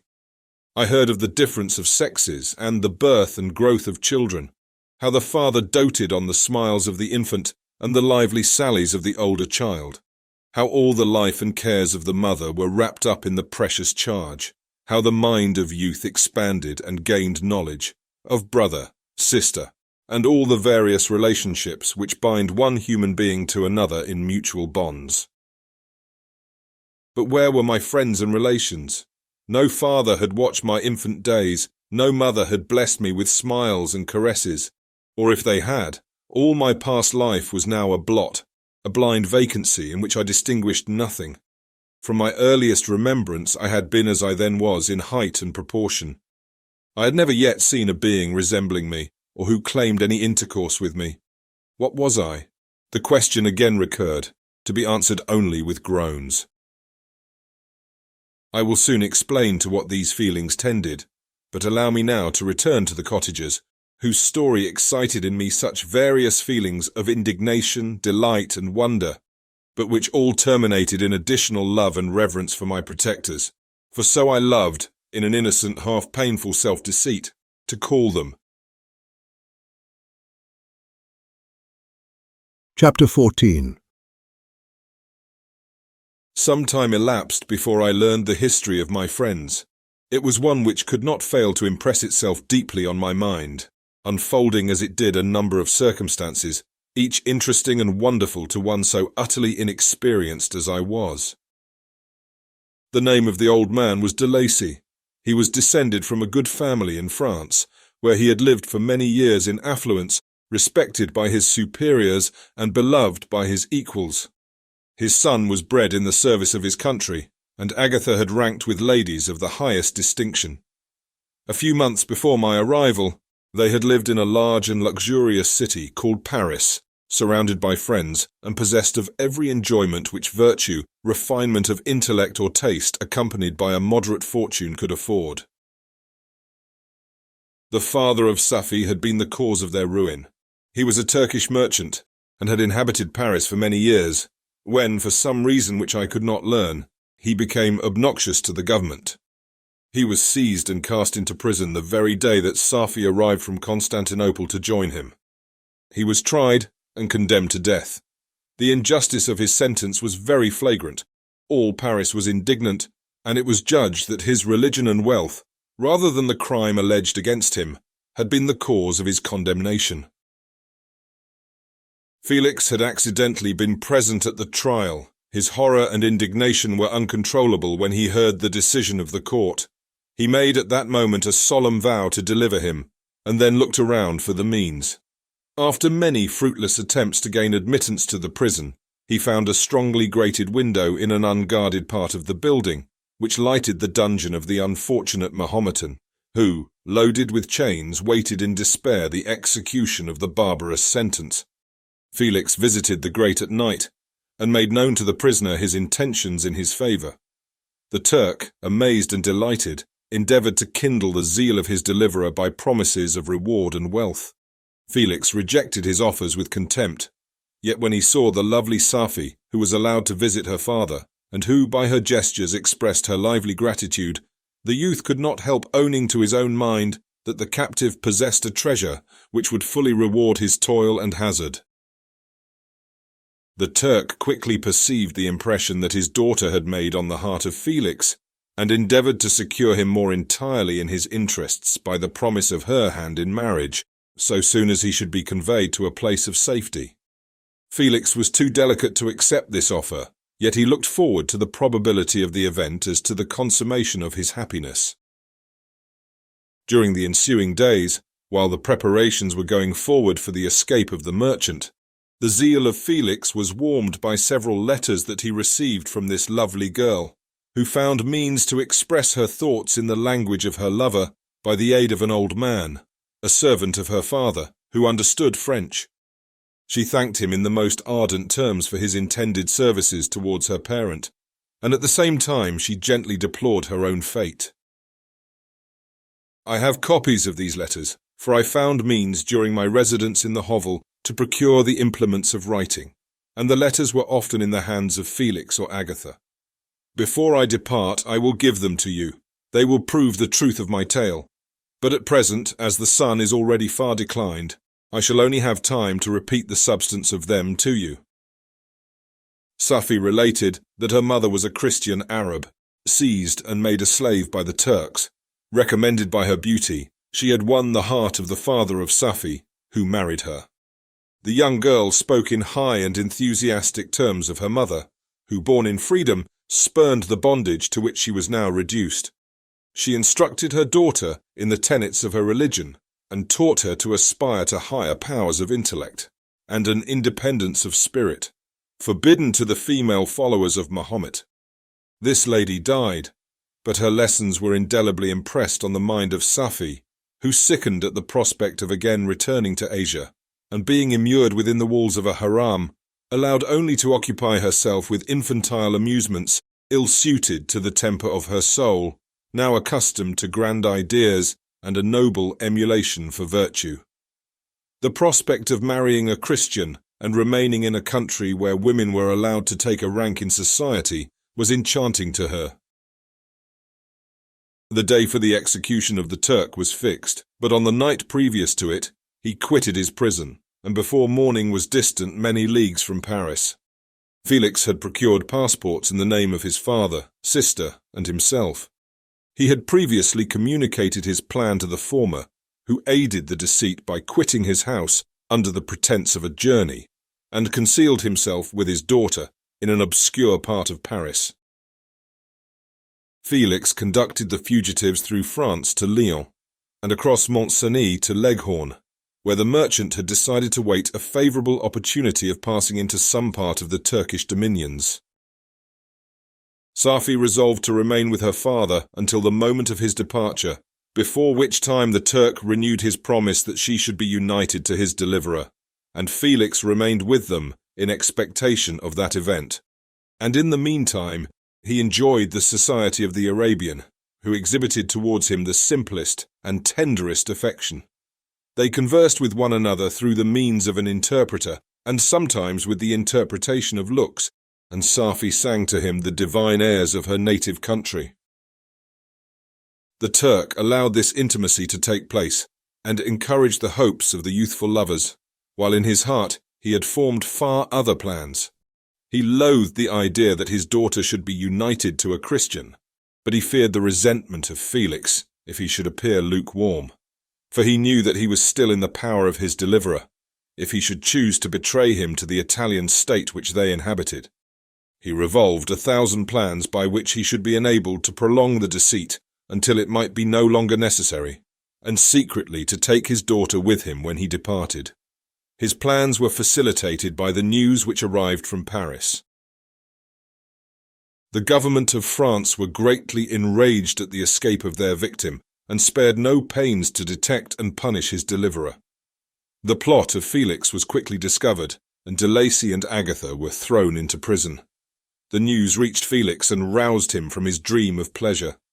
His blind and aged father and his gentle sister lay in a noisome dungeon, while he enjoyed the free air and the society of her whom he loved. This idea was torture to him, He quickly arranged with the Turks that if the latter should find a favourable opportunity for escape, before Felix could return to Italy, Safi should remain as a boarder at a convent at Leghorn, and then, quitting the lovely Arabian, he hastened to Paris and delivered himself up to the vengeance of the law, hoping to free de Lacy and Agatha by this proceeding. He did not succeed. They remained confined for 5 months before the trial took place, the result of which deprived them of their fortune and condemned them to a perpetual exile from their native country. They found a miserable asylum in the cottage in Germany, where I discovered them.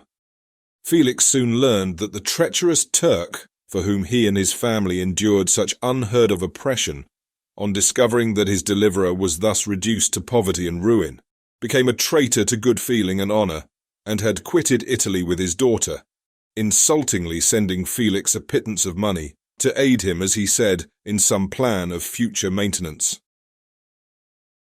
Such were the events that preyed on the heart of Felix, and rendered him, when I first saw him, the most miserable of his family. He could have endured poverty, and while this distress had been the meed of his virtue, he gloried in it, but the ingratitude of the Turk, and the loss of his beloved Safi, were misfortunes more bitter and irreparable. The arrival of the Arabian now infused new life into his soul. When the news reached Leghorn that Felix was deprived of his wealth and rank, the merchant commanded his daughter to think no more of her lover, but to prepare to return to her native country. The generous nature of Safi was outraged by this command. She attempted to expostulate with her father, but he left her angrily, reiterating his tyrannical mandate. A few days after, the Turk entered his daughter's apartment and told her hastily that he had reason to believe that his residence at Leghorn had been divulged, and that he should speedily be delivered up to the French government. He had consequently hired a vessel to convey him to Constantinople, for which city he should sail in a few hours. He intended to leave his daughter under the care of a confidential servant, to follow at her leisure with the greater part of his property, which had not yet arrived at Leghorn. When alone, Safi resolved in her own mind the plan of conduct that it would become her to pursue in this emergency. A residence in Turkey was abhorrent to her. Her religion and her feelings were alike adverse to it. By some papers of her father, which fell into her hands, she heard of the exile of her lover, and learnt the name of the spot where he then resided. She hesitated some time, but at length she formed her determination. Taking with her some jewels that belonged to her and a sum of money, she quitted Italy with an attendant, a native of Leghorn, but who understood the common language of Turkey, and departed for Germany. She arrived in safety at a town about 20 leagues from the cottage of de Lacy, when her attendant fell dangerously ill. Safi nursed her with the most devoted affection, but the poor girl died, and the Arabian was left alone, unacquainted with the language of the country, and utterly ignorant of the customs of the world. She fell, however, into good hands. The Italian had mentioned the name of the spot for which they were bound, and after her death, the woman of the house in which they had lived took care that Safi should arrive in safety at the cottage of her lover. Chapter 15. Such was the history of my beloved cottagers. It impressed me deeply. I learned from the views of social life which it developed to admire their virtues and to deprecate the vices of mankind. As yet I looked upon crime as a distant evil. Benevolence and generosity were ever present before me, inciting within me a desire to become an actor in the busy scene where so many admirable qualities were called forth and displayed. But in giving an account of the progress of my intellect, I must not omit a circumstance which occurred in the beginning of the month of August of the same year.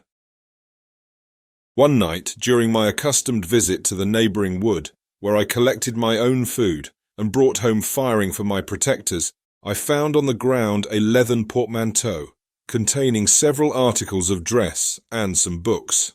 I eagerly seized the prize and returned with it to my hovel. Fortunately, the books were written in the language, the elements of which I had acquired at the cottage. They consisted of Paradise Lost, a volume of Plutarch's Lives, and the Sorrows of Werther, The possession of these treasures gave me extreme delight. I now continually studied and exercised my mind upon these histories, whilst my friends were employed in their ordinary occupations. I can hardly describe to you the effect of these books. They produced in me an infinity of new images and feelings that sometimes raised me to ecstasy, but more frequently sunk me into the lowest dejection.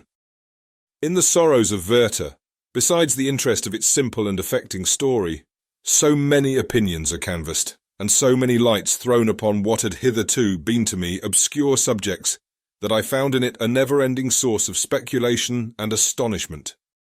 The gentle and domestic manners it described, combined with lofty sentiments and feelings, which had for their object something out of self, accorded well with my experience among my protectors, and with the wants which were for ever alive in my own bosom.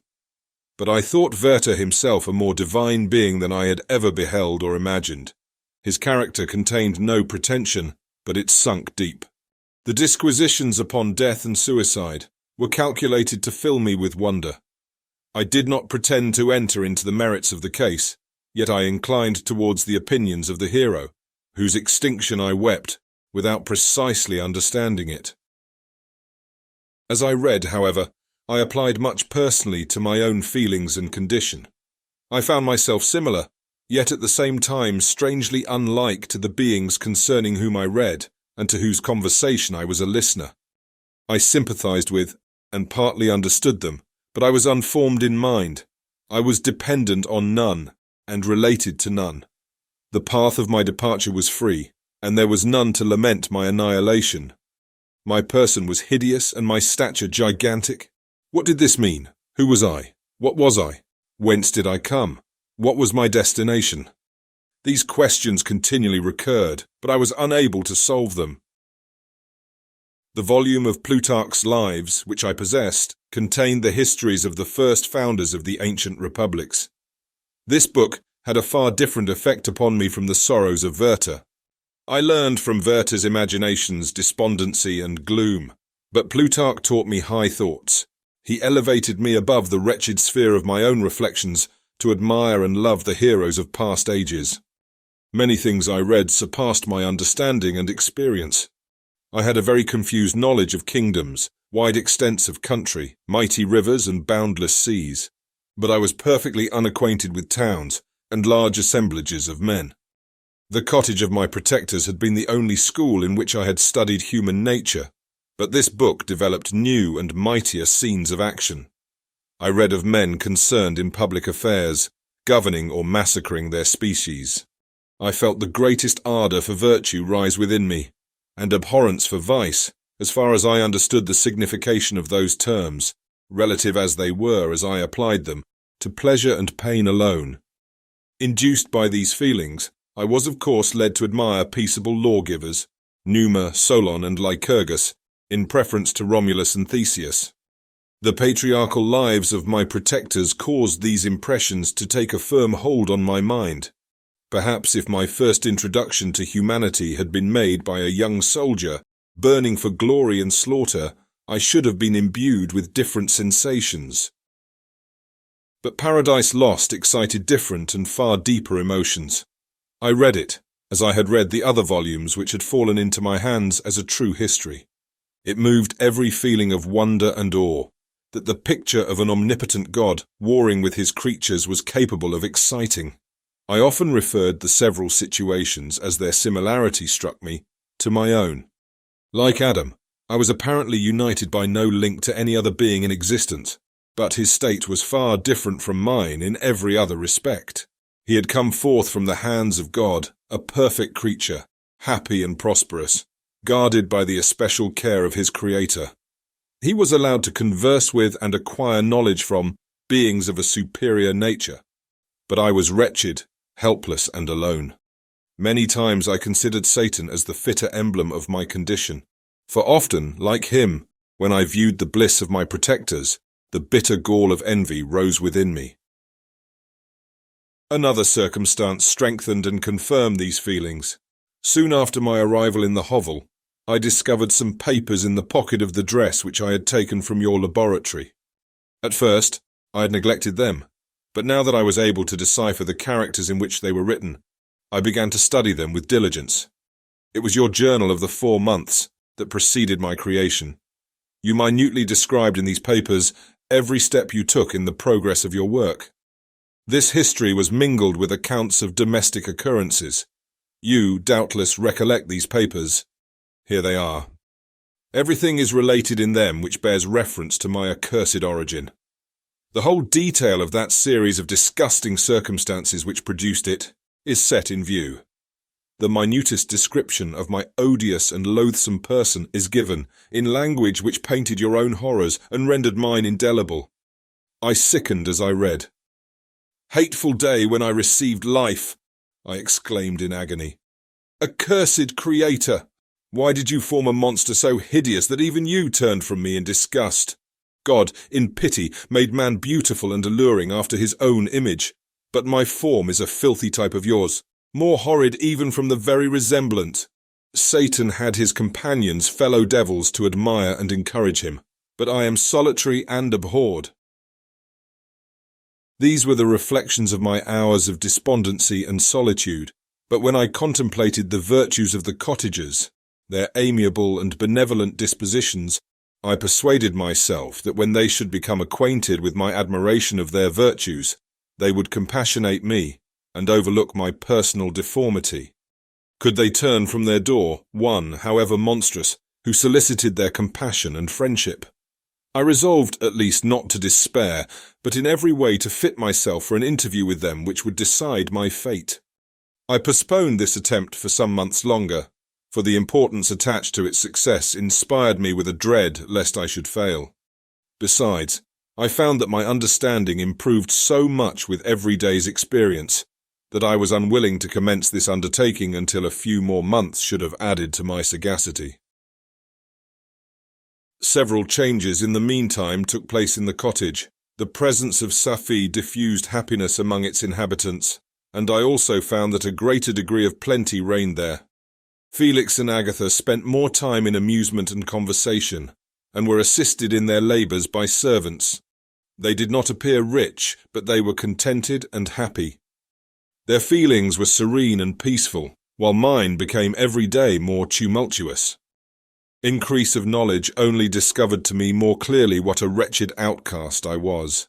I cherished hope, it is true, but it vanished when I beheld my person reflected in water, or my shadow in the moonshine, even as that frail image and that inconstant shade. I endeavoured to crush these fears and to fortify myself for the trial which in a few months I resolved to undergo, and sometimes I allowed my thoughts, unchecked by reason, to ramble in the fields of paradise, and dared to fancy amiable and lovely creatures sympathizing with my feelings and cheering my gloom. Their angelic countenances breathed smiles of consolation. But it was all a dream. No Eve soothed my sorrows, nor shared my thoughts. I was alone. I remembered Adam's supplication to his Creator. But where was mine? He had abandoned me, and in the bitterness of my heart, I cursed him. Autumn passed thus. I saw with surprise and grief the leaves decay and fall, and nature again assumed the barren and bleak appearance it had worn when I first beheld the woods and the lovely moon. Yet I did not heed the bleakness of the weather. I was better fitted by my conformation for the endurance of cold than heat. But my chief delights were the sight of the flowers, the birds, and all the gay apparel of summer. When those deserted me, I turned with more attention towards the cottagers. Their happiness was not decreased by the absence of summer. They loved and sympathized with one another, and their joys, depending on each other, were not interrupted by the casualties that took place around them. The more I saw of them, the greater became my desire to claim their protection and kindness. My heart yearned to be known and loved by these amiable creatures. To see their sweet looks directed towards me with affection was the utmost limit of my ambition. I dared not think that they would turn them from me with disdain and horror. The poor that stopped at their door were never driven away. I asked, it is true, for greater treasures than a little food or rest. I required kindness and sympathy, but I did not believe myself utterly unworthy of it. The winter advanced, and an entire revolution of the seasons had taken place since I awoke into life. My attention at this time was solely directed towards my plan of introducing myself into the cottage of my protectors. I revolved many projects, but that on which I finally fixed was to enter the dwelling when the blind old man should be alone. I had sagacity enough to discover that the unnatural hideousness of my person was the chief object of horror with those who had formerly beheld me. My voice, although harsh, had nothing terrible in it. I thought, therefore, that if, in the absence of his children, I could gain the goodwill and mediation of the old de Lacy, I might, by his means, be tolerated by my younger protectors. One day, when the sun shone on the red leaves that strewed the ground and diffused cheerfulness, although it denied warmth, Safie, Agatha, and Felix departed on a long country walk, and the old man, at his own desire, was left alone in the cottage. When his children had departed, he took up his guitar and played several mournful but sweet airs, more sweet and mournful than I had ever heard him play before.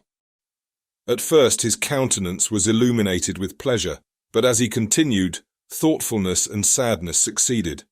At length, laying aside the instrument, he sat absorbed in reflection. My heart beat quick. This was the hour and moment of trial, which would decide my hopes or realize my fears. The servants were gone to a neighbouring fair. All was silent in and around the cottage. It was an excellent opportunity. Yet when I proceeded to execute my plan, my limbs failed me and I sank to the ground. Again I rose, and exerting all the firmness of which I was master, removed the planks which I had placed before my hovel to conceal my retreat. The fresh air revived me, and with renewed determination I approached the door of their cottage. I knocked. "Who is there?" said the old man. "Come in." I entered. "Pardon this intrusion," said I. "I am a traveller in want of a little rest. You would greatly oblige me if you would allow me to remain a few minutes before the fire." "Enter," said de Lacy. "and I will try in what manner I can relieve your wants, but unfortunately my children are from home, and as I am blind I am afraid I shall find it difficult to procure food for you." "Do not trouble yourself, my kind host. I have food. It is warmth and rest only that I need." I sat down, and a silence ensued. I knew that every minute was precious to me, yet I remained irresolute in what manner to commence the interview, when the old man addressed me. "By your language, stranger, I suppose you are my countryman. Are you French?" "No, but I was educated by a French family, and understand that language only. I am now going to claim the protection of some friends whom I sincerely love, and of whose favour I have some hopes." "Are they Germans?" "No, they are French. But let us change the subject. I am an unfortunate and deserted creature. I look around and I have no relation or friend upon earth. These amiable people to whom I go have never seen me and know little of me. I am full of fears, for if I fail there, I am an outcast in the world forever." "Do not despair. To be friendless is indeed to be unfortunate, but the hearts of men, when unprejudiced by any obvious self-interest, are full of brotherly love and charity. Rely therefore on your hopes, and if these friends are good and amiable, do not despair." "They are kind. They are the most excellent creatures in the world, but unfortunately they are prejudiced against me. I have good dispositions. My life has been hitherto harmless and in some degree beneficial, but a fatal prejudice clouds their eyes, and where they ought to see a feeling and kind friend, they behold only a detestable monster." "That is indeed unfortunate, but if you are really blameless, cannot you undeceive them?" "I am about to undertake that task, and it is on that account that I feel so many overwhelming terrors. I tenderly love these friends. I have, unknown to them, been for many months in the habits of daily kindness towards them, but they believe that I wish to injure them, and it is that prejudice which I wish to overcome." "Where do these friends reside?" "Near this spot." The old man paused and then continued. "If you will unreservedly confide to me the particulars of your tale, I perhaps may be of use in undeceiving them. I am blind and cannot judge of your countenance, but there is something in your words which persuades me that you are sincere. I am poor and an exile, but it will afford me true pleasure to be in any way serviceable to a human creature. Excellent man. I thank you and accept your generous offer. You raise me from the dust by this kindness, and I trust that by your aid I shall not be driven from the society and sympathy of your fellow creatures. Heaven forbid, even if you were really criminal, for that can only drive you to desperation and not instigate you to virtue. I also am unfortunate. I and my family have been condemned, although innocent. Judge, therefore, if I do not feel for your misfortunes. How can I thank you, my best and only benefactor? From your lips first have I heard the voice of kindness directed towards me. I shall be forever grateful, and your present humanity assures me of success with those friends whom I am on the point of meeting. May I know the names and residence of those friends? I paused. This, I thought, was the moment of decision, which was to rob me of or bestow happiness on me forever. I struggled vainly for firmness sufficient to answer him, but the effort destroyed all my remaining strength. I sank on the chair and sobbed aloud. At that moment I heard the steps of my younger protectors. I had not a moment to lose, but seizing the hand of the old man, I cried, "Now is the time. Save and protect me. You and your family are the friends whom I seek. Do not you desert me in the hour of trial." Great God! Exclaimed the old man. Who are you?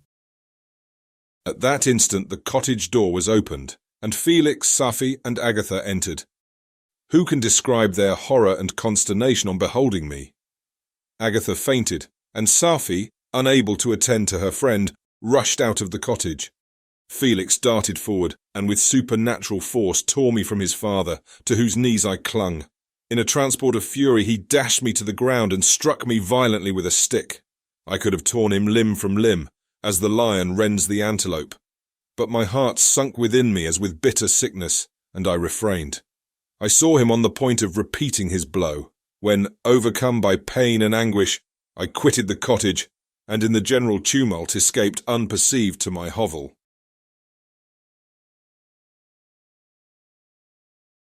Chapter 16.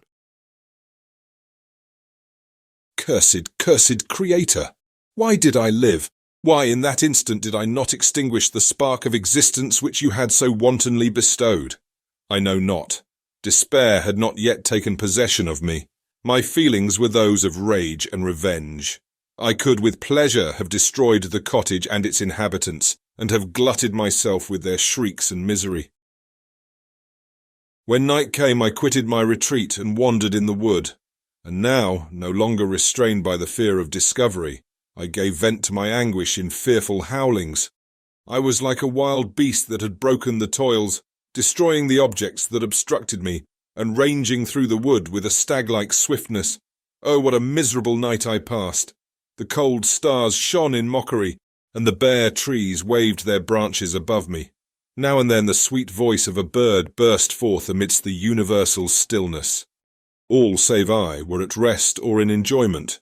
I, like the arch-fiend, bore a hell within me, and, finding myself unsympathized with, wished to tear up the trees, spread havoc and destruction around me, and then to have sat down and enjoyed the ruin. But this was a luxury of sensation that could not endure. I became fatigued with excess of bodily exertion, and sank on the damp grass in the sick impotence of despair. There was none among the myriads of men that existed who would pity or assist me, and should I feel kindness towards my enemies? No. From that moment I declared everlasting war against the species, and more than all, against him who had formed me, and sent me forth to this insupportable misery. The sun rose. I heard the voices of men and knew that it was impossible to return to my retreat during that day. Accordingly, I hid myself in some thick underwood, determining to devote the ensuing hours to reflection on my situation. The pleasant sunshine and the pure air of day restored me to some degree of tranquillity, and when I considered what had passed at the cottage, I could not help believing that I had been too hasty in my conclusions. I had certainly acted imprudently. It was apparent that my conversation had interested the father in my behalf, and I was a fool in having exposed my person to the horror of his children. I ought to have familiarized the old de Lacy to me, and by degrees to have discovered myself to the rest of his family, when they should have been prepared for my approach. But I did not believe my errors to be irretrievable, and after much consideration, I resolved to return to the cottage, seek the old man, and by my representations win him to my party. These thoughts calmed me, and in the afternoon I sank into a profound sleep, but the fever of my blood did not allow me to be visited by peaceful dreams. The horrible scene of the preceding day was forever acting before my eyes. The females were flying, and the enraged Felix tearing me from his father's feet. I awoke exhausted, and finding that it was already night, I crept forth from my hiding place and went in search of food. When my hunger was appeased, I directed my steps towards the well-known path that conducted to the cottage. All there was at peace. I crept into my hovel and remained in silent expectation of the accustomed hour when the family arose. That hour passed. The sun mounted high in the heavens, but the cottagers did not appear. I trembled violently, apprehending some dreadful misfortune. The inside of the cottage was dark, and I heard no motion. I cannot describe the agony of this suspense. Presently 2 countrymen passed by, but pausing near the cottage, they entered into conversation, using violent gesticulations, but I did not understand what they said, as they spoke the language of the country, which differed from that of my protectors. Soon after, however, Felix approached with another man. I was surprised, as I knew that he had not quitted the cottage that morning, and waited anxiously to discover, from his discourse, the meaning of these unusual appearances. "Do you consider," said his companion to him, "that you will be obliged to pay 3 months' rent, and to lose the produce of your garden? I do not wish to take any unfair advantage, and I beg, therefore, that you will take some days to consider of your determination." "It is utterly useless," replied Felix. "We can never again inhabit your cottage. The life of my father is in the greatest danger, owing to the dreadful circumstance that I have related. My wife and my sister will never recover their horror. I entreat you not to reason with me any more.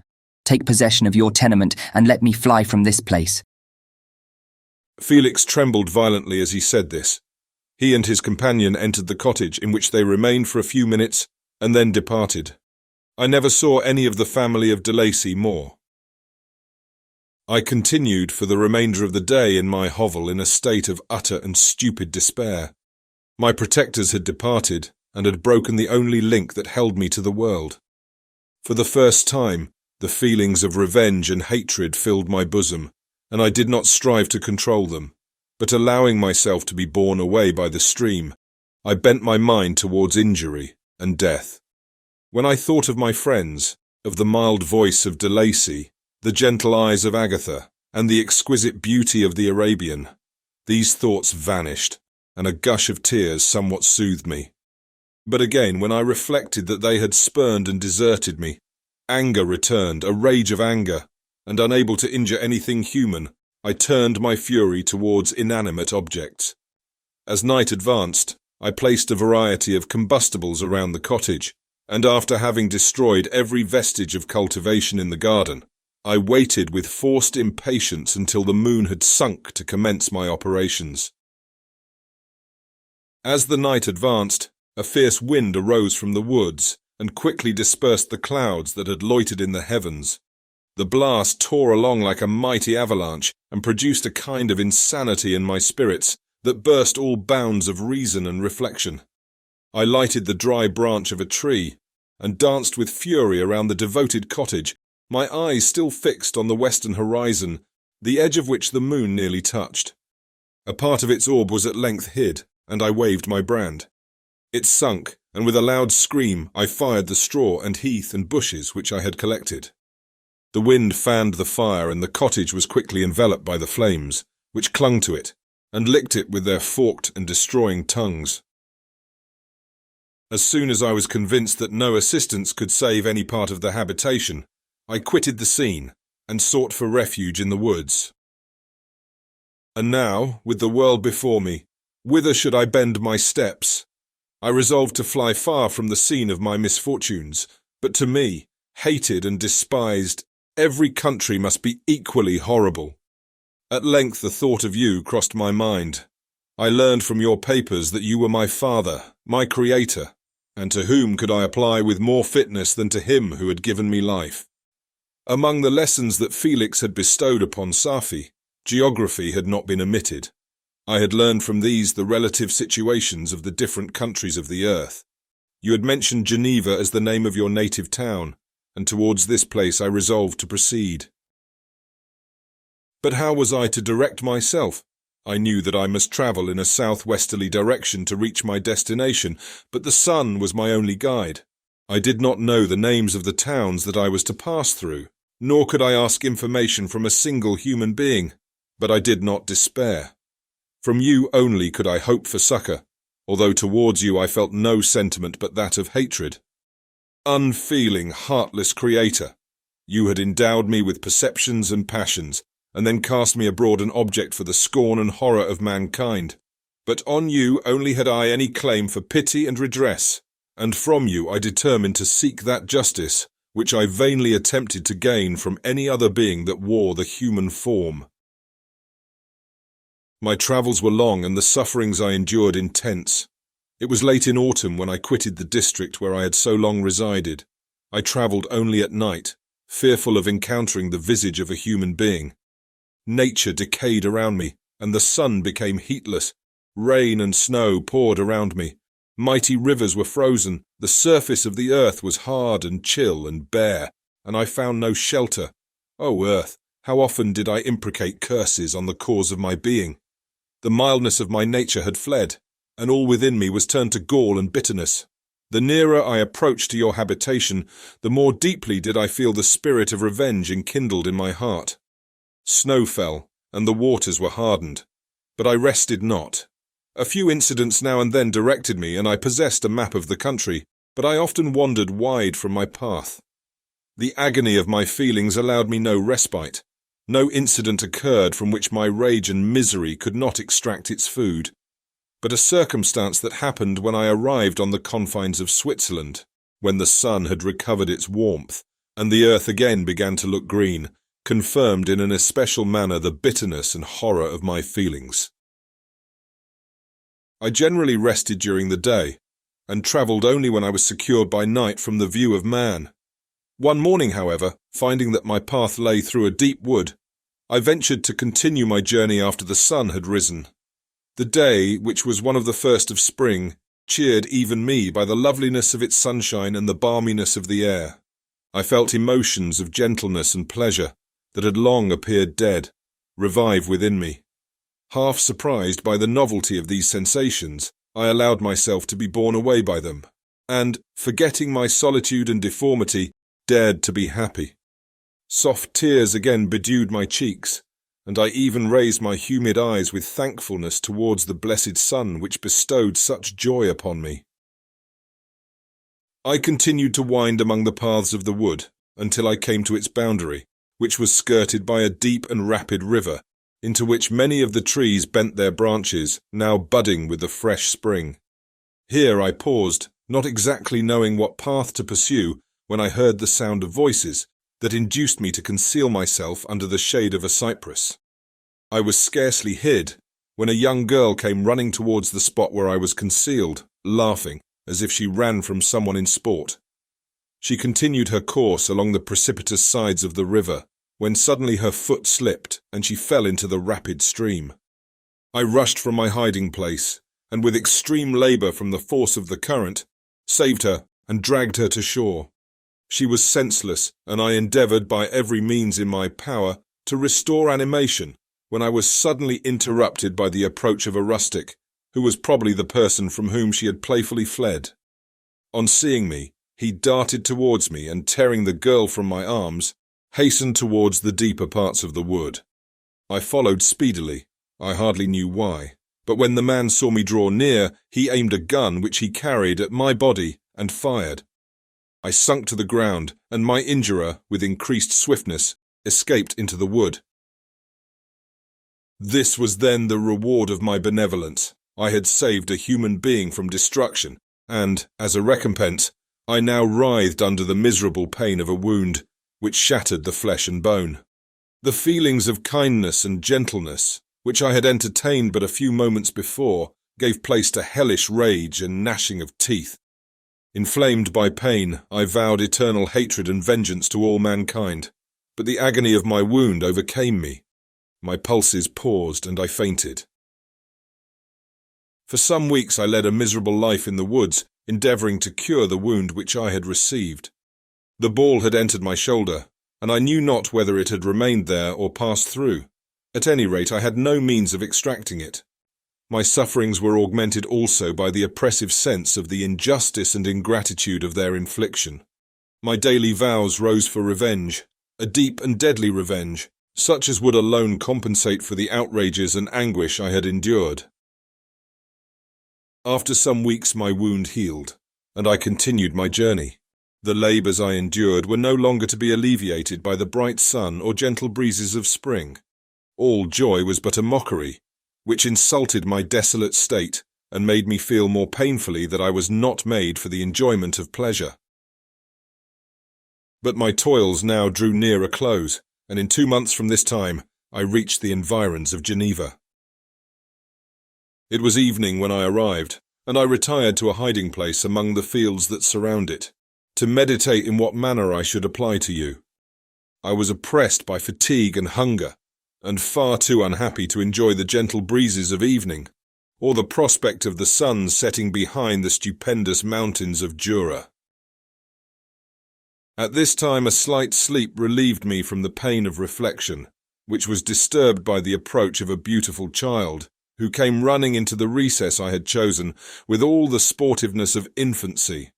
Suddenly, as I gazed on him, an idea seized me, that this little creature was unprejudiced, and had lived too short a time to have imbibed a horror of deformity. If, therefore, I could seize him, and educate him as my companion and friend, I should not be so desolate in this peopled earth.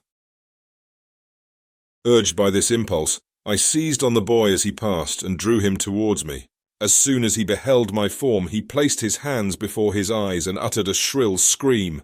I drew his hand forcibly from his face and said, "Child, what is the meaning of this? I do not intend to hurt you. Listen to me." He struggled violently. "Let me go!" he cried. "Monster! Ugly wretch! You wish to eat me and tear me to pieces! You are an ogre! Let me go, or I will tell my papa!" "Boy, you will never see your father again. You must come with me." "Hideous monster! Let me go! My papa is a syndic. He is Monsieur Frankenstein. He will punish you. You dare not keep me." "Frankenstein! You belong then to my enemy, to him towards whom I have sworn eternal revenge. You shall be my first victim." The child still struggled, and loaded me with epithets which carried despair to my heart. I grasped his throat to silence him, and in a moment he lay dead at my feet. I gazed on my victim, and my heart swelled with exultation and hellish triumph. Clapping my hands, I exclaimed, "I too can create desolation. My enemy is not invulnerable. This death will carry despair to him, and 1,000 other miseries shall torment and destroy him." As I fixed my eyes on the child, I saw something glittering on his breast. I took it. It was a portrait of a most lovely woman. In spite of my malignity, it softened and attracted me. For a few moments I gazed with delight on her dark eyes, fringed by deep lashes, and her lovely lips. But presently my rage returned. I remembered that I was forever deprived of the delights that such beautiful creatures could bestow, and that she whose resemblance I contemplated would, in regarding me, have changed that air of divine benignity to one expressive of disgust and affright. Can you wonder that such thoughts transported me with rage? I only wonder that at that moment, instead of venting my sensations in exclamations and agony, I did not rush among mankind and perish in the attempt to destroy them.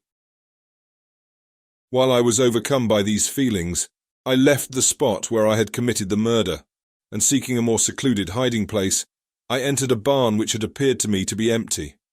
A woman was sleeping on some straw.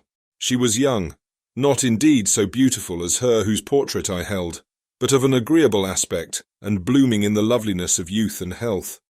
Here, I thought, is one of those whose joy-imparting smiles are bestowed on all but me. And then I bent over her and whispered, "Awake, fairest, thy lover is near, he who would give his life but to obtain one look of affection from thine eyes. My beloved, awake." The sleeper stirred. A thrill of terror ran through me. Should she indeed awake and see me and curse me and denounce the murderer? Thus would she assuredly act, if her darkened eyes opened and she beheld me. The thought was madness. It stirred the fiend within me. Not I, but she shall suffer. The murder I have committed because I am forever robbed of all that she could give me, she shall atone. The crime had its source in her. Be hers the punishment. Thanks to the lessons of Felix and the sanguinary laws of man, I had learned now to work mischief. I bent over her and placed the portrait securely in one of the folds of her dress. She moved again, and I fled. For some days I haunted the spot where these scenes had taken place, sometimes wishing to see you, sometimes resolved to quit the world and its miseries forever. At length I wandered towards these mountains, and have ranged through their immense recesses, consumed by a burning passion which you alone can gratify. We may not part until you have promised to comply with my requisition. I am alone and miserable. Man will not associate with me, but one as deformed and horrible as myself would not deny herself to me. My companion must be of the same species and have the same defects. This being you must create.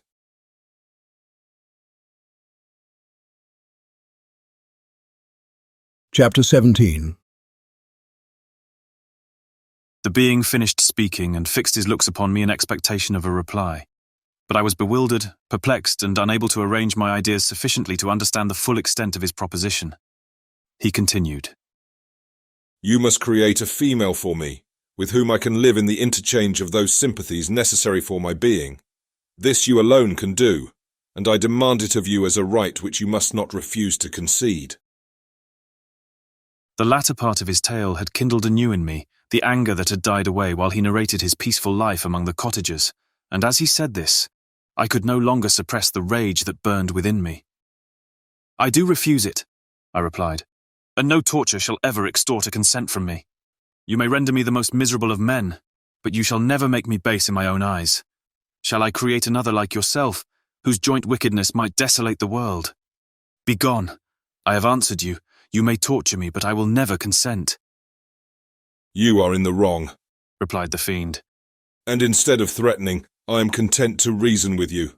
I am malicious because I am miserable. Am I not shunned and hated by all mankind? You, my creator, would tear me to pieces and triumph.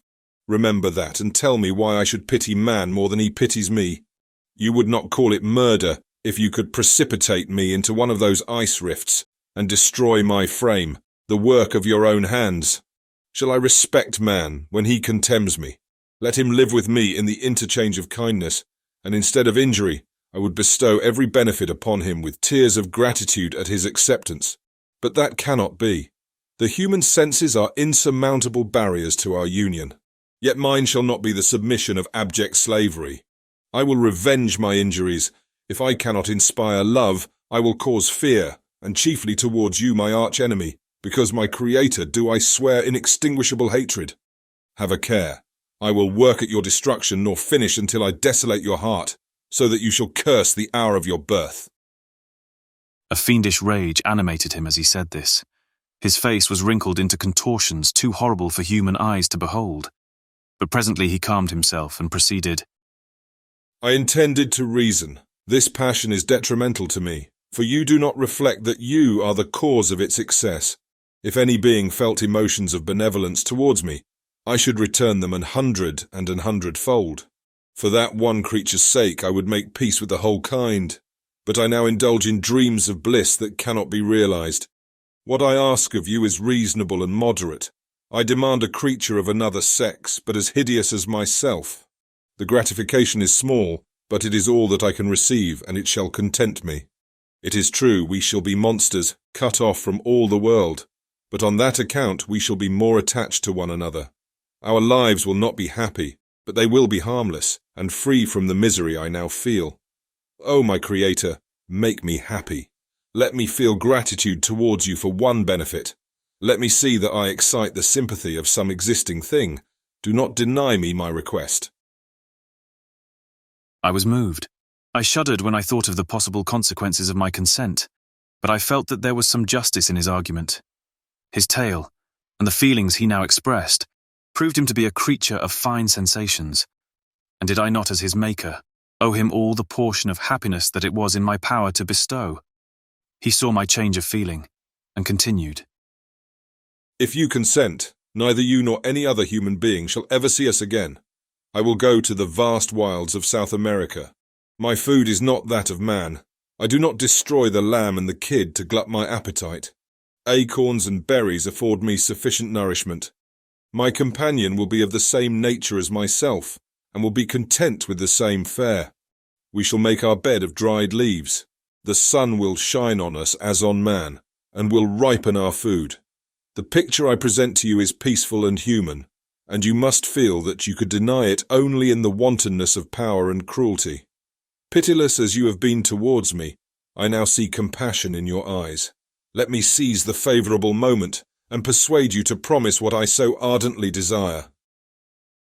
You propose, replied I, to fly from the habitations of man, to dwell in those wilds where the beasts of the field will be your only companions. How can you, who long for the love and sympathy of man, persevere in this exile? You will return and again seek their kindness, and you will meet with their detestation. Your evil passions will be renewed, and you will then have a companion to aid you in the task of destruction. This may not be. Cease to argue the point, for I cannot consent. How inconstant are your feelings! But a moment ago you were moved by my representations, and why do you again harden yourself to my complaints? I swear to you, by the earth which I inhabit, and by you that made me, that with the companion you bestow I will quit the neighbourhood of man, and dwell as it may chance in the most savage of places. My evil passions will have fled, for I shall meet with sympathy. My life will flow quietly away, and in my dying moments I shall not curse my Maker. His words had a strange effect upon me. I compassionated him, and sometimes felt a wish to console him. But when I looked upon him, when I saw the filthy mass that moved and talked, my heart sickened, and my feelings were altered to those of horror and hatred. I tried to stifle these sensations. I thought that as I could not sympathize with him, I had no right to withhold from him the small portion of happiness which was yet in my power to bestow. You swear, I said, to be harmless, but have you not already shown a degree of malice that should reasonably make me distrust you? May not even this be a feint that will increase your triumph by affording a wider scope for your revenge? How is this? I must not be trifled with, and I demand an answer. If I have no ties and no affections, hatred and vice must be my portion. The love of another will destroy the cause of my crimes, and I shall become a thing, of whose existence everyone will be ignorant. My vices are the children of a forced solitude that I abhor, and my virtues will necessarily arise when I live in communion with an equal. I shall feel the affections of a sensitive being, and become linked to the chain of existence and events from which I am now excluded. I paused some time to reflect on all he had related, and the various arguments which he had employed. I thought of the promise of virtues which he had displayed on the opening of his existence, and the subsequent blight of all kindly feeling by the loathing and scorn which his protectors had manifested towards him. His power and threats were not omitted in my calculations. A creature who could exist in the ice caves of the glaciers and hide himself from pursuit among the ridges of inaccessible precipices was a being possessing faculties it would be vain to cope with. After a long pause of reflection, I concluded that the justice due both to him and my fellow creatures demanded of me that I should comply with his request. Turning to him, therefore, I said, I consent to your demand, on your solemn oath to quit Europe forever, and every other place in the neighbourhood of man, as soon as I shall deliver into your hands a female who will accompany you in your exile. I swear, he cried, by the sun and by the blue sky of heaven, and by the fire of love that burns my heart, that if you grant my prayer, while they exist, you shall never behold me again. Depart to your home and commence your labours. I shall watch their progress with unutterable anxiety, and fear not but that, when you are ready, I shall appear." Saying this, he suddenly quitted me, fearful perhaps of any change in my sentiments.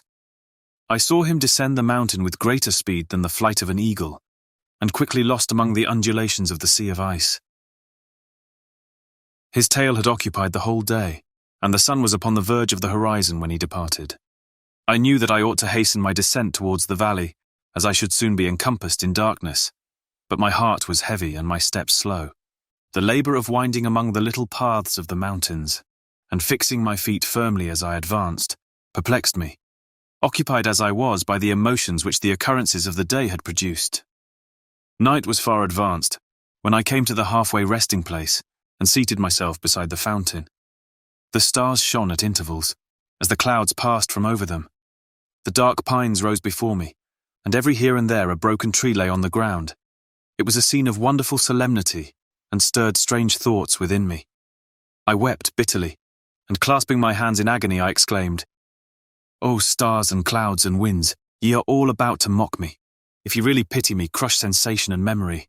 Let me become as naught, but if not, depart, and leave me in darkness." These were wild and miserable thoughts, but I cannot describe to you how the eternal twinkling of the stars weighed upon me, and how I listened to every blast of wind, as if it were a dull, ugly siroc on its way to consume me. Morning dawned before I arrived at the village of Chamounix. I took no rest, but returned immediately to Geneva. Even in my own heart I could give no expression to my sensations. They weighed on me with a mountain's weight, and their excess destroyed my agony beneath them. Thus I returned home, and entering the house, presented myself to the family. My haggard and wild appearance awoke intense alarm, but I answered no question. Scarcely did I speak. I felt as if I were placed under a ban, as if I had no right to claim their sympathies, as if never more might I enjoy companionship with them. Yet even thus, I loved them to adoration, and to save them, I resolved to dedicate myself to my most abhorred task. The prospect of such an occupation made every other circumstance of existence pass before me like a dream, and that thought only had to me the reality of life.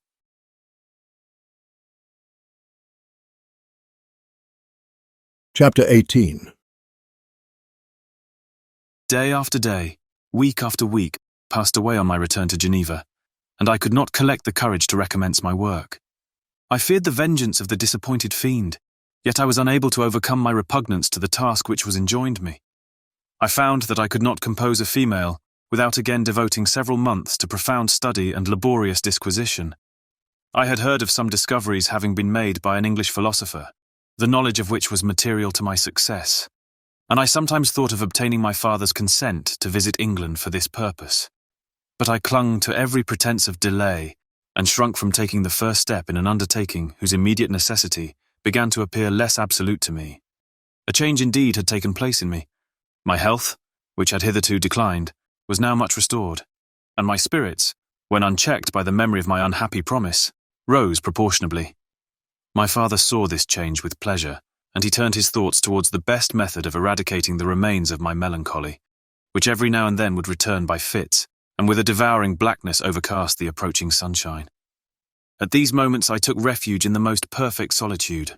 I passed whole days on the lake alone in a little boat, watching the clouds and listening to the rippling of the waves, silent and listless. But the fresh air and bright sun seldom failed to restore me to some degree of composure, and on my return I met the salutations of my friends with a readier smile and a more cheerful heart. It was after my return from one of these rambles that my father, calling me aside, thus addressed me. "I am happy to remark, my dear son, that you have resumed your former pleasures and seem to be returning to yourself, and yet you're still unhappy and still avoid our society. For some time I was lost in conjecture as to the cause of this, but yesterday an idea struck me, and if it is well founded, I conjure you to avow it. Reserve on such a point would be not only useless, but draw down treble misery on us all." I trembled violently at his exordium, and my father continued, "I confess, my son, that I have always looked forward to your marriage with our dear Elizabeth as the tie of our domestic comfort and the stay of my declining years. You were attached to each other from your earliest infancy. You studied together, and appeared in dispositions and tastes entirely suited to one another. But so blind is the experience of man that what I conceive to be the best assistance to my plan may have entirely destroyed it. You perhaps regard her as your sister, without any wish that she might become your wife. Nay, you may have met with another whom you may love, and, considering yourself as bound in honour to Elizabeth, this struggle may occasion the poignant misery which you appear to feel. My dear father, reassure yourself. I love my cousin tenderly and sincerely. I never saw any woman who excited, as Elizabeth does, my warmest admiration and affection. My future hopes and prospects are entirely bound up in the expectation of our union. The expression of your sentiments of this subject, my dear Victor, gives me more pleasure than I have for some time experienced. If you feel thus, we shall assuredly be happy, however present events may cast a gloom over us. But it is this gloom which appears to have taken so strong a hold of your mind that I wish to dissipate. Tell me, therefore, whether you object to an immediate solemnization of the marriage. We have been unfortunate, and recent events have drawn us from that everyday tranquillity befitting my years and infirmities. You are younger, yet I do not suppose, possessed as you are of a competent fortune, that an early marriage would at all interfere with any future plans of honour and utility that you may have formed. Do not suppose, however, that I wish to dictate happiness to you, or that a delay on your part would cause me any serious uneasiness. Interpret my words with candour, and answer me, I conjure you, with confidence and sincerity. I listened to my father in silence, and remained for some time incapable of offering any reply. I revolved rapidly in my mind a multitude of thoughts, and endeavoured to arrive at some conclusion. Alas, to me the idea of an immediate union with my Elizabeth was one of horror and dismay. I was bound by a solemn promise which I had not yet fulfilled, and dared not break. Or if I did, what manifold miseries might not impend over me and my devoted family? Could I enter into a festival with this deadly weight yet hanging round my neck and bowing me to the ground? I must perform my engagement and let the monster depart with his mate, before I allowed myself to enjoy the delight of an union from which I expected peace. I remembered also the necessity imposed upon me of either journeying to England or entering into a long correspondence with those philosophers of that country, whose knowledge and discoveries were of indispensable use to me in my present undertaking. The latter method of obtaining the desired intelligence was dilatory and unsatisfactory. Besides, I had an insurmountable aversion to the idea of engaging myself in my loathsome task in my father's house, while in habits of familiar intercourse with those I loved. I knew that 1,000 fearful accidents might occur, the slightest of which would disclose a tale to thrill all connected with me with horror. I was aware also that I should often lose all self-command, all capacity of hiding the harrowing sensations that would possess me during the progress of my unearthly occupation. I must absent myself from all I loved while thus employed. Once commenced, it would quickly be achieved, and I might be restored to my family in peace and happiness. My promise fulfilled, the monster would depart forever. Or, so my fond fancy imaged, some accident might meanwhile occur to destroy him and put an end to my slavery forever. These feelings dictated my answer to my father. I expressed a wish to visit England, but concealing the true reasons of this request, I clothed my desires under a guise which excited no suspicion, while I urged my desire with an earnestness that easily induced my father to comply. After so long a period of an absorbing melancholy that resembled madness in its intensity and effects, he was glad to find that I was capable of taking pleasure in the idea of such a journey, and he hoped that change of scene and varied amusement would, before my return, have restored me entirely to myself. The duration of my absence was left to my own choice. A few months, or at most a year, was the period contemplated. One paternal kind precaution he had taken to ensure my having a companion. Without previously communicating with me, he had, in concert with Elizabeth, arranged that Clerval should join me at Strasbourg. This interfered with the solitude I coveted for the prosecution of my task. Yet at the commencement of my journey, the presence of my friend could in no way be an impediment, and truly I rejoiced that thus I should be saved many hours of lonely, maddening reflection. Nay, Henry might stand between me and the intrusion of my foe. If I were alone, would he not at times force his abhorred presence on me, to remind me of my task, or to contemplate its progress? To England, therefore, I was bound, and it was understood that my union with Elizabeth should take place immediately on my return. My father's age rendered him extremely averse to delay. For myself, there was one reward I promised myself from my detested toils. One consolation for my unparalleled sufferings. It was the prospect of that day when, enfranchised from my miserable slavery, I might claim Elizabeth and forget the past in my union with her. I now made arrangements for my journey, but one feeling haunted me, which filled me with fear and agitation. During my absence, I should leave my friends unconscious of the existence of their enemy and unprotected from his attacks, exasperated as he might be by my departure. But he had promised to follow me wherever I might go. And would he not accompany me to England? This imagination was dreadful in itself, but soothing, inasmuch as it supposed the safety of my friends. I was agonized with the idea of the possibility that the reverse of this might happen.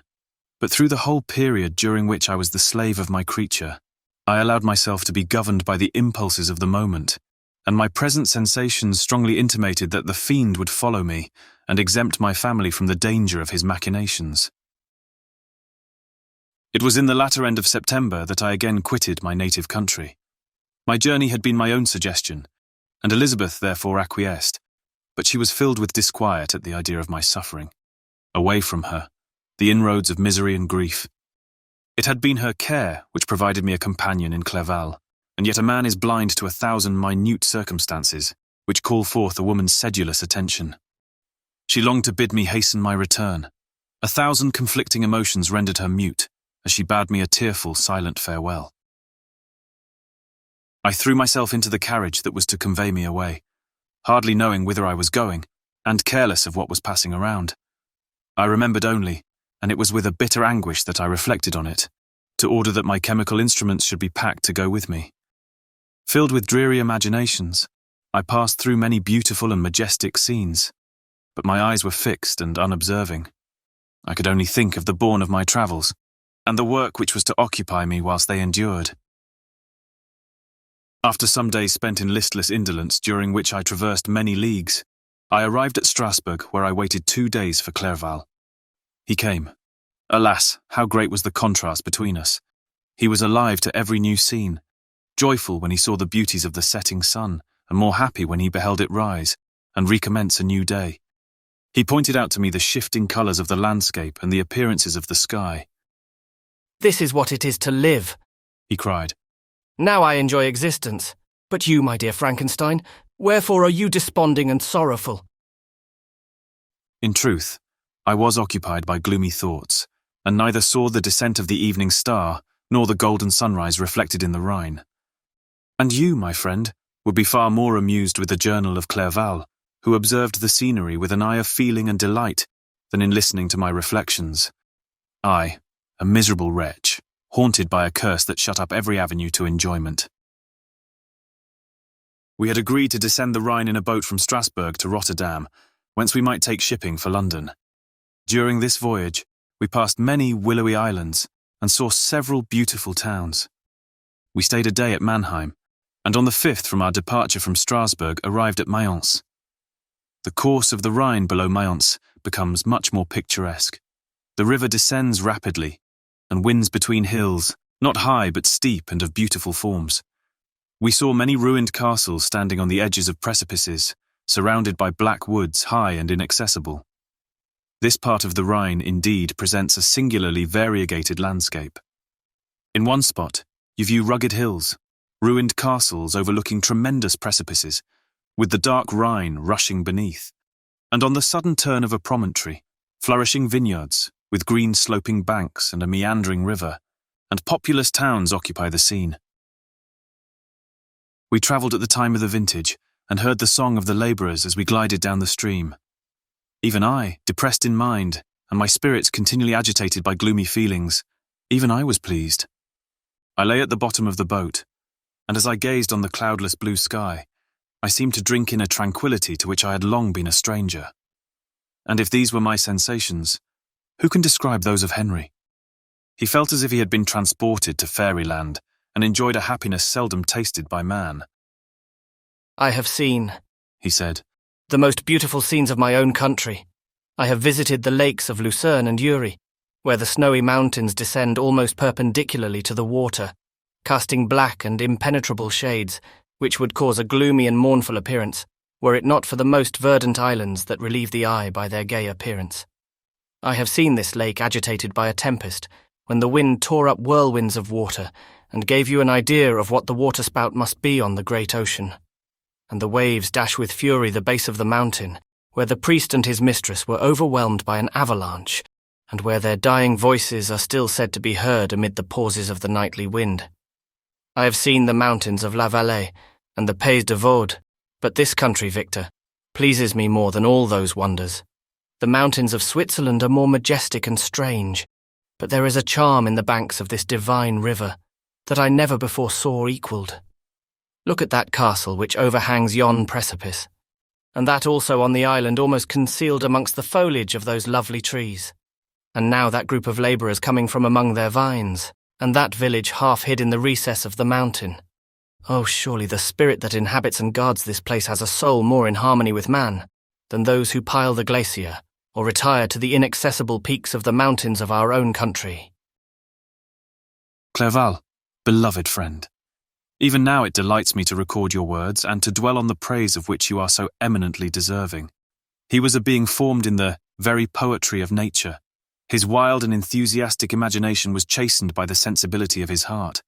His soul overflowed with ardent affections, and his friendship was of that devoted and wondrous nature that the worldly minded teach us to look for only in the imagination. But even human sympathies were not sufficient to satisfy his eager mind. The scenery of external nature, which others regard only with admiration, he loved with ardour. The sounding cataract haunted him like a passion, the tall rock, the mountain, and the deep and gloomy wood.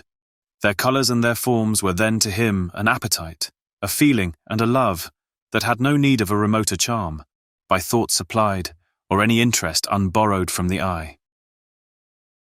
And where does he now exist? Is this gentle and lovely being lost forever? Has this mind, so replete with ideas, imaginations fanciful and magnificent, which formed a world, whose existence depended on the life of its creator, has this mind perished? Does it now only exist in my memory? No, it is not thus.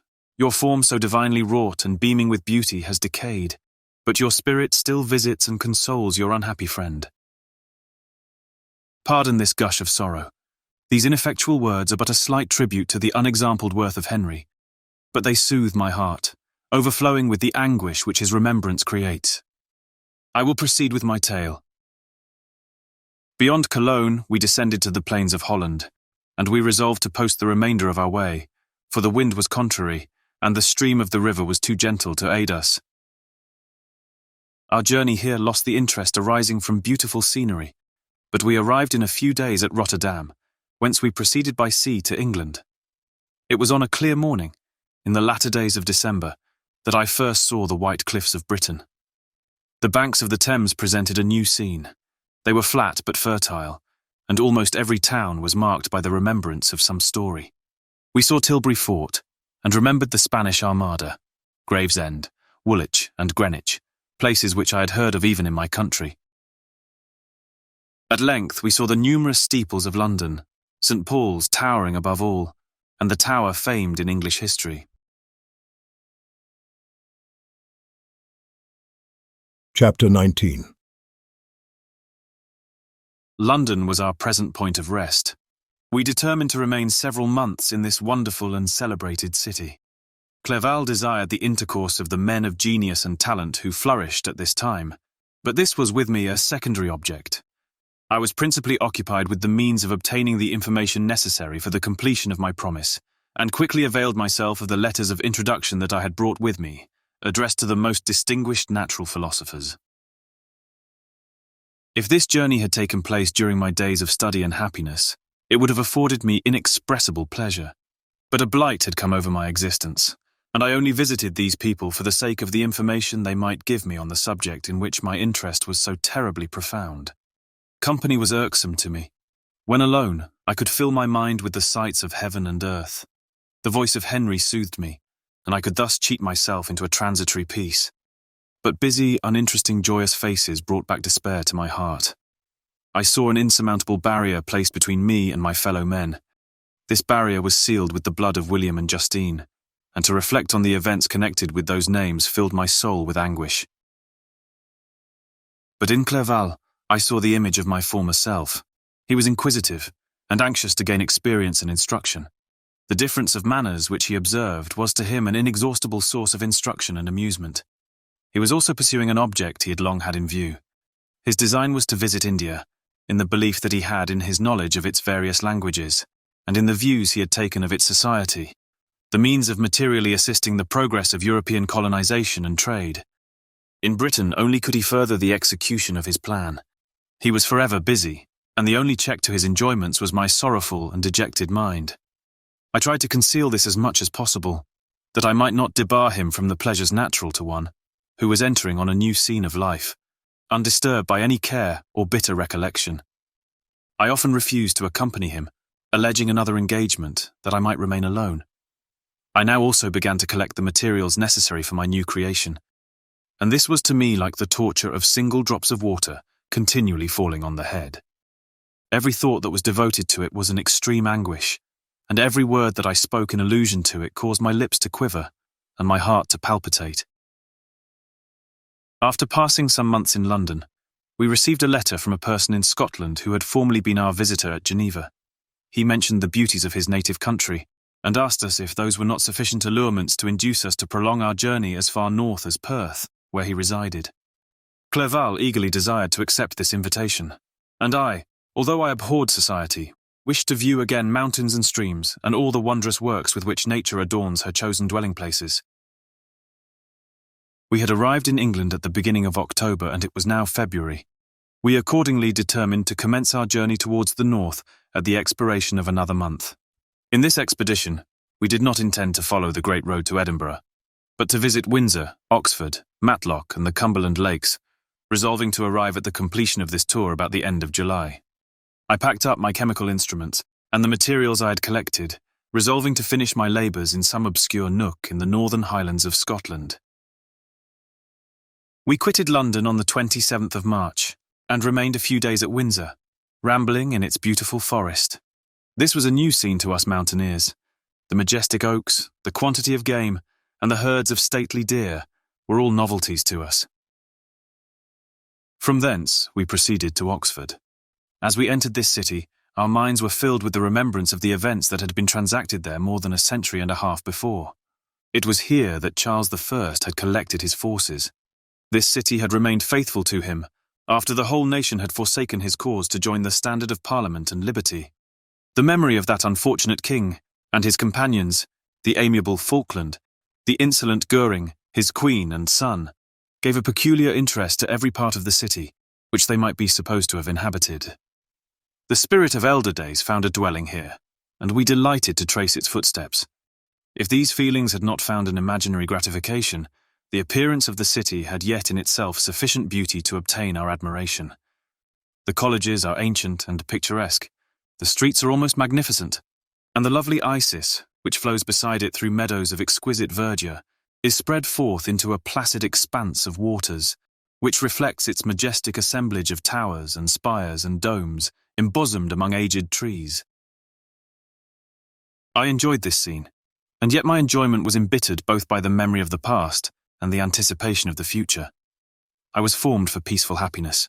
During my youthful days, discontent never visited my mind, and if I was ever overcome by ennui, the sight of what is beautiful in nature, or the study of what is excellent and sublime in the productions of man, could always interest my heart and communicate elasticity to my spirits. But I am a blasted tree. The bolt has entered my soul, and I felt then that I should survive to exhibit what I shall soon cease to be, a miserable spectacle of wrecked humanity, pitiable to others and intolerable to myself. We passed a considerable period at Oxford, rambling among its environs and endeavouring to identify every spot which might relate to the most animating epoch of English history. Our little voyages of discovery were often prolonged by the successive objects that presented themselves. We visited the tomb of the illustrious Hampden and the field on which that patriot fell. For a moment my soul was elevated from its debasing and miserable fears to contemplate the divine ideas of liberty and self-sacrifice, of which these sites were the monuments and the remembrances. For an instant, I dared to shake off my chains and look around me with a free and lofty spirit. But the iron had eaten into my flesh, and I sank again, trembling and hopeless, into my miserable self. We left Oxford with regret and proceeded to Matlock, which was our next place of rest. The country in the neighbourhood of this village resembled, to a greater degree, the scenery of Switzerland, but everything is on a lower scale, and the green hills want the crown of distant white Alps, which always attend on the piney mountains of my native country. We visited the wondrous cave and the little cabinets of natural history, where the curiosities are disposed in the same manner as in the collections at Servox and Chamounix. The latter name made me tremble when pronounced by Henry, and I hastened to quit Matlock, with which that terrible scene was thus associated. From Derby, still journeying northward, we passed 2 months in Cumberland and Westmoreland. I could now almost fancy myself among the Swiss mountains. The little patches of snow which yet lingered on the northern sides of the mountains, the lakes, and the dashing of the rocky streams, were all familiar and dear sights to me. Here also we made some acquaintances, who almost contrived to cheat me into happiness. The delight of Clerval was proportionably greater than mine. His mind expanded in the company of men of talent, and he found in his own nature greater capacities and resources than he could have imagined himself to have possessed while he associated with his inferiors. I could pass my life here, said he to me, and among these mountains I should scarcely regret Switzerland and the Rhine. But he found that a traveller's life is one that includes much pain amidst its enjoyments. His feelings are forever on the stretch, and when he begins to sink into repose, he finds himself obliged to quit that on which he rests in pleasure for something new, which again engages his attention, and which also he forsakes for other novelties. We had scarcely visited the various lakes of Cumberland and Westmoreland, and conceived an affection for some of the inhabitants, when the period of our appointment with our Scotch friend approached, and we left them to travel on. For my own part, I was not sorry. I had now neglected my promise for some time, and I feared the effects of the demon's disappointment. He might remain in Switzerland, and wreak his vengeance on my relatives. This idea pursued me, and tormented me at every moment from which I might otherwise have snatched repose and peace. I waited for my letters with feverish impatience. If they were delayed, I was miserable, and overcome by 1,000 fears. And when they arrived, and I saw the superscription of Elizabeth, or my father, I hardly dared to read and ascertain my fate. Sometimes I thought that the fiend followed me, and might expedite my remissness by murdering my companion. When these thoughts possessed me, I would not quit Henry for a moment, but followed him as his shadow to protect him from the fancied rage of his destroyer. I felt as if I had committed some great crime, the consciousness of which haunted me. I was guiltless, but I had indeed drawn down a horrible curse upon my head, as mortal as that of crime. I visited Edinburgh with languid eyes and mind, and yet that city might have interested the most unfortunate being. Clerval did not like it so well as Oxford, for the antiquity of the latter city was more pleasing to him. But the beauty and regularity of the new town of Edinburgh, its romantic castle and its environs, the most delightful in the world, Arthur's Seat, St. Bernard's Well and the Pentland Hills, compensated him for the change and filled him with cheerfulness and admiration. But I was impatient to arrive at the termination of my journey. We left Edinburgh in a week, passing through Coupar St. Andrews and along the banks of the Tay to Perth, where our friend expected us. But I was in no mood to laugh and talk with strangers, or enter into their feelings or plans with the good humour expected from a guest, and accordingly I told Clerval that I wished to make the tour of Scotland alone. "Do you," said I, "enjoy yourself, and let this be our rendezvous. I may be absent a month or 2, but do not interfere with my motions. I entreat you, leave me to peace and solitude for a short time, and when I return, I hope it will be with a lighter heart, more congenial to your own temper." Henry wished to dissuade me, but seeing me bent on this plan, ceased to remonstrate. He entreated me to write often. "I had rather be with you," he said, "in your solitary rambles than with these Scotch people, whom I do not know. Hasten then, my dear friend, to return, that I may again feel myself somewhat at home, which I cannot do in your absence." Having parted from my friend, I determined to visit some remote spot of Scotland and finish my work in solitude. I did not doubt but that the monster followed me, and would discover himself to me when I should have finished, that he might receive his companion. With this resolution, I traversed the northern highlands, and fixed on one of the remotest of the Orkneys as the scene of my labours. It was a place fitted for such a work, being hardly more than a rock, whose high sides were continually beaten upon by the waves. The soil was barren, scarcely affording pasture for a few miserable cows, and oatmeal for its inhabitants, which consisted of 5 persons whose gaunt and scraggy limbs gave tokens of their miserable fare. Vegetables and bread, when they indulged in such luxuries, and even fresh water, was to be procured from the mainland, which was about 5 miles distant. On the whole island there were but 3 miserable huts, and one of these was vacant when I arrived. This I hired.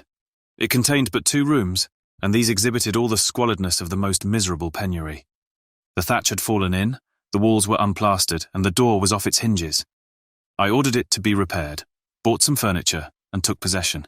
An incident which would, doubtless, have occasioned some surprise, had not all the senses of the cottagers been benumbed by want and squalid poverty. As it was, I lived ungazed at and unmolested, hardly thanked for the pittance of food and clothes which I gave. So much does suffering blunt even the coarsest sensations of men. In this retreat, I devoted the morning to labour, but in the evening, when the weather permitted, I walked on the stony beach of the sea, to listen to the waves as they roared and dashed at my feet. It was a monotonous yet ever-changing scene. I thought of Switzerland. It was far different from this desolate and appalling landscape. Its hills are covered with vines, and its cottages are scattered thickly in the plains. Its fair lakes reflect a blue and gentle sky, and when troubled by the winds, their tumult is but as the play of a lively infant, when compared to the roarings of the giant ocean.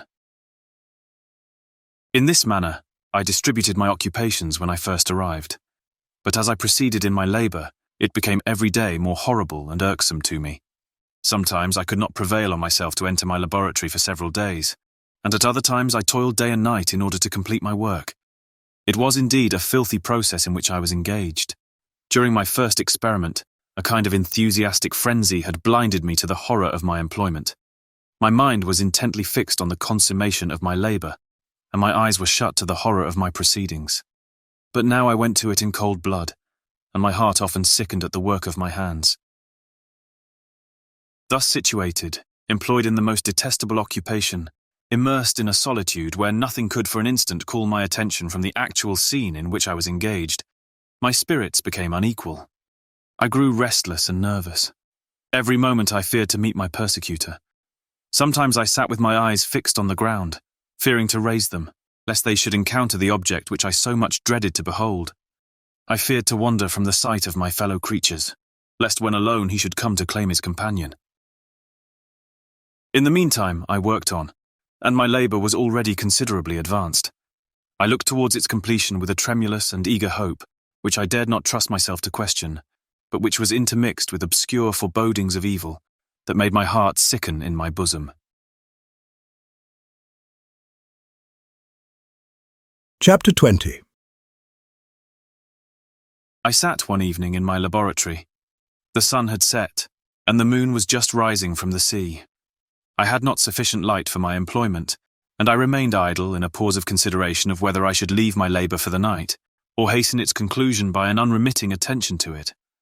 As I sat, a train of reflection occurred to me, which led me to consider the effects of what I was now doing. 3 years before I was engaged in the same manner, and had created a fiend whose unparalleled barbarity had desolated my heart, and filled it forever with the bitterest remorse. I was now about to form another being, of whose dispositions I was alike ignorant. She might become 10,000 times more malignant than her mate, and delight, for its own sake, in murder and wretchedness.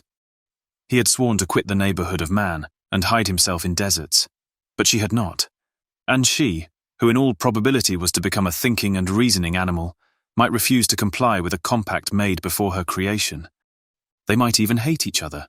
The creature who already lived loathed his own deformity, and might he not conceive a greater abhorrence for it when it came before his eyes in the female form? She also might turn with disgust from him to the superior beauty of man. She might quit him and he be again alone, exasperated by the fresh provocation of being deserted by one of his own species. Even if they were to leave Europe and inhabit the deserts of the New World, yet one of the first results of those sympathies for which the demon thirsted would be children, and a race of devils would be propagated upon the earth, who might make the very existence of the species of man a condition precarious and full of terror. Had I right, for my own benefit, to inflict this curse upon everlasting generations? I had before been moved by the sophisms of the being I had created, I had been struck senseless by his fiendish threats, but now for the first time, the wickedness of my promise burst upon me.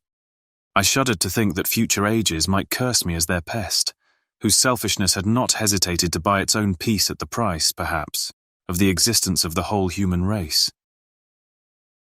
I trembled, and my heart failed within me, when on looking up, I saw, by the light of the moon, the demon at the casement. A ghastly grin wrinkled his lips as he gazed on me, where I sat fulfilling the task which he had allotted to me. Yes, he had followed me in my travels. He had loitered in forests, hid himself in caves, or taken refuge in wide and desert heaths, and he now came to mark my progress and claim the fulfilment of my promise. As I looked on him, his countenance expressed the utmost extent of malice and treachery. I thought with a sensation of madness on my promise of creating another like to him, and trembling with passion, tore to pieces the thing on which I was engaged. The wretch saw me destroy the creature on whose future existence he depended for happiness, and with a howl of devilish despair and revenge, withdrew. I left the room and, locking the door, made a solemn vow in my own heart never to resume my labours, and then, with trembling steps, I sought my own apartment. I was alone. None were near me to dissipate the gloom, and relieve me from the sickening oppression of the most terrible reveries. Several hours passed, and I remained near my window gazing on the sea. It was almost motionless, for the winds were hushed, and all nature reposed under the eye of the quiet moon. A few fishing vessels alone specked the water, and now and then the gentle breeze wafted the sound of voices, as the fishermen called to one another. I felt the silence, although I was hardly conscious of its extreme profundity, until my ear was suddenly arrested by the paddling of oars near the shore, and a person landed close to my house. In a few minutes after, I heard the creaking of my door, as if someone endeavoured to open it softly. I trembled from head to foot. I felt a presentiment of who it was, and wished to rouse one of the peasants who dwelt in a cottage not far from mine, but I was overcome by the sensation of helplessness, so often felt in frightful dreams, when you in vain endeavour to fly from an impending danger, and was rooted to the spot. Presently I heard the sound of footsteps along the passage. The door opened, and the wretch whom I dreaded appeared. Shutting the door, he approached me and said, in a smothered voice, "You have destroyed the work which you began. What is it that you intend? Do you dare to break your promise?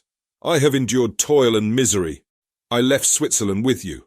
I crept along the shores of the Rhine among its willow islands and over the summits of its hills. I have dwelt many months in the heaths of England and among the deserts of Scotland.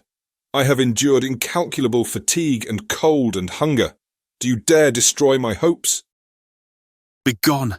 I do break my promise. Never will I create another like yourself, equal in deformity and wickedness." "Slave, I before reasoned with you, but you have proved yourself unworthy of my condescension. Remember that I have power. You believe yourself miserable, but I can make you so wretched that the light of day will be hateful to you. You are my creator, but I am your master. Obey." "The hour of my irresolution is past, and the period of your power is arrived. Your threats cannot move me to do an act of wickedness, but they confirm me in a determination of not creating you a companion in vice. Shall I, in cool blood, set loose upon the earth a demon whose delight is in death and wretchedness? Begone! I am firm, and your words will only exasperate my rage." The monster saw my determination in my face, and gnashed his teeth in the impotence of anger. "Shall each man," cried he, "find a wife for his bosom, and each beast have his mate, and I be alone? I had feelings of affection, and they were requited by detestation and scorn. Man you may hate, but beware, your hours will pass in dread and misery, and soon the bolt will fall which must ravish from you your happiness forever. Are you to be happy while I grovel in the intensity of my wretchedness? You can blast my other passions, but revenge remains, revenge henceforth dearer than light or food. I may die, but first you, my tyrant and tormentor, shall curse the sun that gazes on your misery. Beware, for I am fearless and therefore powerful. I will watch with the wiliness of a snake that I may sting with its venom. Man, you shall repent of the injuries you inflict." "Devil, cease, and do not poison the air with these sounds of malice. I have declared my resolution to you, and I am no coward to bend beneath words. Leave me, I am inexorable." "It is well, I go, but remember, I shall be with you on your wedding night. I started forward and exclaimed, "Villain! Before you sign my death warrant, be sure that you are yourself safe." I would have seized him, but he eluded me and quitted the house with precipitation. In a few moments I saw him in his boat, which shot across the waters with an arrowy swiftness, and was soon lost amidst the waves. All was again silent, but his words rung in my ears.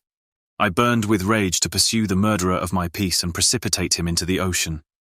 I walked up and down my room hastily and perturbed, while my imagination conjured up 1,000 images to torment and sting me. Why had I not followed him, and closed with him in mortal strife? But I had suffered him to depart, and he had directed his course towards the mainland. I shuddered to think who might be the next victim sacrificed to his insatiate revenge. And then I thought again of his words. I shall be with you on your wedding night. That then was the period fixed for the fulfillment of my destiny. In that hour I should die, and at once satisfy and extinguish his malice. The prospect did not move me to fear, yet when I thought of my beloved Elizabeth, of her tears and endless sorrow, when she should find her lover so barbarously snatched from her, tears, the first I had shed for many months, streamed from my eyes, and I resolved not to fall before my enemy without a bitter struggle.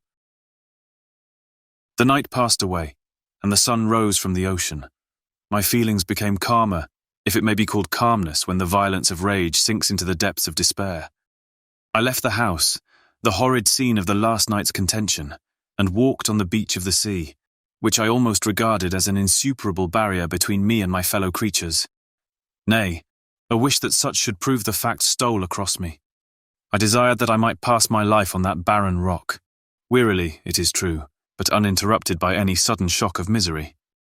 If I returned, it was to be sacrificed, or to see those whom I most loved die under the grasp of a demon whom I had myself created. I walked about the isle like a restless spectre, separated from all it loved and miserable in the separation. When it became noon and the sun rose higher, I lay down on the grass and was overpowered by a deep sleep. I had been awake the whole of the preceding night. My nerves were agitated, and my eyes inflamed by watching and misery. The sleep into which I now sunk refreshed me, and when I awoke, I again felt as if I belonged to a race of human beings like myself, and I began to reflect upon what had passed with greater composure. Yet still the words of the fiend rung in my ears like a death knell. They appeared like a dream, yet distinct and oppressive as a reality. The sun had far descended, and I still sat on the shore, satisfying my appetite, which had become ravenous, with an oaten cake, when I saw a fishing boat land close to me, and one of the men brought me a packet.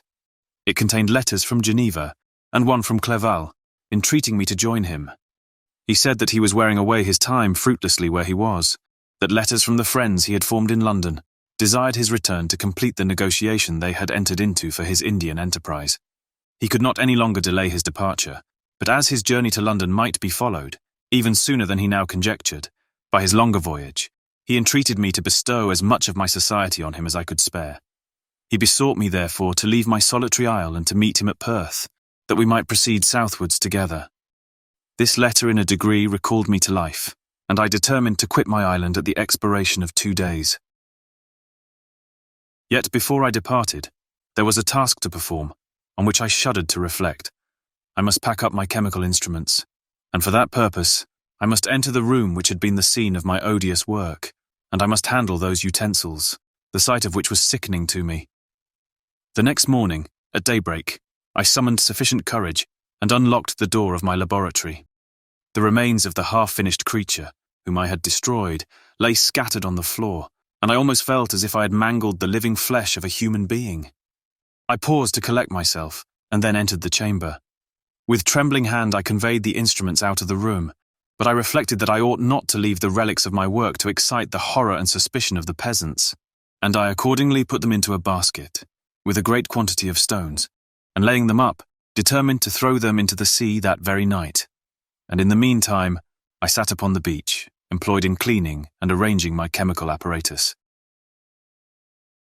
Nothing could be more complete than the alteration that had taken place in my feelings since the night of the appearance of the demon.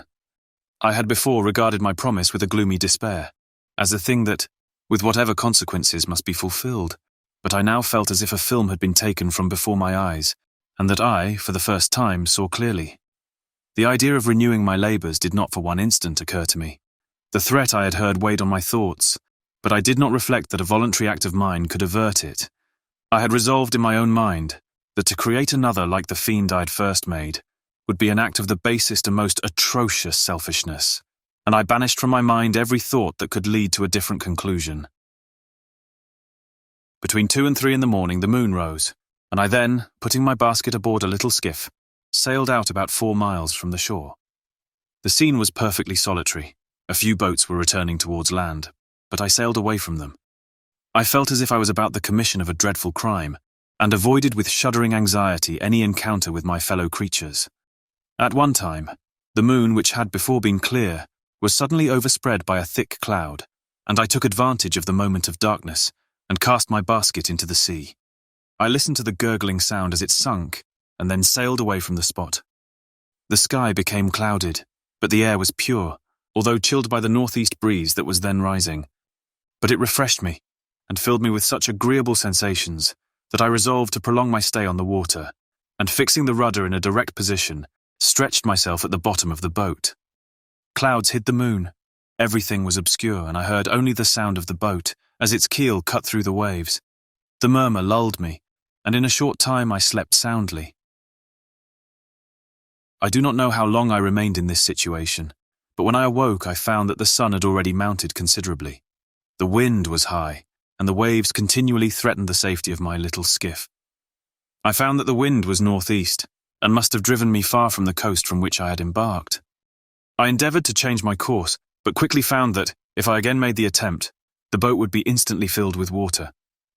Thus situated, my only resource was to drive before the wind. I confess that I felt a few sensations of terror. I had no compass with me, and was so slenderly acquainted with the geography of this part of the world, that the sun was of little benefit to me. I might be driven into the wide Atlantic, and feel all the tortures of starvation, or be swallowed up in the immeasurable waters that roared and buffeted around me. I had already been out many hours, and felt the torment of a burning thirst, a prelude to my other sufferings. I looked on the heavens, which were covered by clouds that flew before the wind, only to be replaced by others. I looked upon the sea. It was to be my grave. "Fiend!" I exclaimed. "Your task is already fulfilled." I thought of Elizabeth, of my father, and of Clerval, all left behind, on whom the monster might satisfy his sanguinary and merciless passions. This idea plunged me into a reverie so despairing and frightful that even now, when the scene is on the point of closing before me forever, I shudder to reflect on it. Some hours passed thus, but by degrees, as the sun declined towards the horizon, the wind died away into a gentle breeze, and the sea became free from breakers. But these gave place to a heavy swell. I felt sick, and hardly able to hold the rudder, when suddenly I saw a line of high land towards the south. Almost spent as I was by fatigue, and the dreadful suspense I endured for several hours, this sudden certainty of life rushed like a flood of warm joy to my heart, and tears gushed from my eyes. How mutable are our feelings, and how strange is that clinging love we have of life, even in the excess of misery. I constructed another sail with a part of my dress, and eagerly steered my course towards the land. It had a wild and rocky appearance, but as I approached nearer, I easily perceived the traces of cultivation. I saw vessels near the shore, and found myself suddenly transported back to the neighbourhood of civilized man. I carefully traced the windings of the land, and hailed a steeple, which I at length saw issuing from behind a small promontory. As I was in a state of extreme debility, I resolved to sail directly towards the town, as a place where I could most easily procure nourishment. Fortunately, I had money with me. As I turned the promontory, I perceived a small, neat town and a good harbour, which I entered, my heart bounding with joy at my unexpected escape. As I was occupied in fixing the boat and arranging the sails, several people crowded towards the spot. They seemed much surprised at my appearance, but instead of offering me any assistance, whispered together with gestures that at any other time might have produced in me a slight sensation of alarm. As it was, I merely remarked that they spoke English, and I therefore addressed them in that language. "My good friends," said I, "will you be so kind as to tell me the name of this town, and inform me where I am?" "You will know that soon enough," replied a man with a hoarse voice. Maybe you are come to a place that will not prove much to your taste, but you will not be consulted as to your quarters, I promise you. I was exceedingly surprised on receiving so rude an answer from a stranger, and I was also disconcerted on perceiving the frowning and angry countenances of his companions. "Why do you answer me so roughly?" I replied. "Surely it is not the custom of Englishmen to receive strangers so inhospitably." "I do not know," said the man, "what the custom of the English may be, but is the custom of the Irish to hate villains." While this strange dialogue continued, I perceived the crowd rapidly increase. Their faces expressed a mixture of curiosity and anger, which annoyed and in some degree alarmed me. I inquired the way to the inn, but no one replied. I then moved forward, and a murmuring sound arose from the crowd as they followed and surrounded me, when an ill-looking man approaching tapped me on the shoulder and said, "Come, sir, you must follow me to Mr. Kerwin's to give an account of yourself." "Who is Mr. Kerwin? Why am I to give an account of myself? Is not this a free country?" "Aye, sir, free enough for honest folks. Mr. Kerwin is a magistrate, and you are to give an account of the death of a gentleman who was found murdered here last night." This answer startled me, but I presently recovered myself. I was innocent. That could easily be proved. Accordingly, I followed my conductor in silence and was led to one of the best houses in the town. I was ready to sink from fatigue and hunger, but being surrounded by a crowd, I thought it politic to rouse all my strength, that no physical debility might be construed into apprehension or conscious guilt. Little did I then expect the calamity that was in a few moments to overwhelm me, and extinguish in horror and despair all fear of ignominy or death. I must pause here, for it requires all my fortitude to recall the memory of the frightful events which I am about to relate, in proper detail, to my recollection.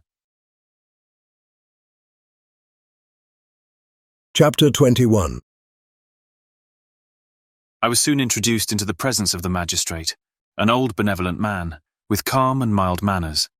He looked upon me, however, with some degree of severity, and then, turning towards my conductors, he asked who appeared as witnesses on this occasion. About 6 men came forward, and one being selected by the magistrate, he deposed that he had been out fishing the night before with his son and brother-in-law, Daniel Nugent, when, about 10 o'clock, they observed a strong northerly blast rising, and they accordingly put in for port. It was a very dark night, as the moon had not yet risen. They did not land at the harbour, but as they had been accustomed, at a creek about 2 miles below. He walked on first, carrying a part of the fishing tackle, and his companions followed him at some distance. As he was proceeding along the sands, he struck his foot against something, and fell at his length on the ground. His companions came up to assist him, and by the light of their lantern, they found that he had fallen on the body of a man who was to all appearance dead. Their first supposition was that it was the corpse of some person who had been drowned and was thrown on shore by the waves. But on examination, they found that the clothes were not wet, and even that the body was not then cold. They instantly carried it to the cottage of an old woman near the spot, and endeavoured, but in vain, to restore it to life. It appeared to be a handsome young man, about 25 years of age. He had apparently been strangled, for there was no sign of any violence, except the black mark of fingers on his neck. The first part of this deposition did not in the least interest me, but when the mark of the fingers was mentioned, I remembered the murder of my brother, and felt myself extremely agitated. My limbs trembled, and a mist came over my eyes, which obliged me to lean on a chair for support. The magistrate observed me with a keen eye, and of course drew an unfavourable augury from my manner. The son confirmed his father's account, but when Daniel Nugent was called, he swore positively that, just before the fall of his companion, he saw a boat, with a single man in it, at a short distance from the shore, and as far as he could judge by the light of a few stars, it was the same boat in which I had just landed. A woman deposed that she lived near the beach and was standing at the door of her cottage, waiting for the return of the fisherman, about an hour before she heard of the discovery of the body, when she saw a boat, with only one man in it, push off from that part of the shore where the corpse was afterwards found. Another woman confirmed the account of the fisherman, having brought the body into her house. It was not cold. They put it into a bed and rubbed it, and Daniel went to the town for an apothecary, but life was quite gone. Several other men were examined concerning my landing, and they agreed that, With the strong north wind that had arisen during the night, it was very probable that I had beaten about for many hours, and had been obliged to return nearly to the same spot from which I had departed. Besides, they observed that it appeared that I had brought the body from another place, and it was likely that as I did not appear to know the shore, I might have put into the harbour ignorant of the distance of the town from the place where I had deposited the corpse. Mr. Kerwin, on hearing this evidence, desired that I should be taken into the room where the body lay for interment, that it might be observed what effect the sight of it would produce upon me.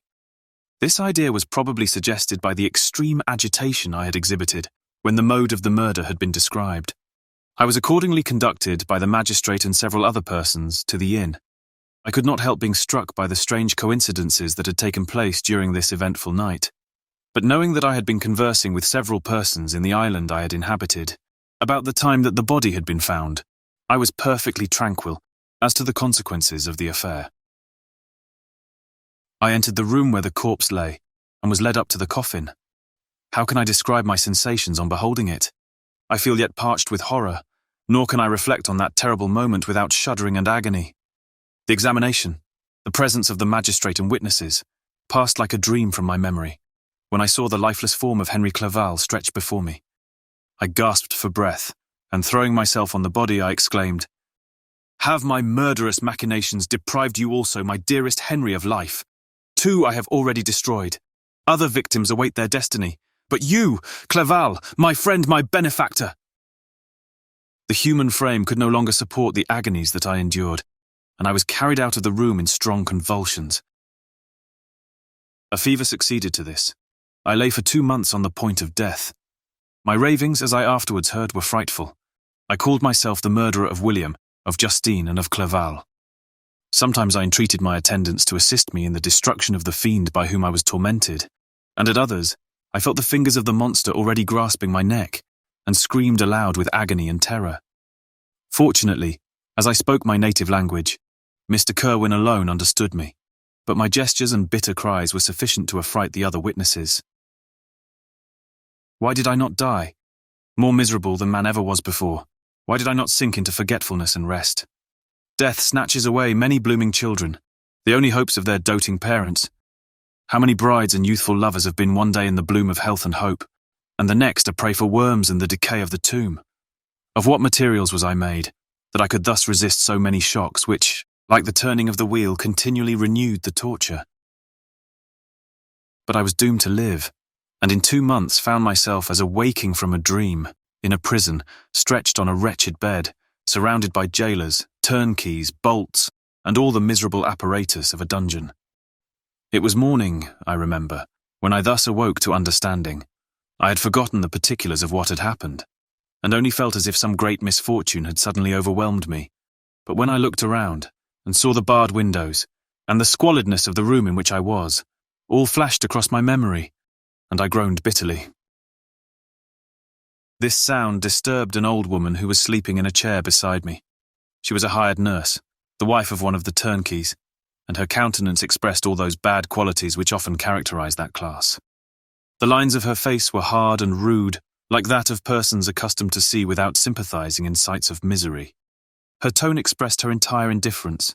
She addressed me in English, and the voice struck me as one that I had heard during my sufferings. "Are you better now, sir?" said she. I replied in the same language with a feeble voice. "I believe I am, but if it be all true, if indeed I did not dream, I am sorry that I am still alive to feel this misery and horror." "For that matter," replied the old woman, "if you mean about the gentleman you murdered, I believe that it were better for you if you were dead, for I fancy it will go hard with you. However, that's none of my business. I am sent to nurse you and get you well. I do my duty with a safe conscience. It were well if everybody did the same." I turned with loathing from the woman who could utter so unfeeling a speech to a person just saved on the very edge of death. But I felt languid, and unable to reflect on all that had passed. The whole series of my life appeared to me as a dream. I sometimes doubted if indeed it were all true, for it never presented itself to my mind with the force of reality. As the images that floated before me became more distinct, I grew feverish. A darkness pressed around me. No one was near me who soothed me with the gentle voice of love. No dear hand supported me. The physician came and prescribed medicines, and the old woman prepared them for me. But utter carelessness was visible in the first, and the expression of brutality was strongly marked in the visage of the second. Who could be interested in the fate of a murderer, but the hangman who would gain his fee? These were my first reflections, but I soon learned that Mr. Kerwin had shown me extreme kindness. He had caused the best room in the prison to be prepared for me. Wretched indeed was the best, and it was he who had provided a physician and a nurse. It is true, he seldom came to see me, for although he ardently desired to relieve the sufferings of every human creature, he did not wish to be present at the agonies and miserable ravings of a murderer. He came therefore sometimes to see that I was not neglected, but his visits were short and with long intervals. One day, while I was gradually recovering, I was seated in a chair, my eyes half open and my cheeks livid like those in death. I was overcome by gloom and misery, and often reflected I had better seek death than desire to remain in a world which to me was replete with wretchedness. At one time I considered whether I should not declare myself guilty and suffer the penalty of the law, less innocent than poor Justine had been. Such were my thoughts when the door of my apartment was opened, and Mr. Kerwin entered. His countenance expressed sympathy and compassion. He drew a chair close to mine and addressed me in French. I fear that this place is very shocking to you. Can I do anything to make you more comfortable? I thank you, but all that you mention is nothing to me. On the whole earth there is no comfort which I am capable of receiving. I know that the sympathy of a stranger can be but of little relief to one borne down, as you are by so strange a misfortune. But you will, I hope, soon quit this melancholy abode, for, doubtless, evidence can easily be brought to free you from the criminal charge. That is my least concern. I am by a course of strange events become the most miserable of mortals. Persecuted and tortured as I am and have been, can death be any evil to me?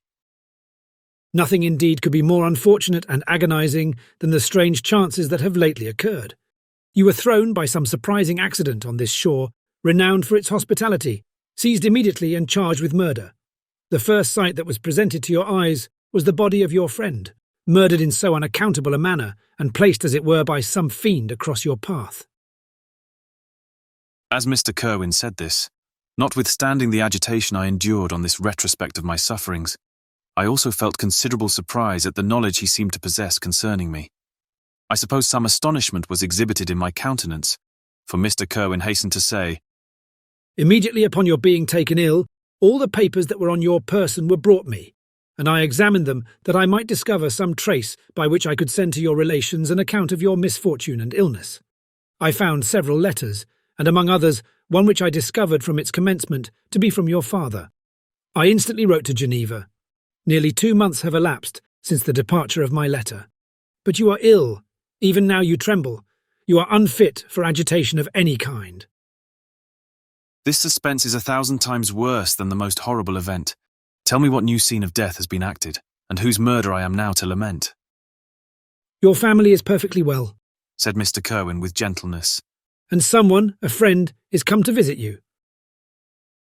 I know not by what chain of thought the idea presented itself, but it instantly darted into my mind that the murderer had come to mock at my misery, and taunt me with the death of Clerval, as a new incitement for me to comply with his hellish desires. I put my hand before my eyes and cried out in agony, "Oh, take him away! I cannot see him! For God's sake, do not let him enter!" Mr. Kerwin regarded me with a troubled countenance. He could not help regarding my exclamation as a presumption of my guilt, and said, in rather a severe tone, I should have thought, young man, that the presence of your father would have been welcome, instead of inspiring such violent repugnance.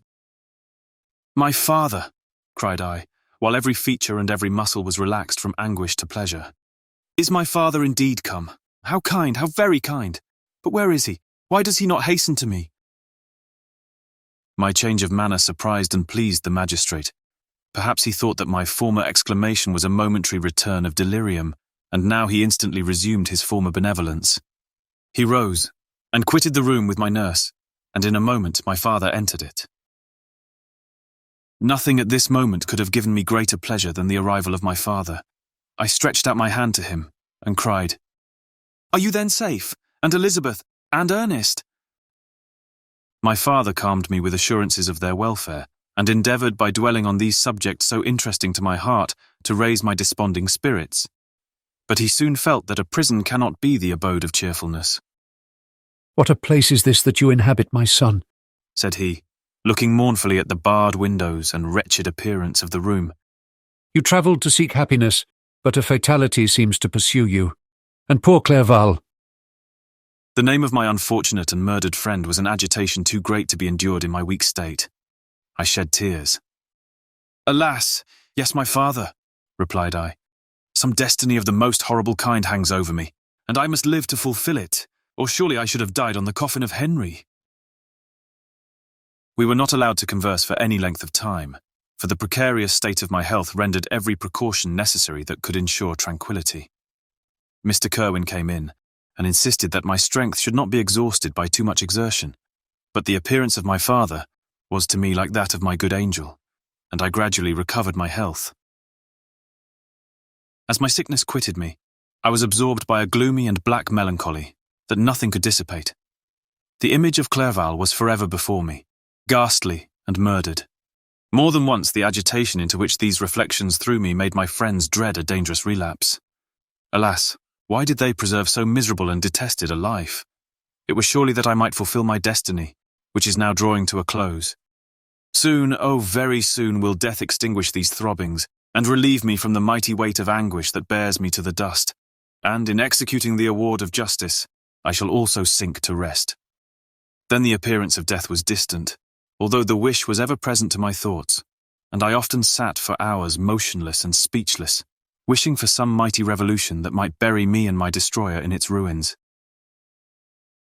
The season of the assizes approached.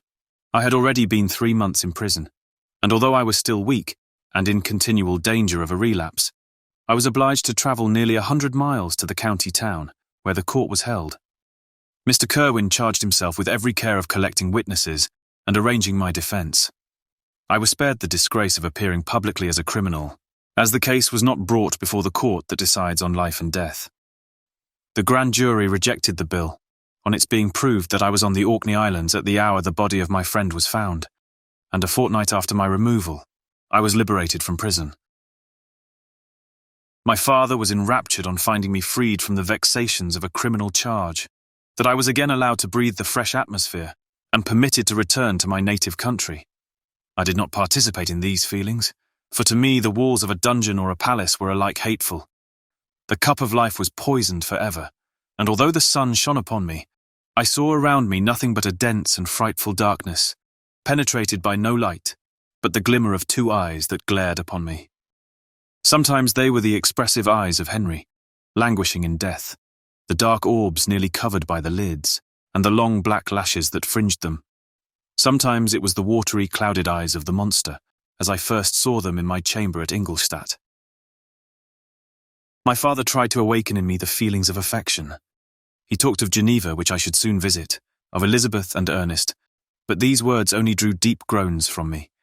Sometimes, indeed, I felt a wish for happiness, and thought with melancholy delight of my beloved cousin, or longed with a devouring maladie du bay to see once more the blue lake and rapid Rhône that had been so dear to me in early childhood.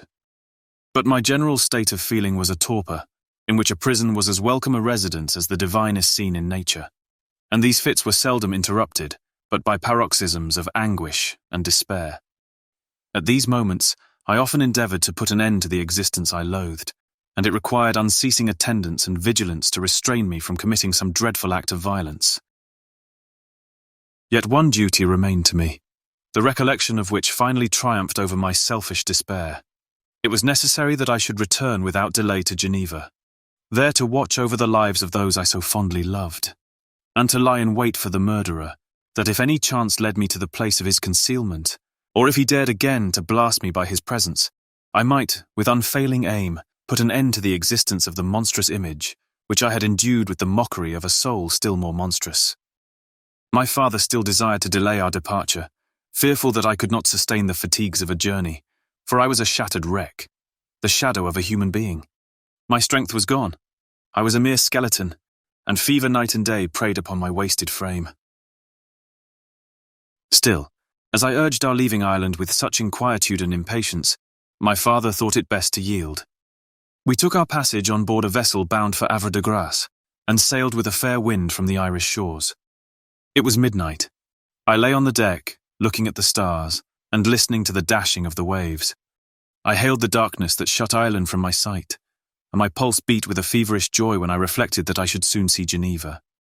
The past appeared to me in the light of a frightful dream. Yet the vessel in which I was, the wind that blew me from the detested shore of Ireland, and the sea which surrounded me, told me too forcibly that I was deceived by no vision, and that Clerval, my friend and dearest companion, had fallen a victim to me, and the monster of my creation. I repassed in my memory my whole life, my quiet happiness while residing with my family in Geneva, the death of my mother, and my departure for Ingolstadt. I remembered, shuddering, the mad enthusiasm that hurried me on to the creation of my hideous enemy, and I called to mind the night in which he first lived. I was unable to pursue the train of thought. 1,000 feelings pressed upon me, and I wept bitterly. Ever since my recovery from the fever, I had been in the custom of taking every night a small quantity of laudanum, for it was by means of this drug only that I was enabled to gain the rest necessary for the preservation of life. Oppressed by the recollection of my various misfortunes, I now swallowed double my usual quantity, and soon slept profoundly. But sleep did not afford me respite from thought and misery. My dreams presented 1,000 objects that scared me. Towards morning, I was possessed by a kind of nightmare.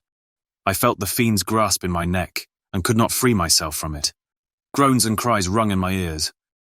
My father, who was watching over me, perceiving my restlessness, awoke me. The dashing waves were around, the cloudy sky above. The fiend was not here. A sense of security, a feeling that a truce was established between the present hour and the irresistible, disastrous future, imparted to me a kind of calm forgetfulness, of which the human mind is by its structure peculiarly susceptible. Chapter 22. The voyage came to an end. We landed and proceeded to Paris. I soon found that I had overtaxed my strength, and that I must repose before I could continue my journey.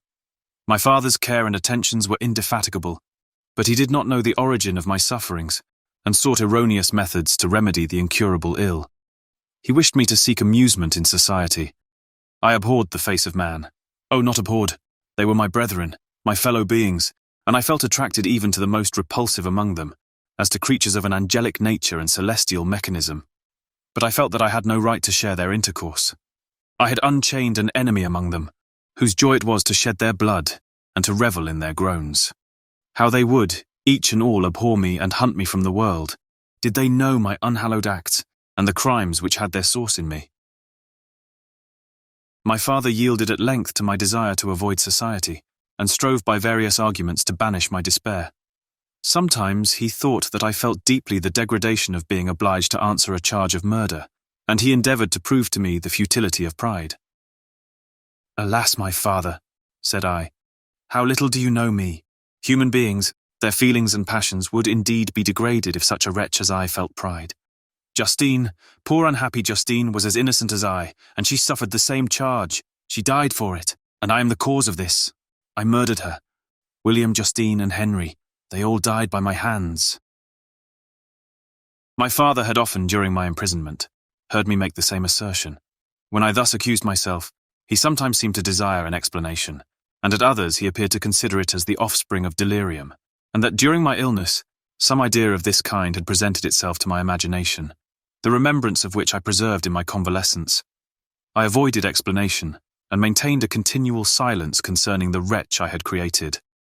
I had a persuasion that I should be supposed mad, and this in itself would forever have chained my tongue. But besides, I could not bring myself to disclose a secret which would fill my hearer with consternation, and make fear and unnatural horror the inmates of his breast. I checked, therefore, my impatient thirst for sympathy, and was silent when I would have given the world to have confided the fatal secret. Yet still words like those I have recorded would burst uncontrollably from me. I could offer no explanation of them, but their truth in part relieved the burden of my mysterious woe. Upon this occasion my father said, with an expression of unbounded wonder, "My dearest Victor, what infatuation is this? My dear son, I entreat you never to make such an assertion again." "I am not mad," I cried energetically. "The sun and the heavens who have viewed my operations can bear witness of my truth. I am the assassin of those most innocent victims. They died by my machinations. 1,000 times would I have shed my own blood, drop by drop, to have saved their lives. But I could not, my father. Indeed, I could not sacrifice the whole human race. The conclusion of this speech convinced my father that my ideas were deranged, and he instantly changed the subject of our conversation and endeavoured to alter the course of my thoughts. He wished as much as possible to obliterate the memory of the scenes that had taken place in Ireland, and never alluded to them, or suffered me to speak of my misfortunes. As time passed away, I became more calm. Misery had her dwelling in my heart, but I no longer talked in the same incoherent manner of my own crimes. Sufficient for me was the consciousness of them. By the utmost self-violence, I curbed the imperious voice of wretchedness, which sometimes desired to declare itself to the whole world, and my manners were calmer and more composed than they had ever been since my journey to the Sea of Ice. A few days before we left Paris on our way to Switzerland, I received the following letter from Elizabeth. My dear friend, it gave me the greatest pleasure to receive a letter from my uncle dated at Paris. You are no longer at a formidable distance, and I may hope to see you in less than a fortnight. My poor cousin, how much you must have suffered. I expect to see you looking even more ill than when you quitted Geneva. This winter has been passed most miserably, tortured as I have been by anxious suspense. Yet I hope to see peace in your countenance, and to find that your heart is not totally void of comfort and tranquillity. Yet I fear that the same feelings now exist that made you so miserable a year ago, even perhaps augmented by time. I would not disturb you at this period, when so many misfortunes weigh upon you, but a conversation that I had with my uncle previous to his departure renders some explanation necessary before we meet. Explanation, you may possibly say. What can Elizabeth have to explain? If you really say this, my questions are answered, and all my doubts satisfied. But you are distant from me, and it is possible that you may dread, and yet be pleased with this explanation. And in a probability of this being the case, I dare not any longer postpone writing what, during your absence, I have often wished to express to you, but have never had the courage to begin. You well know, Victor, that our union had been the favourite plan of your parents ever since our infancy. We were told this when young, and taught to look forward to it as an event that would certainly take place. We were affectionate playfellows during childhood, and I believe dear and valued friends to one another as we grew older. But as brother and sister often entertain a lively affection towards each other, without desiring a more intimate union, may not such also be our case? Tell me, dearest Victor, answer me, I conjure you, by our mutual happiness, with simple truth. Do you not love another? You have travelled, you have spent several years of your life at Ingolstadt, and I confess to you, my friend, when I saw you last autumn so unhappy, flying to solitude from the society of every creature, I could not help supposing that you might regret our connection, and believe yourself bound in honour to fulfil the wishes of your parents, although they oppose themselves to your inclinations. But this is false reasoning. I confess to you, my friend, that I love you, and that in my airy dreams of futurity you have been my constant friend and companion. But it is your happiness I desire as well as my own when I declare to you that our marriage would render me eternally miserable, unless it were the dictate of your own free choice. Even now I weep to think that, borne down as you are by the cruelest misfortunes, you may stifle by the word honour all hope of that love and happiness which would alone restore you to yourself. I, who have so disinterested an affection for you, may increase your miseries tenfold by being an obstacle to your wishes. Ah, Victor, be assured that your cousin and playmate has too sincere a love for you not to be made miserable by this supposition. Be happy, my friend, and if you obey me in this one request, remain satisfied that nothing on earth will have the power to interrupt my tranquillity. Do not let this letter disturb you. Do not answer tomorrow or the next day, or even until you come, if it will give you pain. My uncle will send me news of your health, and if I see but one smile on your lips when we meet, occasioned by this or any other exertion of mine, I shall need no other happiness. Elizabeth Lavenza. Geneva, May 18th. This letter revived in my memory what I had before forgotten, the threat of the fiend. I shall be with you on your wedding night. Such was my sentence, and on that night would the demon employ every art to destroy me, and tear me from the glimpse of happiness which promised partly to console my sufferings. On that night, he had determined to consummate his crimes by my death. Well, Be it so. A deadly struggle would then assuredly take place, in which if he were victorious I should be at peace, and his power over me be at an end. If he were vanquished, I should be a free man. Alas, what freedom! Such as the peasant enjoys when his family have been massacred before his eyes, his cottage burnt, his lands laid waste, and he is turned adrift, homeless, penniless, and alone, but free. Such would be my liberty, except that in my Elizabeth I possessed a treasure. Alas, balanced by those horrors of remorse and guilt, which would pursue me until death. Sweet and beloved Elizabeth, I read and reread her letter, and some softened feelings stole into my heart and dared to whisper paradisiacal dreams of love and joy. But the apple was already eaten, and the angel's arm bared to drive me from all hope. Yet I would die to make her happy. If the monster executed his threat, death was inevitable. Yet again, I considered whether my marriage would hasten my fate.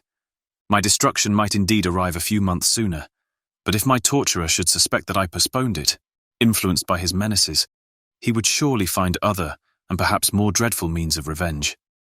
He had vowed to be with me on my wedding night, yet he did not consider that threat as binding him to peace in the meantime, for as if to show me that he was not yet satiated with blood, he had murdered Clerval immediately after the enunciation of his threats. I resolved, therefore, that if my immediate union with my cousin would conduce either to hers or my father's happiness, my adversary's designs against my life should not retard it a single hour. In this state of mind I wrote to Elizabeth. My letter was calm and affectionate. "I fear, my beloved girl," I said, "little happiness remains for us on earth, yet all that I may one day enjoy is centered in you. Chase away your idle fears. To you alone do I consecrate my life and my endeavors for contentment. I have one secret, Elizabeth, a dreadful one. When revealed to you, it will chill your frame with horror, and then, far from being surprised at my misery, you will only wonder that I survive what I have endured. I will confide this tale of misery and terror to you the day after our marriage shall take place. For my sweet cousin, there must be perfect confidence between us. But until then, I conjure you, do not mention or allude to it. This I most earnestly entreat, and I know you will comply." In about a week after the arrival of Elizabeth's letter, we returned to Geneva. The sweet girl welcomed me with warm affection, yet tears were in her eyes, as she beheld my emaciated frame and feverish cheeks. I saw a change in her also. She was thinner, and had lost much of that heavenly vivacity that had before charmed me. But her gentleness and soft looks of compassion made her a more fit companion for one blasted and miserable as I was.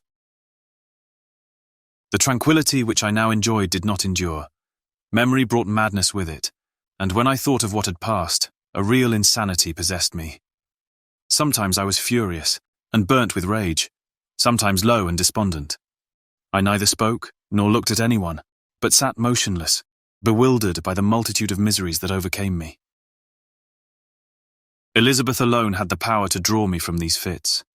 Her gentle voice would soothe me when transported by passion, and inspire me with human feelings when sunk in torpor. She wept with me, and for me. When reason returned, she would remonstrate, and endeavour to inspire me with resignation. Ah, it is well for the unfortunate to be resigned, but for the guilty there is no peace. The agonies of remorse poison the luxury there is otherwise sometimes found in indulging the excess of grief. Soon after my arrival, my father spoke of my immediate marriage with Elizabeth. I remained silent. "Have you then some other attachment?" "None on earth. I love Elizabeth, and look forward to our union with delight.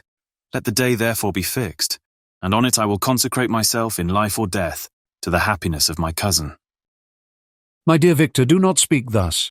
Heavy misfortunes have befallen us, but let us only cling closer to what remains, and transfer our love for those whom we have lost to those who yet live. Our circle will be small, but bound close by the ties of affection and mutual misfortune. And when time shall have softened your despair, new and dear objects of care will be born to replace those of whom we have been so cruelly deprived." Such were the lessons of my father. But to me the remembrance of the threat returned. Nor can you wonder that, omnipotent as the fiend had yet been in his deeds of blood, I should almost regard him as invincible, and that when he had pronounced the words, "I shall be with you on your wedding night," I should regard the threatened fate as unavoidable. But death was no evil to me, if the loss of Elizabeth were balanced with it. and I therefore, with a contented and even cheerful countenance, agreed with my father that if my cousin would consent, the ceremony should take place in 10 days, and thus put, as I imagined, the seal to my fate. Great God! If for one instant I had thought what might be the hellish intention of my fiendish adversary, I would rather have banished myself forever from my native country and wandered a friendless outcast over the earth than have consented to this miserable marriage. But, as if possessed of magic powers, the monster had blinded me to his real intentions, and when I thought that I had prepared only my own death, I hastened that of a far dearer victim. As the period fixed for our marriage drew nearer, whether from cowardice or a prophetic feeling, I felt my heart sink within me. But I concealed my feelings by an appearance of hilarity that brought smiles and joy to the countenance of my father, but hardly deceived the ever-watchful and nicer eye of Elizabeth. She looked forward to our union with placid contentment, not unmingled with a little fear, which past misfortunes had impressed, that what now appeared certain and tangible happiness might soon dissipate into an airy dream and leave no trace but deep and everlasting regret. Preparations were made for the event, congratulatory visits were received, and all wore a smiling appearance. I shut up, as well as I could, in my own heart the anxiety that preyed there, and entered with seeming earnestness into the plans of my father, although they might only serve as the decorations of my tragedy. Through my father's exertions, a part of the inheritance of Elizabeth had been restored to her by the Austrian government. A small possession on the shores of Como belonged to her. It was agreed that, immediately after our union, we should proceed to Villa Lavenza and spend our first days of happiness beside the beautiful lake near which it stood. In the meantime, I took every precaution to defend my person, in case the fiend should openly attack me. I carried pistols and a dagger constantly about me, and was ever on the watch to prevent artifice, and by these means gained a greater degree of tranquillity.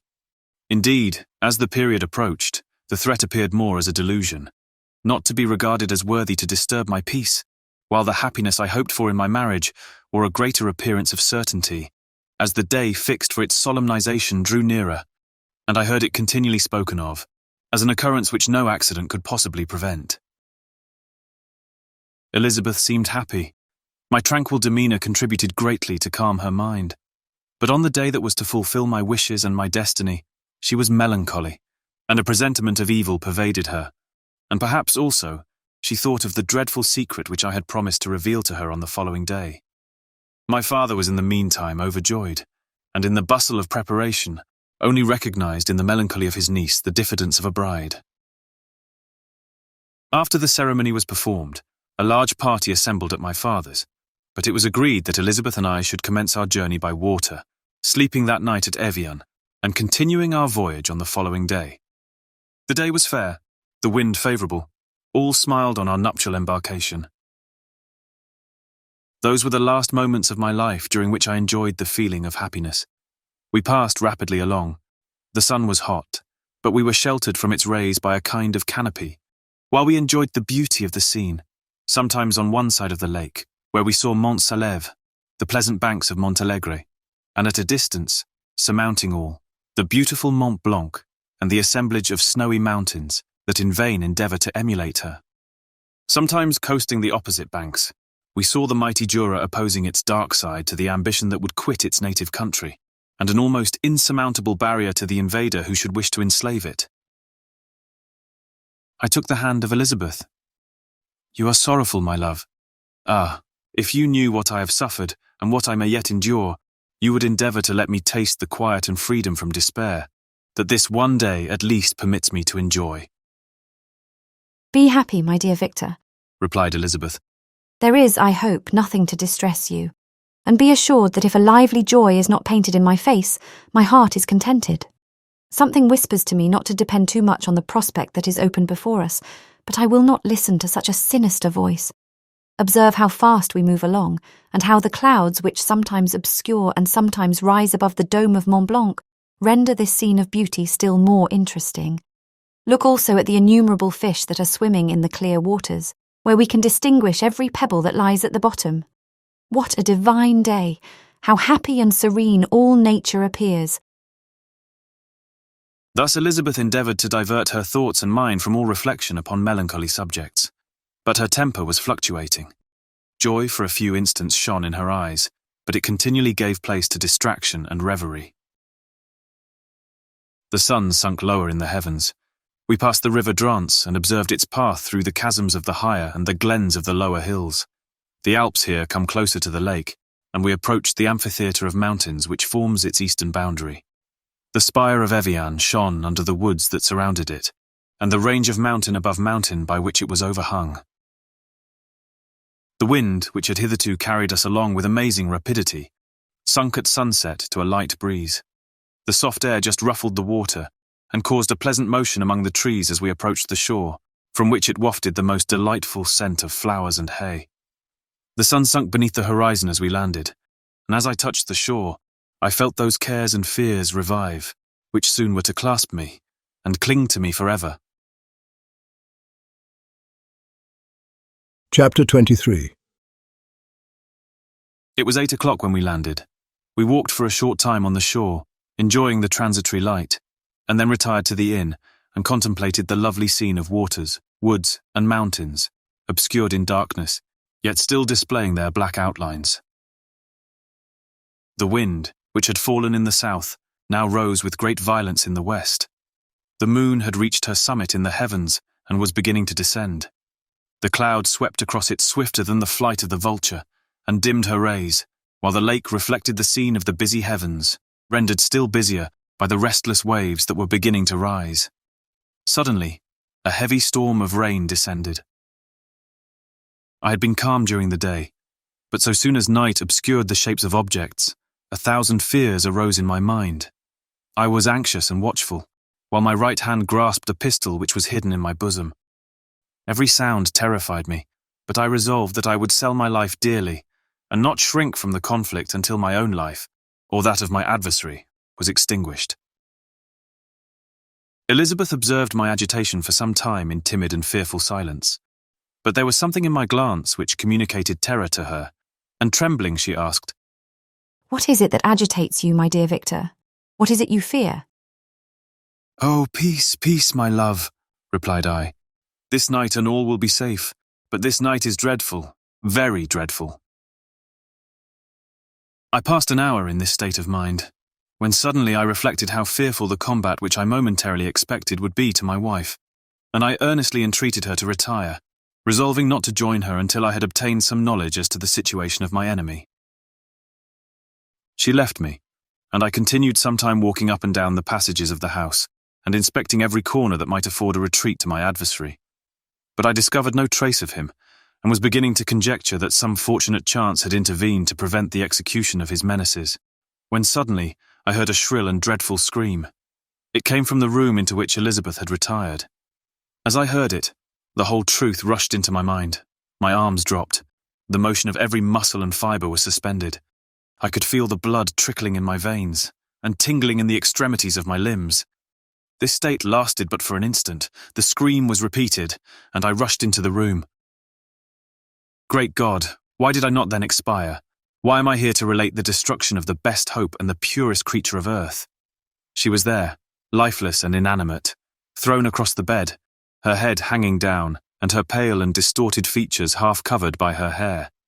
Everywhere I turn I see the same figure, her bloodless arms and relaxed form, flung by the murderer on its bridal bier. Could I behold this and live? Alas, life is obstinate, and clings closest where it is most hated. For a moment only did I lose recollection. I fell senseless on the ground. When I recovered, I found myself surrounded by the people of the inn. Their countenances expressed a breathless terror, but the horror of others appeared only as a mockery, a shadow of the feelings that oppressed me. I escaped from them to the room where lay the body of Elizabeth, my love, my wife, so lately living, so dear, so worthy. She had been moved from the posture in which I had first beheld her, and now as she lay, her head upon her arm, and a handkerchief thrown across her face and neck, I might have supposed her asleep.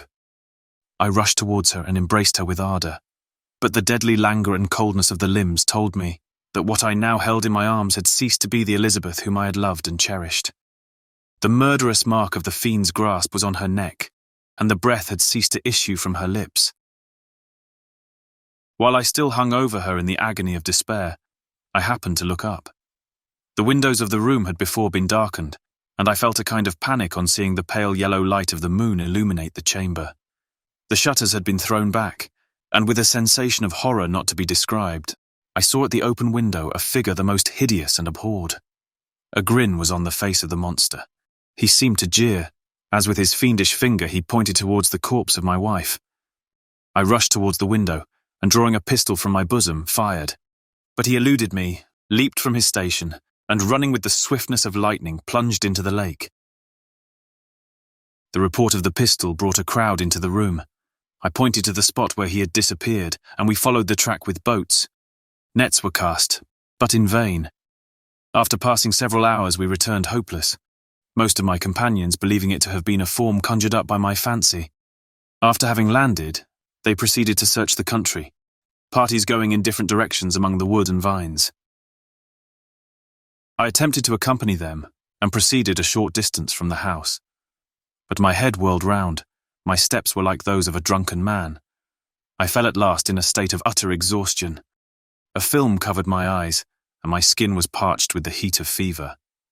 In this state I was carried back and placed on a bed, hardly conscious of what had happened. My eyes wandered round the room, as if to seek something that I had lost. After an interval I arose and, as if by instinct, crawled into the room where the corpse of my beloved lay. There were women weeping around. I hung over it and joined my sad tears to theirs. All this time no distinct idea presented itself to my mind, but my thoughts rambled to various subjects, reflecting confusedly on my misfortunes and their cause. I was bewildered in a cloud of wonder and horror. The death of William, the execution of Justine, the murder of Clerval, and lastly of my wife. Even at that moment I knew not that my only remaining friends were safe from the malignity of the fiend. My father even now might be writhing under his grasp, and Ernest might be dead at his feet. This idea made me shudder and recalled me to action. I started up and resolved to return to Geneva with all possible speed. There were no horses to be procured, and I must return by the lake. But the wind was unfavourable, and the rain fell in torrents. However, it was hardly morning, and I might reasonably hope to arrive by night. I hired men to row and took an oar myself, for I had always experienced relief from mental torment in bodily exercise. But the overflowing misery I now felt, and the excess of agitation that I endured, rendered me incapable of any exertion. I threw down the oar, and leaning my head upon my hands gave way to every gloomy idea that arose. If I looked up, I saw the scenes which were familiar to me in my happier time, and which I had contemplated but the day before in the company of her, who was now but a shadow and a recollection. Tears streamed from my eyes.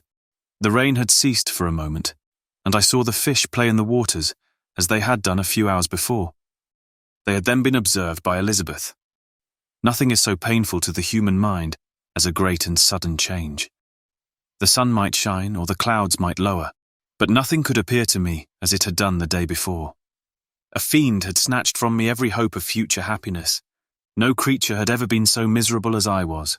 So frightful an event is single in the history of man. But why should I dwell upon the incidents that followed this last overwhelming event? Mine has been a tale of horrors. I have reached their acme, and what I must now relate can but be tedious to you. Know that one by one my friends were snatched away. I was left desolate. My own strength is exhausted, and I must tell in a few words what remains of my hideous narration. I arrived at Geneva. My father and Ernest yet lived, but the former sunk under the tidings that I bore. I see him now, excellent and venerable old man. His eyes wandered in vacancy, for they had lost their charm and their delight. His Elizabeth, his more than daughter, whom he doted on with all that affection which a man feels, who in the decline of life, having few affections, clings more earnestly to those that remain. Cursed, cursed be the fiend that brought misery on his grey hairs and doomed him to waste in wretchedness. He could not live under the horrors that were accumulated around him. The springs of existence suddenly gave way. He was unable to rise from his bed, and in a few days he died in my arms. What then became of me? I know not. I lost sensation, and chains and darkness were the only objects that pressed upon me. Sometimes, indeed, I dreamt that I wandered in flowery meadows and pleasant vales with the friends of my youth. But I awoke and found myself in a dungeon. Melancholy followed, but by degrees I gained a clear conception of my miseries and situation, and was then released from my prison. For they had called me mad, and during many months, as I understood, a solitary cell had been my habitation. Liberty, however, had been an useless gift to me, had I not, as I awakened to reason, at the same time awakened to revenge. As the memory of past misfortunes pressed upon me, I began to reflect on their cause. The monster whom I had created, the miserable demon whom I had sent abroad into the world for my destruction. I was possessed by a maddening rage when I thought of him, and desired and ardently prayed that I might have him within my grasp to wreak a great and signal revenge on his cursed head. Nor did my hate long confine itself to useless wishes. I began to reflect on the best means of securing him, and for this purpose, about a month after my release, I repaired to a criminal judge in the town, and told him that I had an accusation to make, that I knew the destroyer of my family, and that I required him to exert his whole authority for the apprehension of the murderer. The magistrate listened to me with attention and kindness. "Be assured, sir," said he, "no pains or exertions on my part shall be spared to discover the villain." "I thank you," replied I. "Listen therefore to the deposition that I have to make. It is indeed a tale so strange that I should fear you would not credit it, were there not something in truth which, however wonderful, forces conviction. The story is too connected to be mistaken for a dream, and I have no motive for falsehood." My manner, as I thus addressed him, was impressive, but calm. I had formed in my own heart a resolution to pursue my destroyer to death, and this purpose quieted my agony, and for an interval reconciled me to life. I now related my history briefly but with firmness and precision, marking the dates with accuracy, and never deviating into invective or exclamation. The magistrate appeared at first perfectly incredulous, but as I continued, he became more attentive and interested. I saw him sometimes shudder with horror. At others, a lively surprise, unmingled with disbelief, was painted on his countenance. When I had concluded my narration, I said, "This is the being whom I accuse, and for whose seizure and punishment I call upon you to exert your whole power. It is your duty as a magistrate, and I believe and hope that your feelings as a man will not revolt from the execution of those functions on this occasion." This address caused a considerable change in the physiognomy of my own auditor. He had heard my story with that half kind of belief that is given to a tale of spirits and supernatural events. But when he was called upon to act officially in consequence, the whole tide of his incredulity returned. He, however, answered mildly, "I would willingly afford you every aid in your pursuit, but the creature of whom you speak appears to have powers which would put all my exertions to defiance. Who can follow an animal which can traverse the sea of ice and inhabit caves and dens where no man would venture to intrude? Besides, some months have elapsed since the commission of his crimes, and no one can conjecture to what place he has wandered, or what region he may now inhabit." "I do not doubt that he hovers near the spot which I inhabit, and if he has indeed taken refuge in the Alps, he may be hunted like the chamois, and destroyed as a beast of prey. But I perceive your thoughts. You do not credit my narrative, and do not intend to pursue my enemy with the punishment which is his desert." As I spoke, rage sparkled in my eyes. The magistrate was intimidated. "You are mistaken," said he. "I will exert myself, and if it is in my power to seize the monster, be assured that he shall suffer punishment proportionate to his crimes, but I fear from what you have yourself described to be his properties that this will prove impracticable. And thus, while every proper measure is pursued, you should make up your mind to disappointment." "That cannot be, but all that I can say will be of little avail. My revenge is of no moment to you, yet while I allow it to be a vice, I confess that it is the devouring and only passion of my soul. My rage is unspeakable when I reflect that the murderer, whom I have turned loose upon society, still exists. You refuse my just demand. I have but one resource, and I devote myself either in my life or death to his destruction." I trembled with excess of agitation as I said this. There was a frenzy in my manner, and something, I doubt not, of that haughty fierceness which the martyrs of old are said to have possessed. But to a Genevan magistrate, whose mind was occupied by far other ideas than those of devotion and heroism, this elevation of mind had much the appearance of madness. He endeavoured to soothe me as a nurse does a child, and reverted to my tale as the effects of delirium. "Man," I cried, "how ignorant art thou in thy pride of wisdom! Cease, you know not what it is you say." I broke from the house angry and disturbed, and retired to meditate on some other mode of action.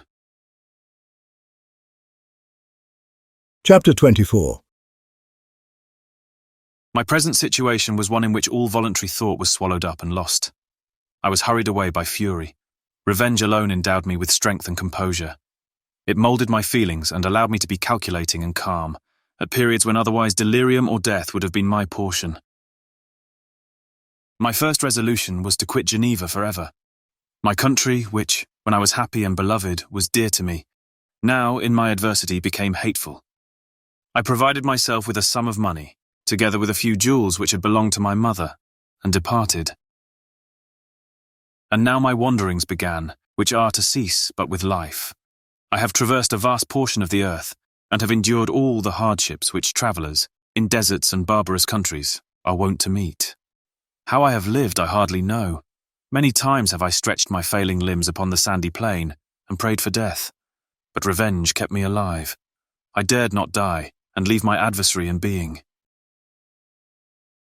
When I quitted Geneva, my first labour was to gain some clue by which I might trace the steps of my fiendish enemy.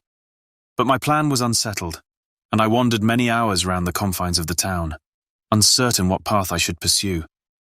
As night approached, I found myself at the entrance of the cemetery, where William, Elizabeth, and my father reposed. I entered it and approached the tomb which marked their graves. Everything was silent, except the leaves of the trees, which were gently agitated by the wind. The night was nearly dark, and the scene would have been solemn and affecting even to an uninterested observer. The spirits of the departed seemed to flit around, and to cast a shadow, which was felt but not seen, around the head of the mourner. The deep grief which this scene had at first excited quickly gave way to rage and despair. They were dead, and I lived. Their murderer also lived, and to destroy him I must drag out my weary existence. I knelt on the grass and kissed the earth, and with quivering lips exclaimed, "By the sacred earth on which I kneel, by the shades that wander near me, by the deep and eternal grief that I feel, I swear, and by thee, O night, and the spirits that preside over thee, to pursue the demon who caused this misery, until he or I shall perish in mortal conflict. For this purpose I will preserve my life. To execute this dear revenge will I again behold the sun, and tread the green herbage of earth, which otherwise should vanish from my eyes forever. And I call on you, spirits of the dead, and on you, wandering ministers of vengeance, to aid and conduct me in my work. Let the cursed and hellish monster drink deep of agony. Let him feel the despair that now torments me." I had begun my adjuration with solemnity, and an awe which almost assured me that the shades of my murdered friends heard and approved my devotion. But the furies possessed me as I concluded, and rage choked my utterance. I was answered through the stillness of night by a loud and fiendish laugh. It rung on my ears long and heavily. The mountains re-echoed it, and I felt as if all hell surrounded me with mockery and laughter. Surely in that moment I should have been possessed by frenzy, and have destroyed my miserable existence, but that my vow was heard, and that I was reserved for vengeance. The laughter died away, when a well-known and abhorred voice, apparently close to my ear, addressed me in an audible whisper. "I am satisfied. Miserable wretch, you have determined to live, and I am satisfied." I darted towards the spot from which the sound proceeded, but the devil eluded my grasp. Suddenly the broad disk of the moon arose, and shone full upon his ghastly and distorted shape, as he fled with more than mortal speed. I pursued him, and for many months this has been my task. Guided by a slight clue, I followed the windings of the Rhone, but vainly. The blue Mediterranean appeared, and by a strange chance, I saw the fiend enter by night and hide himself in a vessel bound for the Black Sea. I took my passage in the same ship, but he escaped, I know not how. Amidst the wilds of Tartary and Russia, although he still evaded me, I have ever followed in his track. Sometimes the peasants, scared by this horrid apparition, inform me of his path. Sometimes he himself, who feared that if I lost all trace of him I should despair and die, left some mark to guide me. The snows descended on my head, and I saw the print of his huge step on the white plain. To you first entering on life, to whom care is new and agony unknown, how can you understand what I have felt, and still feel? Cold, want, and fatigue were the least pains which I was destined to endure. I was cursed by some devil, and carried about with me my eternal hell. Yet still a spirit of good followed and directed my steps, and when I most murmured, would suddenly extricate me from seemingly insurmountable difficulties. Sometimes when nature, overcome by hunger, sunk under the exhaustion, a repast was prepared for me in the desert that restored and inspirited me. The fare was indeed coarse, such as the peasants of the country ate, but I will not doubt that it was set there by the spirits that I had invoked to aid me. Often, when all was dry, the heavens cloudless, and I was parched by thirst, a slight cloud would bedim the sky, shed the few drops that revived me, and vanish. I followed when I could the courses of the rivers, but the demon generally avoided these, as it was here that the population of the country chiefly collected. In other places, human beings were seldom seen, and I generally subsisted on the wild animals that crossed my path. I had money with me, and gained the friendship of the villagers by distributing it, or I brought with me some food that I had killed, which, after taking a small part, I always presented to those who had provided me with fire and utensils for cooking. My life as it passed thus was indeed hateful to me, and it was during sleep alone that I could taste joy. Oh, blessed sleep! Often, when most miserable, I sank to repose, and my dreams lulled me even to rapture. The spirits that guarded me had provided these moments, or rather hours, of happiness, that I might retain strength to fulfill my pilgrimage. Deprived of this respite, I should have sunk under my hardships. During the day I was sustained and inspirited by the hope of night, for in sleep I saw my friends, my wife, and my beloved country. Again I saw the benevolent countenance of my father, heard the silver tones of my Elizabeth's voice, and beheld Clerval enjoying health and youth. Often, when wearied by a toilsome march, I persuaded myself that I was dreaming until night should come, and that I should then enjoy reality in the arms of my dearest friends. What agonizing fondness did I feel for them? How did I cling to their dear forms, as sometimes they haunted even my waking hours, and persuade myself that they still lived? At such moments, vengeance, that burned within me, died in my heart, and I pursued my path towards the destruction of the demon, more as a task enjoined by heaven, as the mechanical impulse of some power of which I was unconscious, than as the ardent desire of my soul. What his feelings were, whom I pursued, I cannot know. Sometimes, indeed, he left marks in writing on the barks of the trees or cut in stone that guided me and instigated my fury. My reign is not yet over. These words were legible in one of these inscriptions. You live, and my power is complete. Follow me. I seek the everlasting ices of the north, where you will feel the misery of cold and frost, to which I am impassive. You will find near this place, if you follow not too tardily, a dead hare. Eat and be refreshed. Come on, my enemy, we have yet to wrestle for our lives, but many hard and miserable hours must you endure until that period shall arrive. Scoffing devil! Again do I vow vengeance, again do I devote thee, miserable fiend, to torture and death. Never will I give up my search, until he or I perish, and then with what ecstasy shall I join my Elizabeth, and my departed friends, who even now prepare for me the reward of my tedious toil and horrible pilgrimage. As I still pursued my journey to the northward, the snows thickened, and the cold increased in a degree almost too severe to support. The peasants were shut up in their hovels, and only a few of the most hardy ventured forth to seize the animals, whom starvation had forced from their hiding places to seek for prey. The rivers were covered with ice, and no fish could be procured, and thus I was cut off from my chief article of maintenance. The triumph of my enemy increased with the difficulty of my labours. One inscription that he left was in these words: Prepare, your toils only begin. Wrap yourself in furs and provide food, for we shall soon enter upon a journey where your sufferings will satisfy my everlasting hatred. My courage and perseverance were invigorated by these scoffing words. I resolved not to fail in my purpose, and calling on heaven to support me, I continued with unabated fervour to traverse immense deserts, until the ocean appeared at a distance, and formed the utmost boundary of the horizon. Oh, how unlike it was to the blue seas of the south, covered with ice, It was only to be distinguished from land by its superior wildness and ruggedness. The Greeks wept for joy when they beheld the Mediterranean from the hills of Asia, and hailed with rapture the boundary of their toils. I did not weep, but I knelt down, and with a full heart thanked my guiding spirit for conducting me in safety to the place where I hoped, notwithstanding my adversary's jibe, to meet and grapple with him. Some weeks before this period, I had procured a sledge and dogs, and thus traversed the snows with inconceivable speed. I know not whether the fiend possessed the same advantages, but I found that, as before I had daily lost ground in the pursuit, I now gained on him. So much so, that when I first saw the ocean, he was but 1 day's journey in advance, and I hoped to intercept him before he should reach the beach. With new courage, therefore, I pressed on, and in 2 days arrived at a wretched hamlet on the seashore. I inquired of the inhabitants concerning the fiend and gained accurate information. A gigantic monster, they said, had arrived the night before, armed with a gun and many pistols, putting to flight the inhabitants of a solitary cottage through fear of his terrific appearance. He had carried off their store of winter food, and placing it in a sledge, to draw which he had seized on a numerous drove of trained dogs, he had harnessed them, and the same night, to the joy of the horror-struck villagers, had pursued his journey across the sea in a direction that led to no land, and they conjectured that he must speedily be destroyed by the breaking of the ice, or frozen by the eternal frosts. On hearing this information, I suffered a temporary access of despair.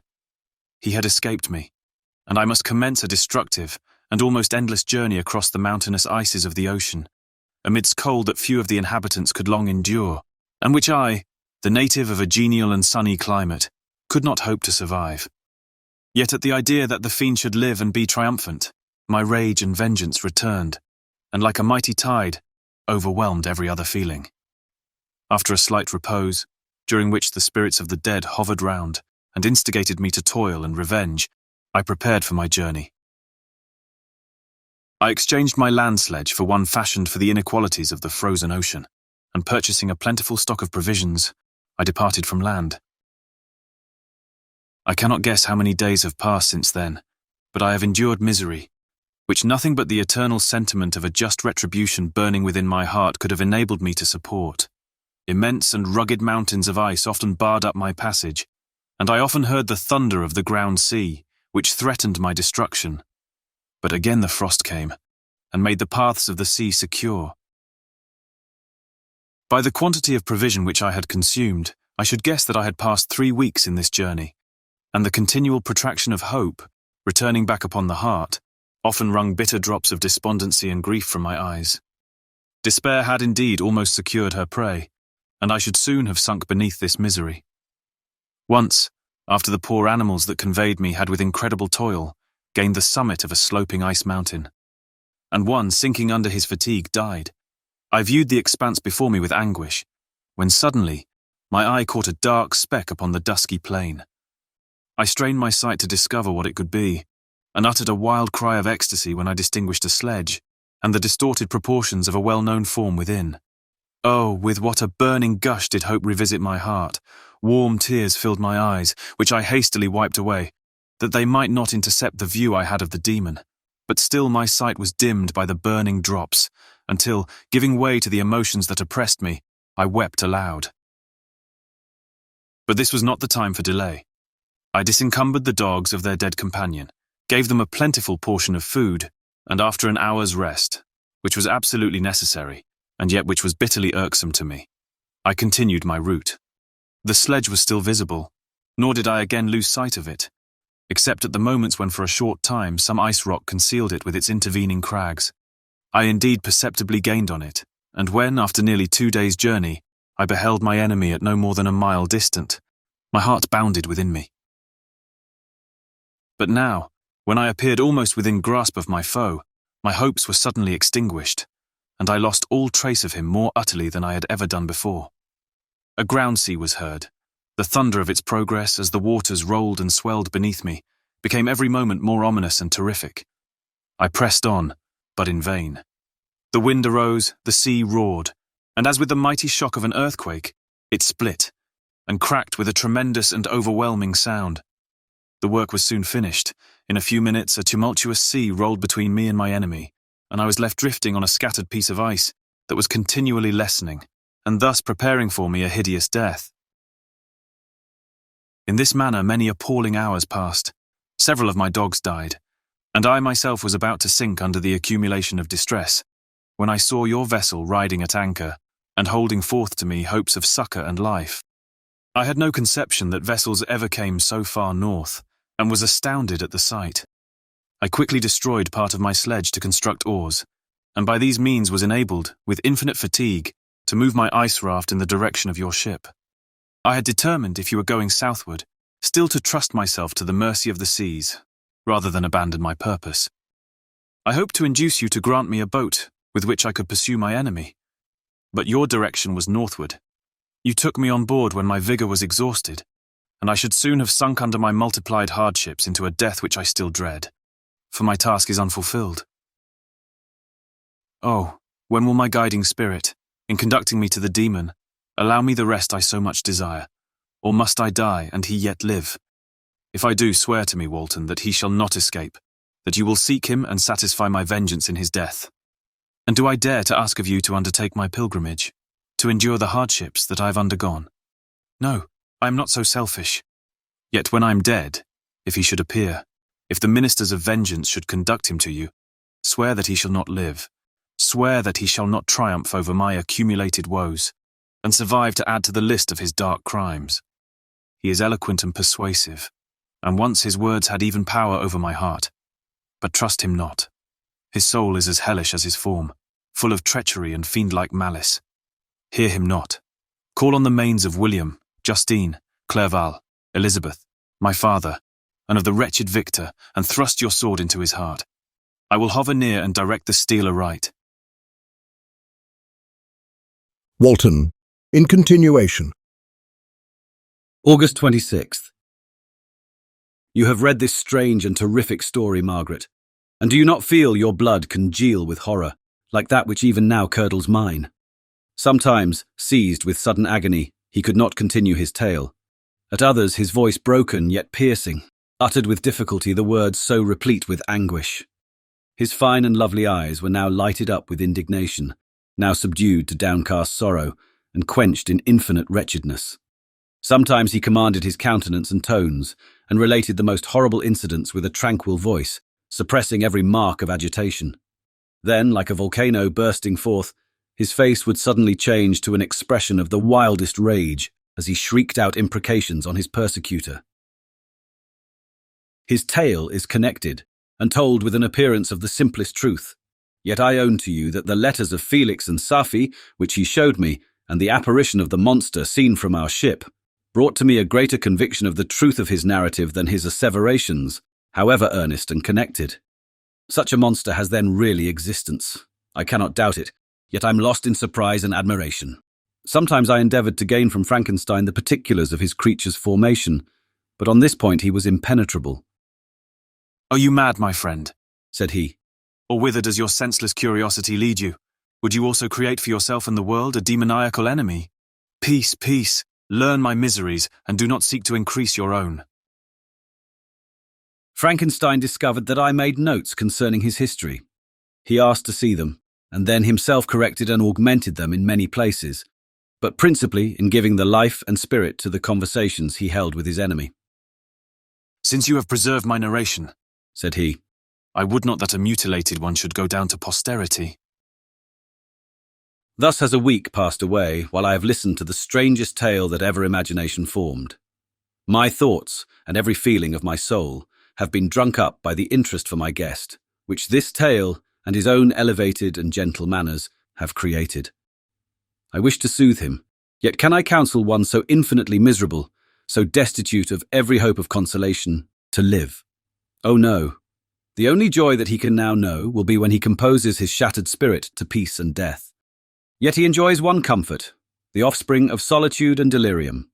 He believes that, when in dreams he holds converse with his friends, and derives from that communion consolation for his miseries or excitements to his vengeance, that they are not the creations of his fancy, but the beings themselves who visit him from the regions of a remote world. This faith gives a solemnity to his reveries that render them to me almost as imposing and interesting as truth. Our conversations are not always confined to his own history and misfortunes. On every point of general literature, he displays unbounded knowledge and a quick and piercing apprehension. His eloquence is forcible and touching, nor can I hear him when he relates a pathetic incident, or endeavours to move the passions of pity or love without tears. What a glorious creature must he have been in the days of his prosperity, when he is thus noble and godlike in ruin. He seems to feel his own worth and the greatness of his fall. When younger, said he, I believed myself destined for some great enterprise. My feelings are profound, but I possessed a coolness of judgment that fitted me for illustrious achievements. This sentiment of the worth of my nature supported me, when others would have been oppressed, for I deemed it criminal to throw away in useless grief those talents that might be useful to my fellow creatures. When I reflected on the work I had completed, no less a one than the creation of a sensitive and rational animal, I could not rank myself with the herd of common projectors. But this thought, which supported me in the commencement of my career, now serves only to plunge me lower in the dust. All my speculations and hopes are as nothing, and like the archangel who aspired to omnipotence, I am chained in an eternal hell. My imagination was vivid, yet my powers of analysis and application were intense. By the union of these qualities, I conceived the idea, and executed the creation of a man. Even now I cannot recollect, without passion, my reveries while the work was incomplete. I trod heaven in my thoughts, now exulting in my powers, now burning with the idea of their effects. From my infancy I was imbued with high hopes and a lofty ambition. But how am I sunk? Oh, my friend, if you had known me as I once was, you would not recognize me in this state of degradation. Despondency rarely visited my heart. A high destiny seemed to bear me on, until I fell, never again to rise. Must I then lose this admirable being? I have longed for a friend.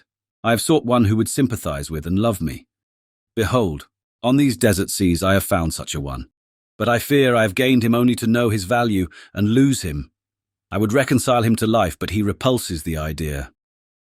I thank you, Walton, he said, for your kind intentions towards so miserable a wretch. But when you speak of new ties and fresh affections, think you that any can replace those who are gone? Can any man be to me as Clerval was, or any woman another Elizabeth?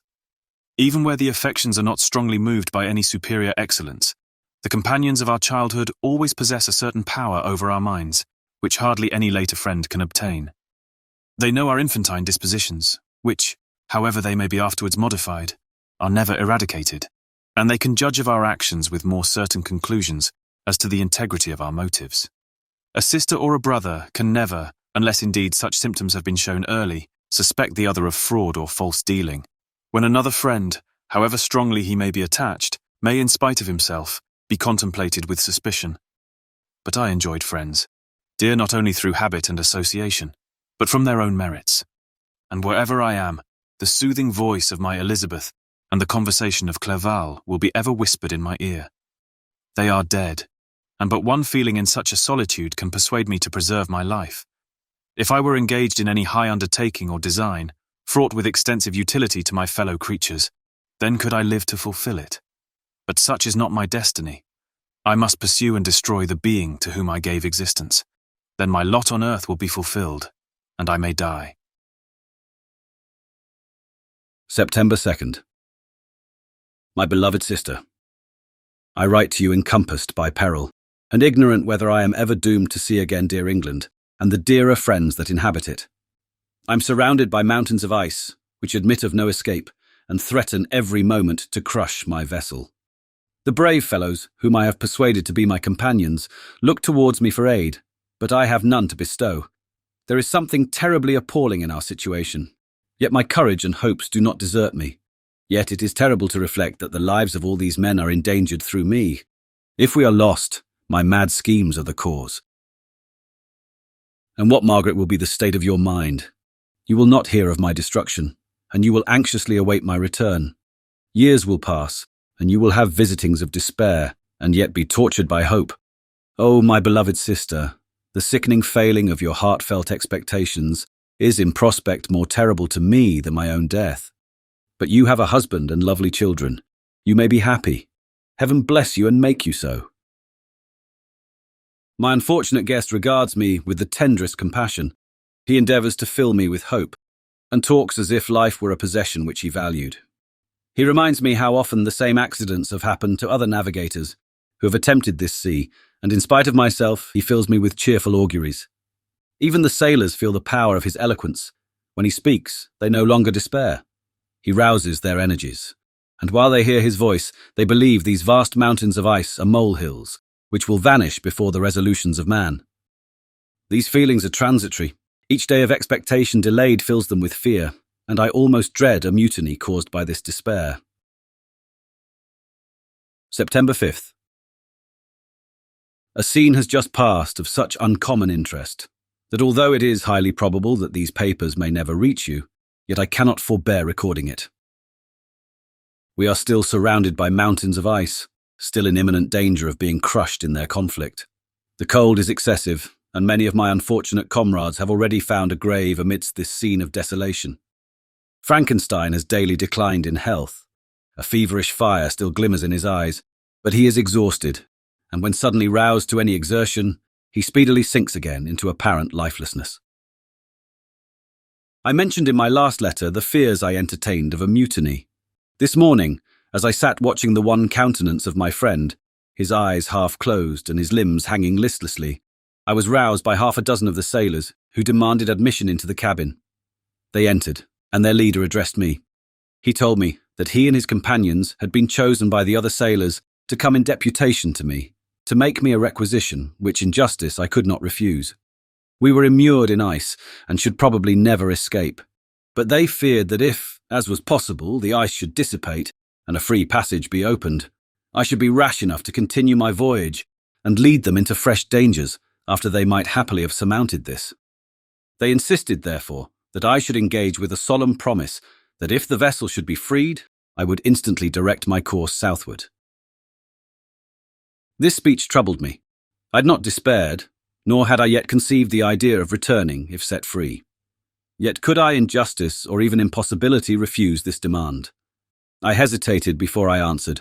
When Frankenstein, who had at first been silent and indeed appeared hardly to have force enough to attend, now roused himself, his eyes sparkled, and his cheeks flushed with momentary vigour. Turning towards the men, he said, "What do you mean? What do you demand of your captain? Are you then so easily turned from your design? Did you not call this a glorious expedition? And wherefore was it glorious? Not because the way was smooth and placid as a southern sea, but because it was full of dangers and terror. Because, at every new incident, your fortitude was to be called forth, and your courage exhibited, because danger and death surrounded it, and these you were to brave and overcome. For this was it a glorious, for this was it an honourable undertaking. You were hereafter to be hailed as the benefactors of your species, your names adored, as belonging to brave men who encountered death for honour, and the benefit of mankind. And now, behold, with the first imagination of danger, or if you will, the first mighty and terrific trial of your courage, you shrink away, and are content to be handed down as men who had not strength enough to endure cold and peril. And so, poor souls, they were chilly, and returned to their warm firesides. Why, that requires not this preparation. You need not have come thus far, and dragged your captain to the shame of a defeat, merely to prove yourselves cowards. Oh, be men, or be more than men. Be steady to your purposes, and firm as a rock. This ice is not made of such stuff as your hearts may be. It is mutable and cannot withstand you, if you say that it shall not. Do not return to your families with the stigma of disgrace marked on your brows. Return as heroes who have fought and conquered, and who know not what it is to turn their backs on the foe."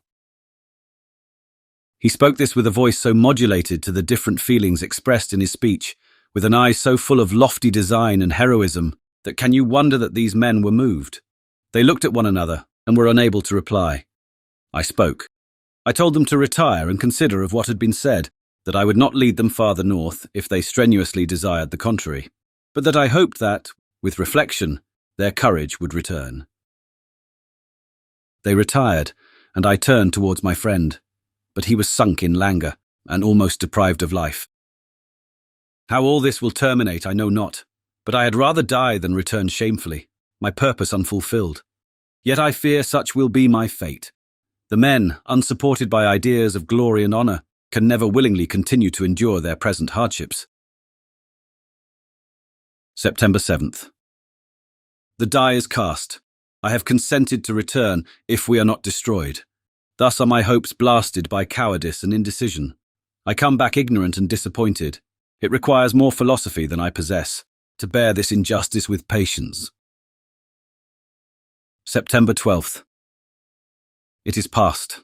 I am returning to England. I have lost my hopes of utility and glory. I have lost my friend. But I will endeavour to detail these bitter circumstances to you, my dear sister. And while I am wafted towards England and towards you, I will not despond. September 9th, the ice began to move, and roarings like thunder were heard at a distance, as the island split and cracked in every direction. We were in the most imminent peril, but as we could only remain passive, my chief attention was occupied by my unfortunate guest, whose illness increased in such a degree that he was entirely confined to his bed. The ice cracked behind us and was driven with force towards the north. A breeze sprung from the west, and on the 11th the passage towards the south became perfectly free. When the sailors saw this, and that their return to their native country was apparently assured, a shout of tumultuous joy broke from them, loud and long continued. Frankenstein, who was dozing, awoke and asked the cause of the tumult. "They shout," I said, "because they will soon return to England." Do you then really return? Alas, yes, I cannot withstand their demands. I cannot lead them unwillingly to danger, and I must return. Do so if you will, but I will not. You may give up your purpose, but mine is assigned to me by heaven, and I dare not.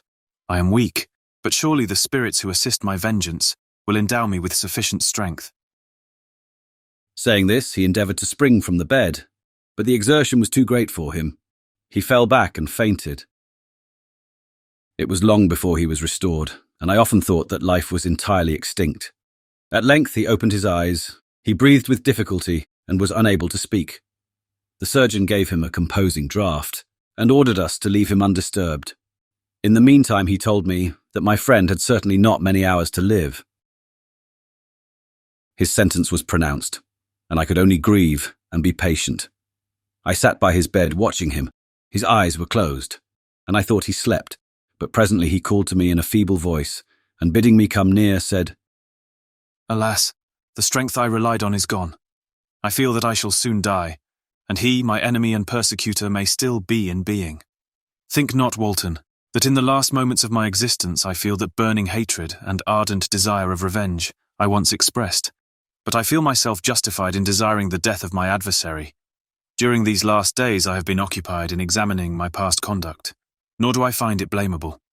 In a fit of enthusiastic madness, I created a rational creature, and was bound towards him, to assure, as far as was in my power, his happiness and well-being. This was my duty. But there was another still paramount to that. My duties towards the beings of my own species had greater claims to my attention, because they included a greater proportion of happiness or misery. Urged by this view, I refused, and I did right in refusing, to create a companion for the first creature. He showed unparalleled malignity and selfishness in evil. He destroyed my friends. He devoted to destruction beings who possessed exquisite sensations, happiness and wisdom. Nor do I know where this thirst for vengeance may end. Miserable himself that he may render no other wretched. He ought to die. The task of his destruction was mine, but I have failed. When actuated by selfish and vicious motives, I asked you to undertake my unfinished work, and I renew this request now, when I am only induced by reason and virtue. Yet I cannot ask you to renounce your country and friends to fulfill this task, and now that you are returning to England, you will have little chance of meeting with him. But the consideration of these points, and the well-balancing of what you may esteem your duties, I leave to you. My judgment and ideas are already disturbed by the near approach of death. I dare not ask you to do what I think right, for I may still be misled by passion. That he should live to be an instrument of mischief disturbs me.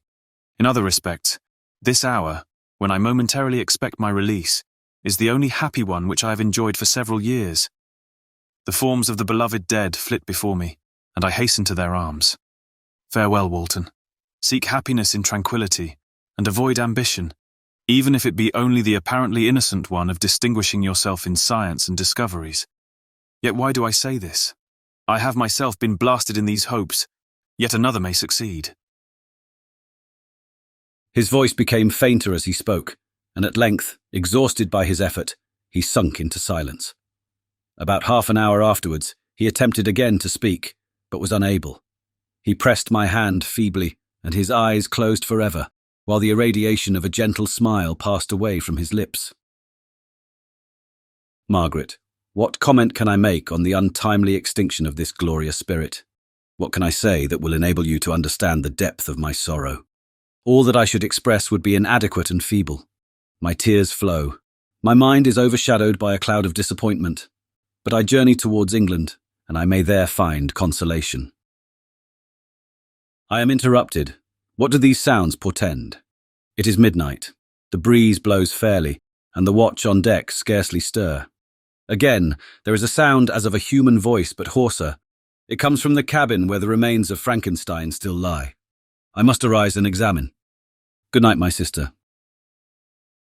Great God, what a scene has just taken place. I am yet dizzy with the remembrance of it. I hardly know whether I shall have the power to detail it, yet the tale which I have recorded would be incomplete without this final and wonderful catastrophe. I entered the cabin, where lay the remains of my ill-fated and admirable friend. Over him hung a form which I cannot find words to describe, gigantic in stature, yet uncouth and distorted in its proportions. As he hung over the coffin, his face was concealed by long locks of ragged hair, but one vast hand was extended, in colour and apparent texture, like that of a mummy. When he heard the sound of my approach, he ceased to utter exclamations of grief and horror, and sprung towards the window. Never did I behold a vision so horrible as his face, of such loathsome yet appalling hideousness. I shut my eyes involuntarily, and endeavoured to recollect what were my duties with regard to this destroyer. I called on him to stay. He paused, looking on me with wonder, and again turning towards the lifeless form of his creator, he seemed to forget my presence, and every feature and gesture seemed instigated by the wildest rage of some uncontrollable passion. "That is also my victim," he exclaimed. "In his murder my crimes are consummated. The miserable series of my being is wound to its close. O Frankenstein, generous and self-devoted being, what does it avail that I now ask thee to pardon me?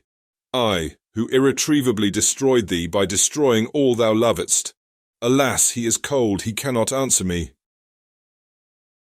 His voice seemed suffocated, and my first impulses, which had suggested to me the duty of obeying the dying request of my friend in destroying his enemy, were now suspended by a mixture of curiosity and compassion.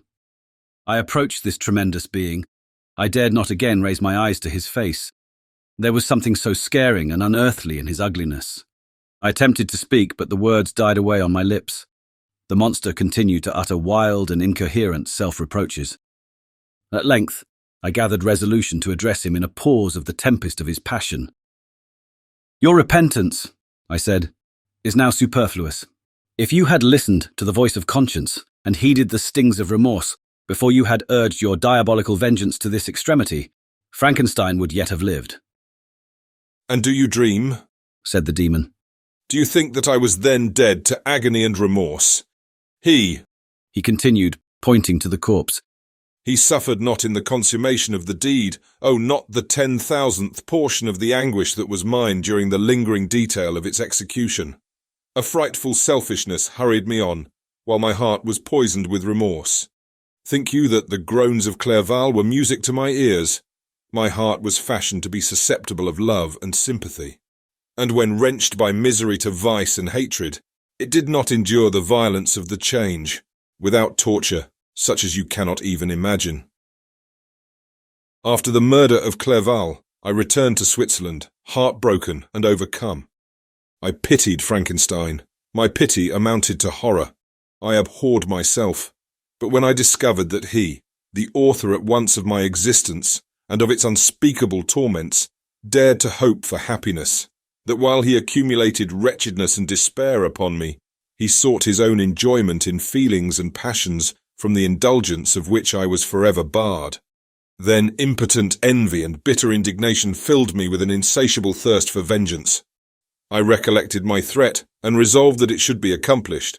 I knew that I was preparing for myself a deadly torture, but I was the slave, not the master, of an impulse which I detested, yet could not disobey.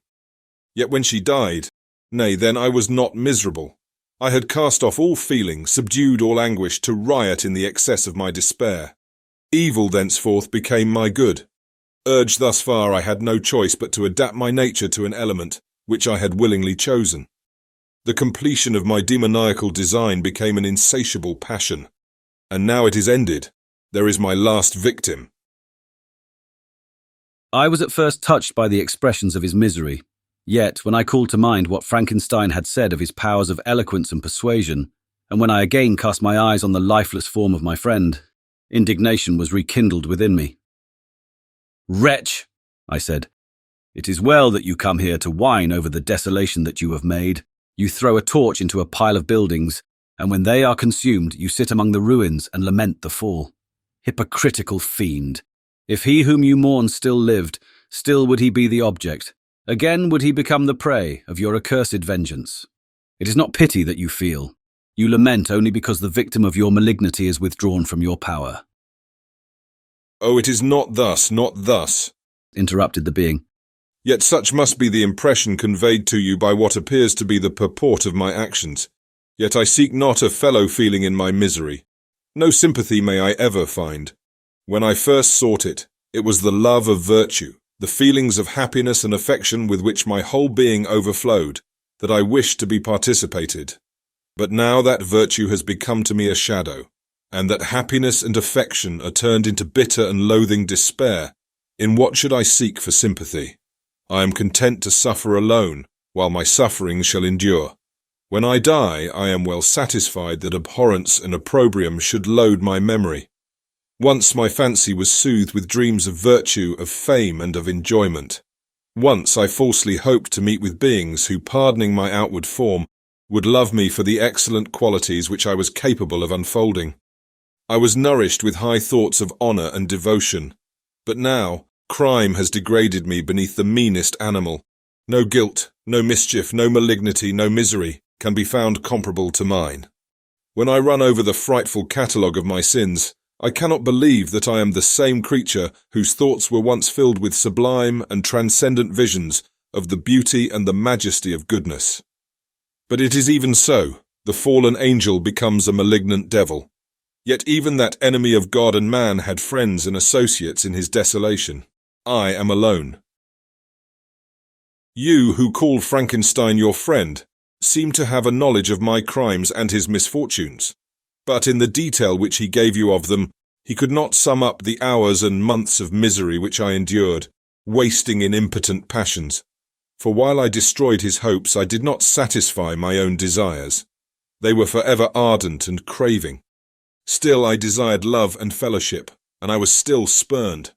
Was there no injustice in this? Am I to be thought the only criminal when all humankind sinned against me? Why do you not hate Felix, who drove his friend from his door with contumely?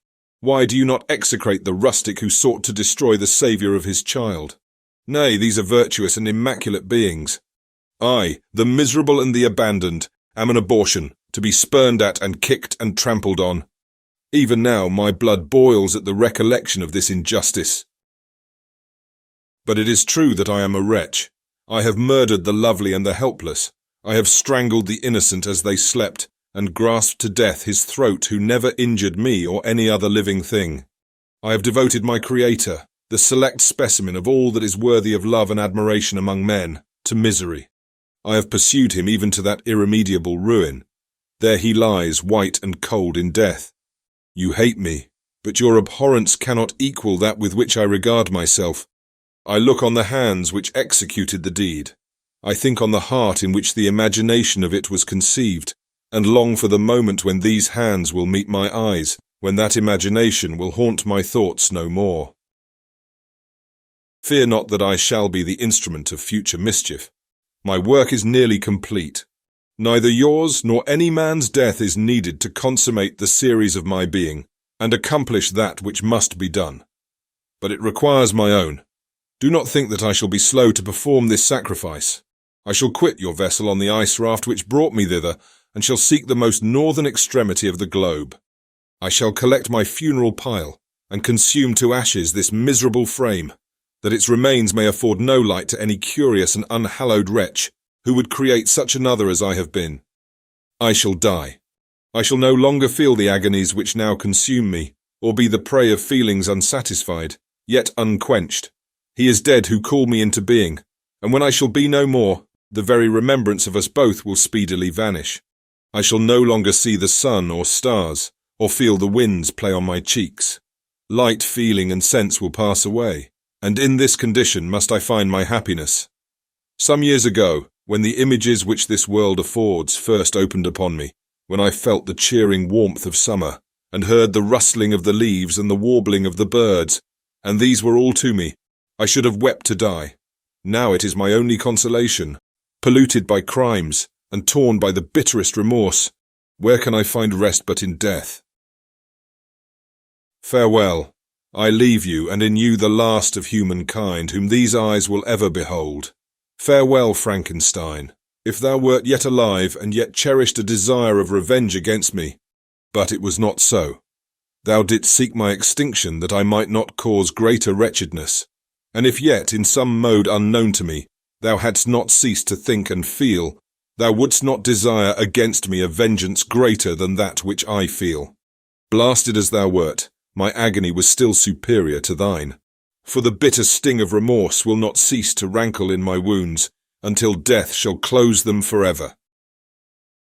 But soon, he cried with sad and solemn enthusiasm, I shall die, and what I now feel be no longer felt. Soon these burning miseries will be extinct. I shall ascend my funeral pile triumphantly and exult in the agony of the torturing flames. The light of that conflagration will fade away. My ashes will be swept into the sea by the winds. My spirit will sleep in peace, or if it thinks, it will not surely think thus. Farewell. He sprung from the cabin window as he said this, upon the ice raft which lay close to the vessel. He was soon borne away by the waves, and lost in darkness and distance. The end.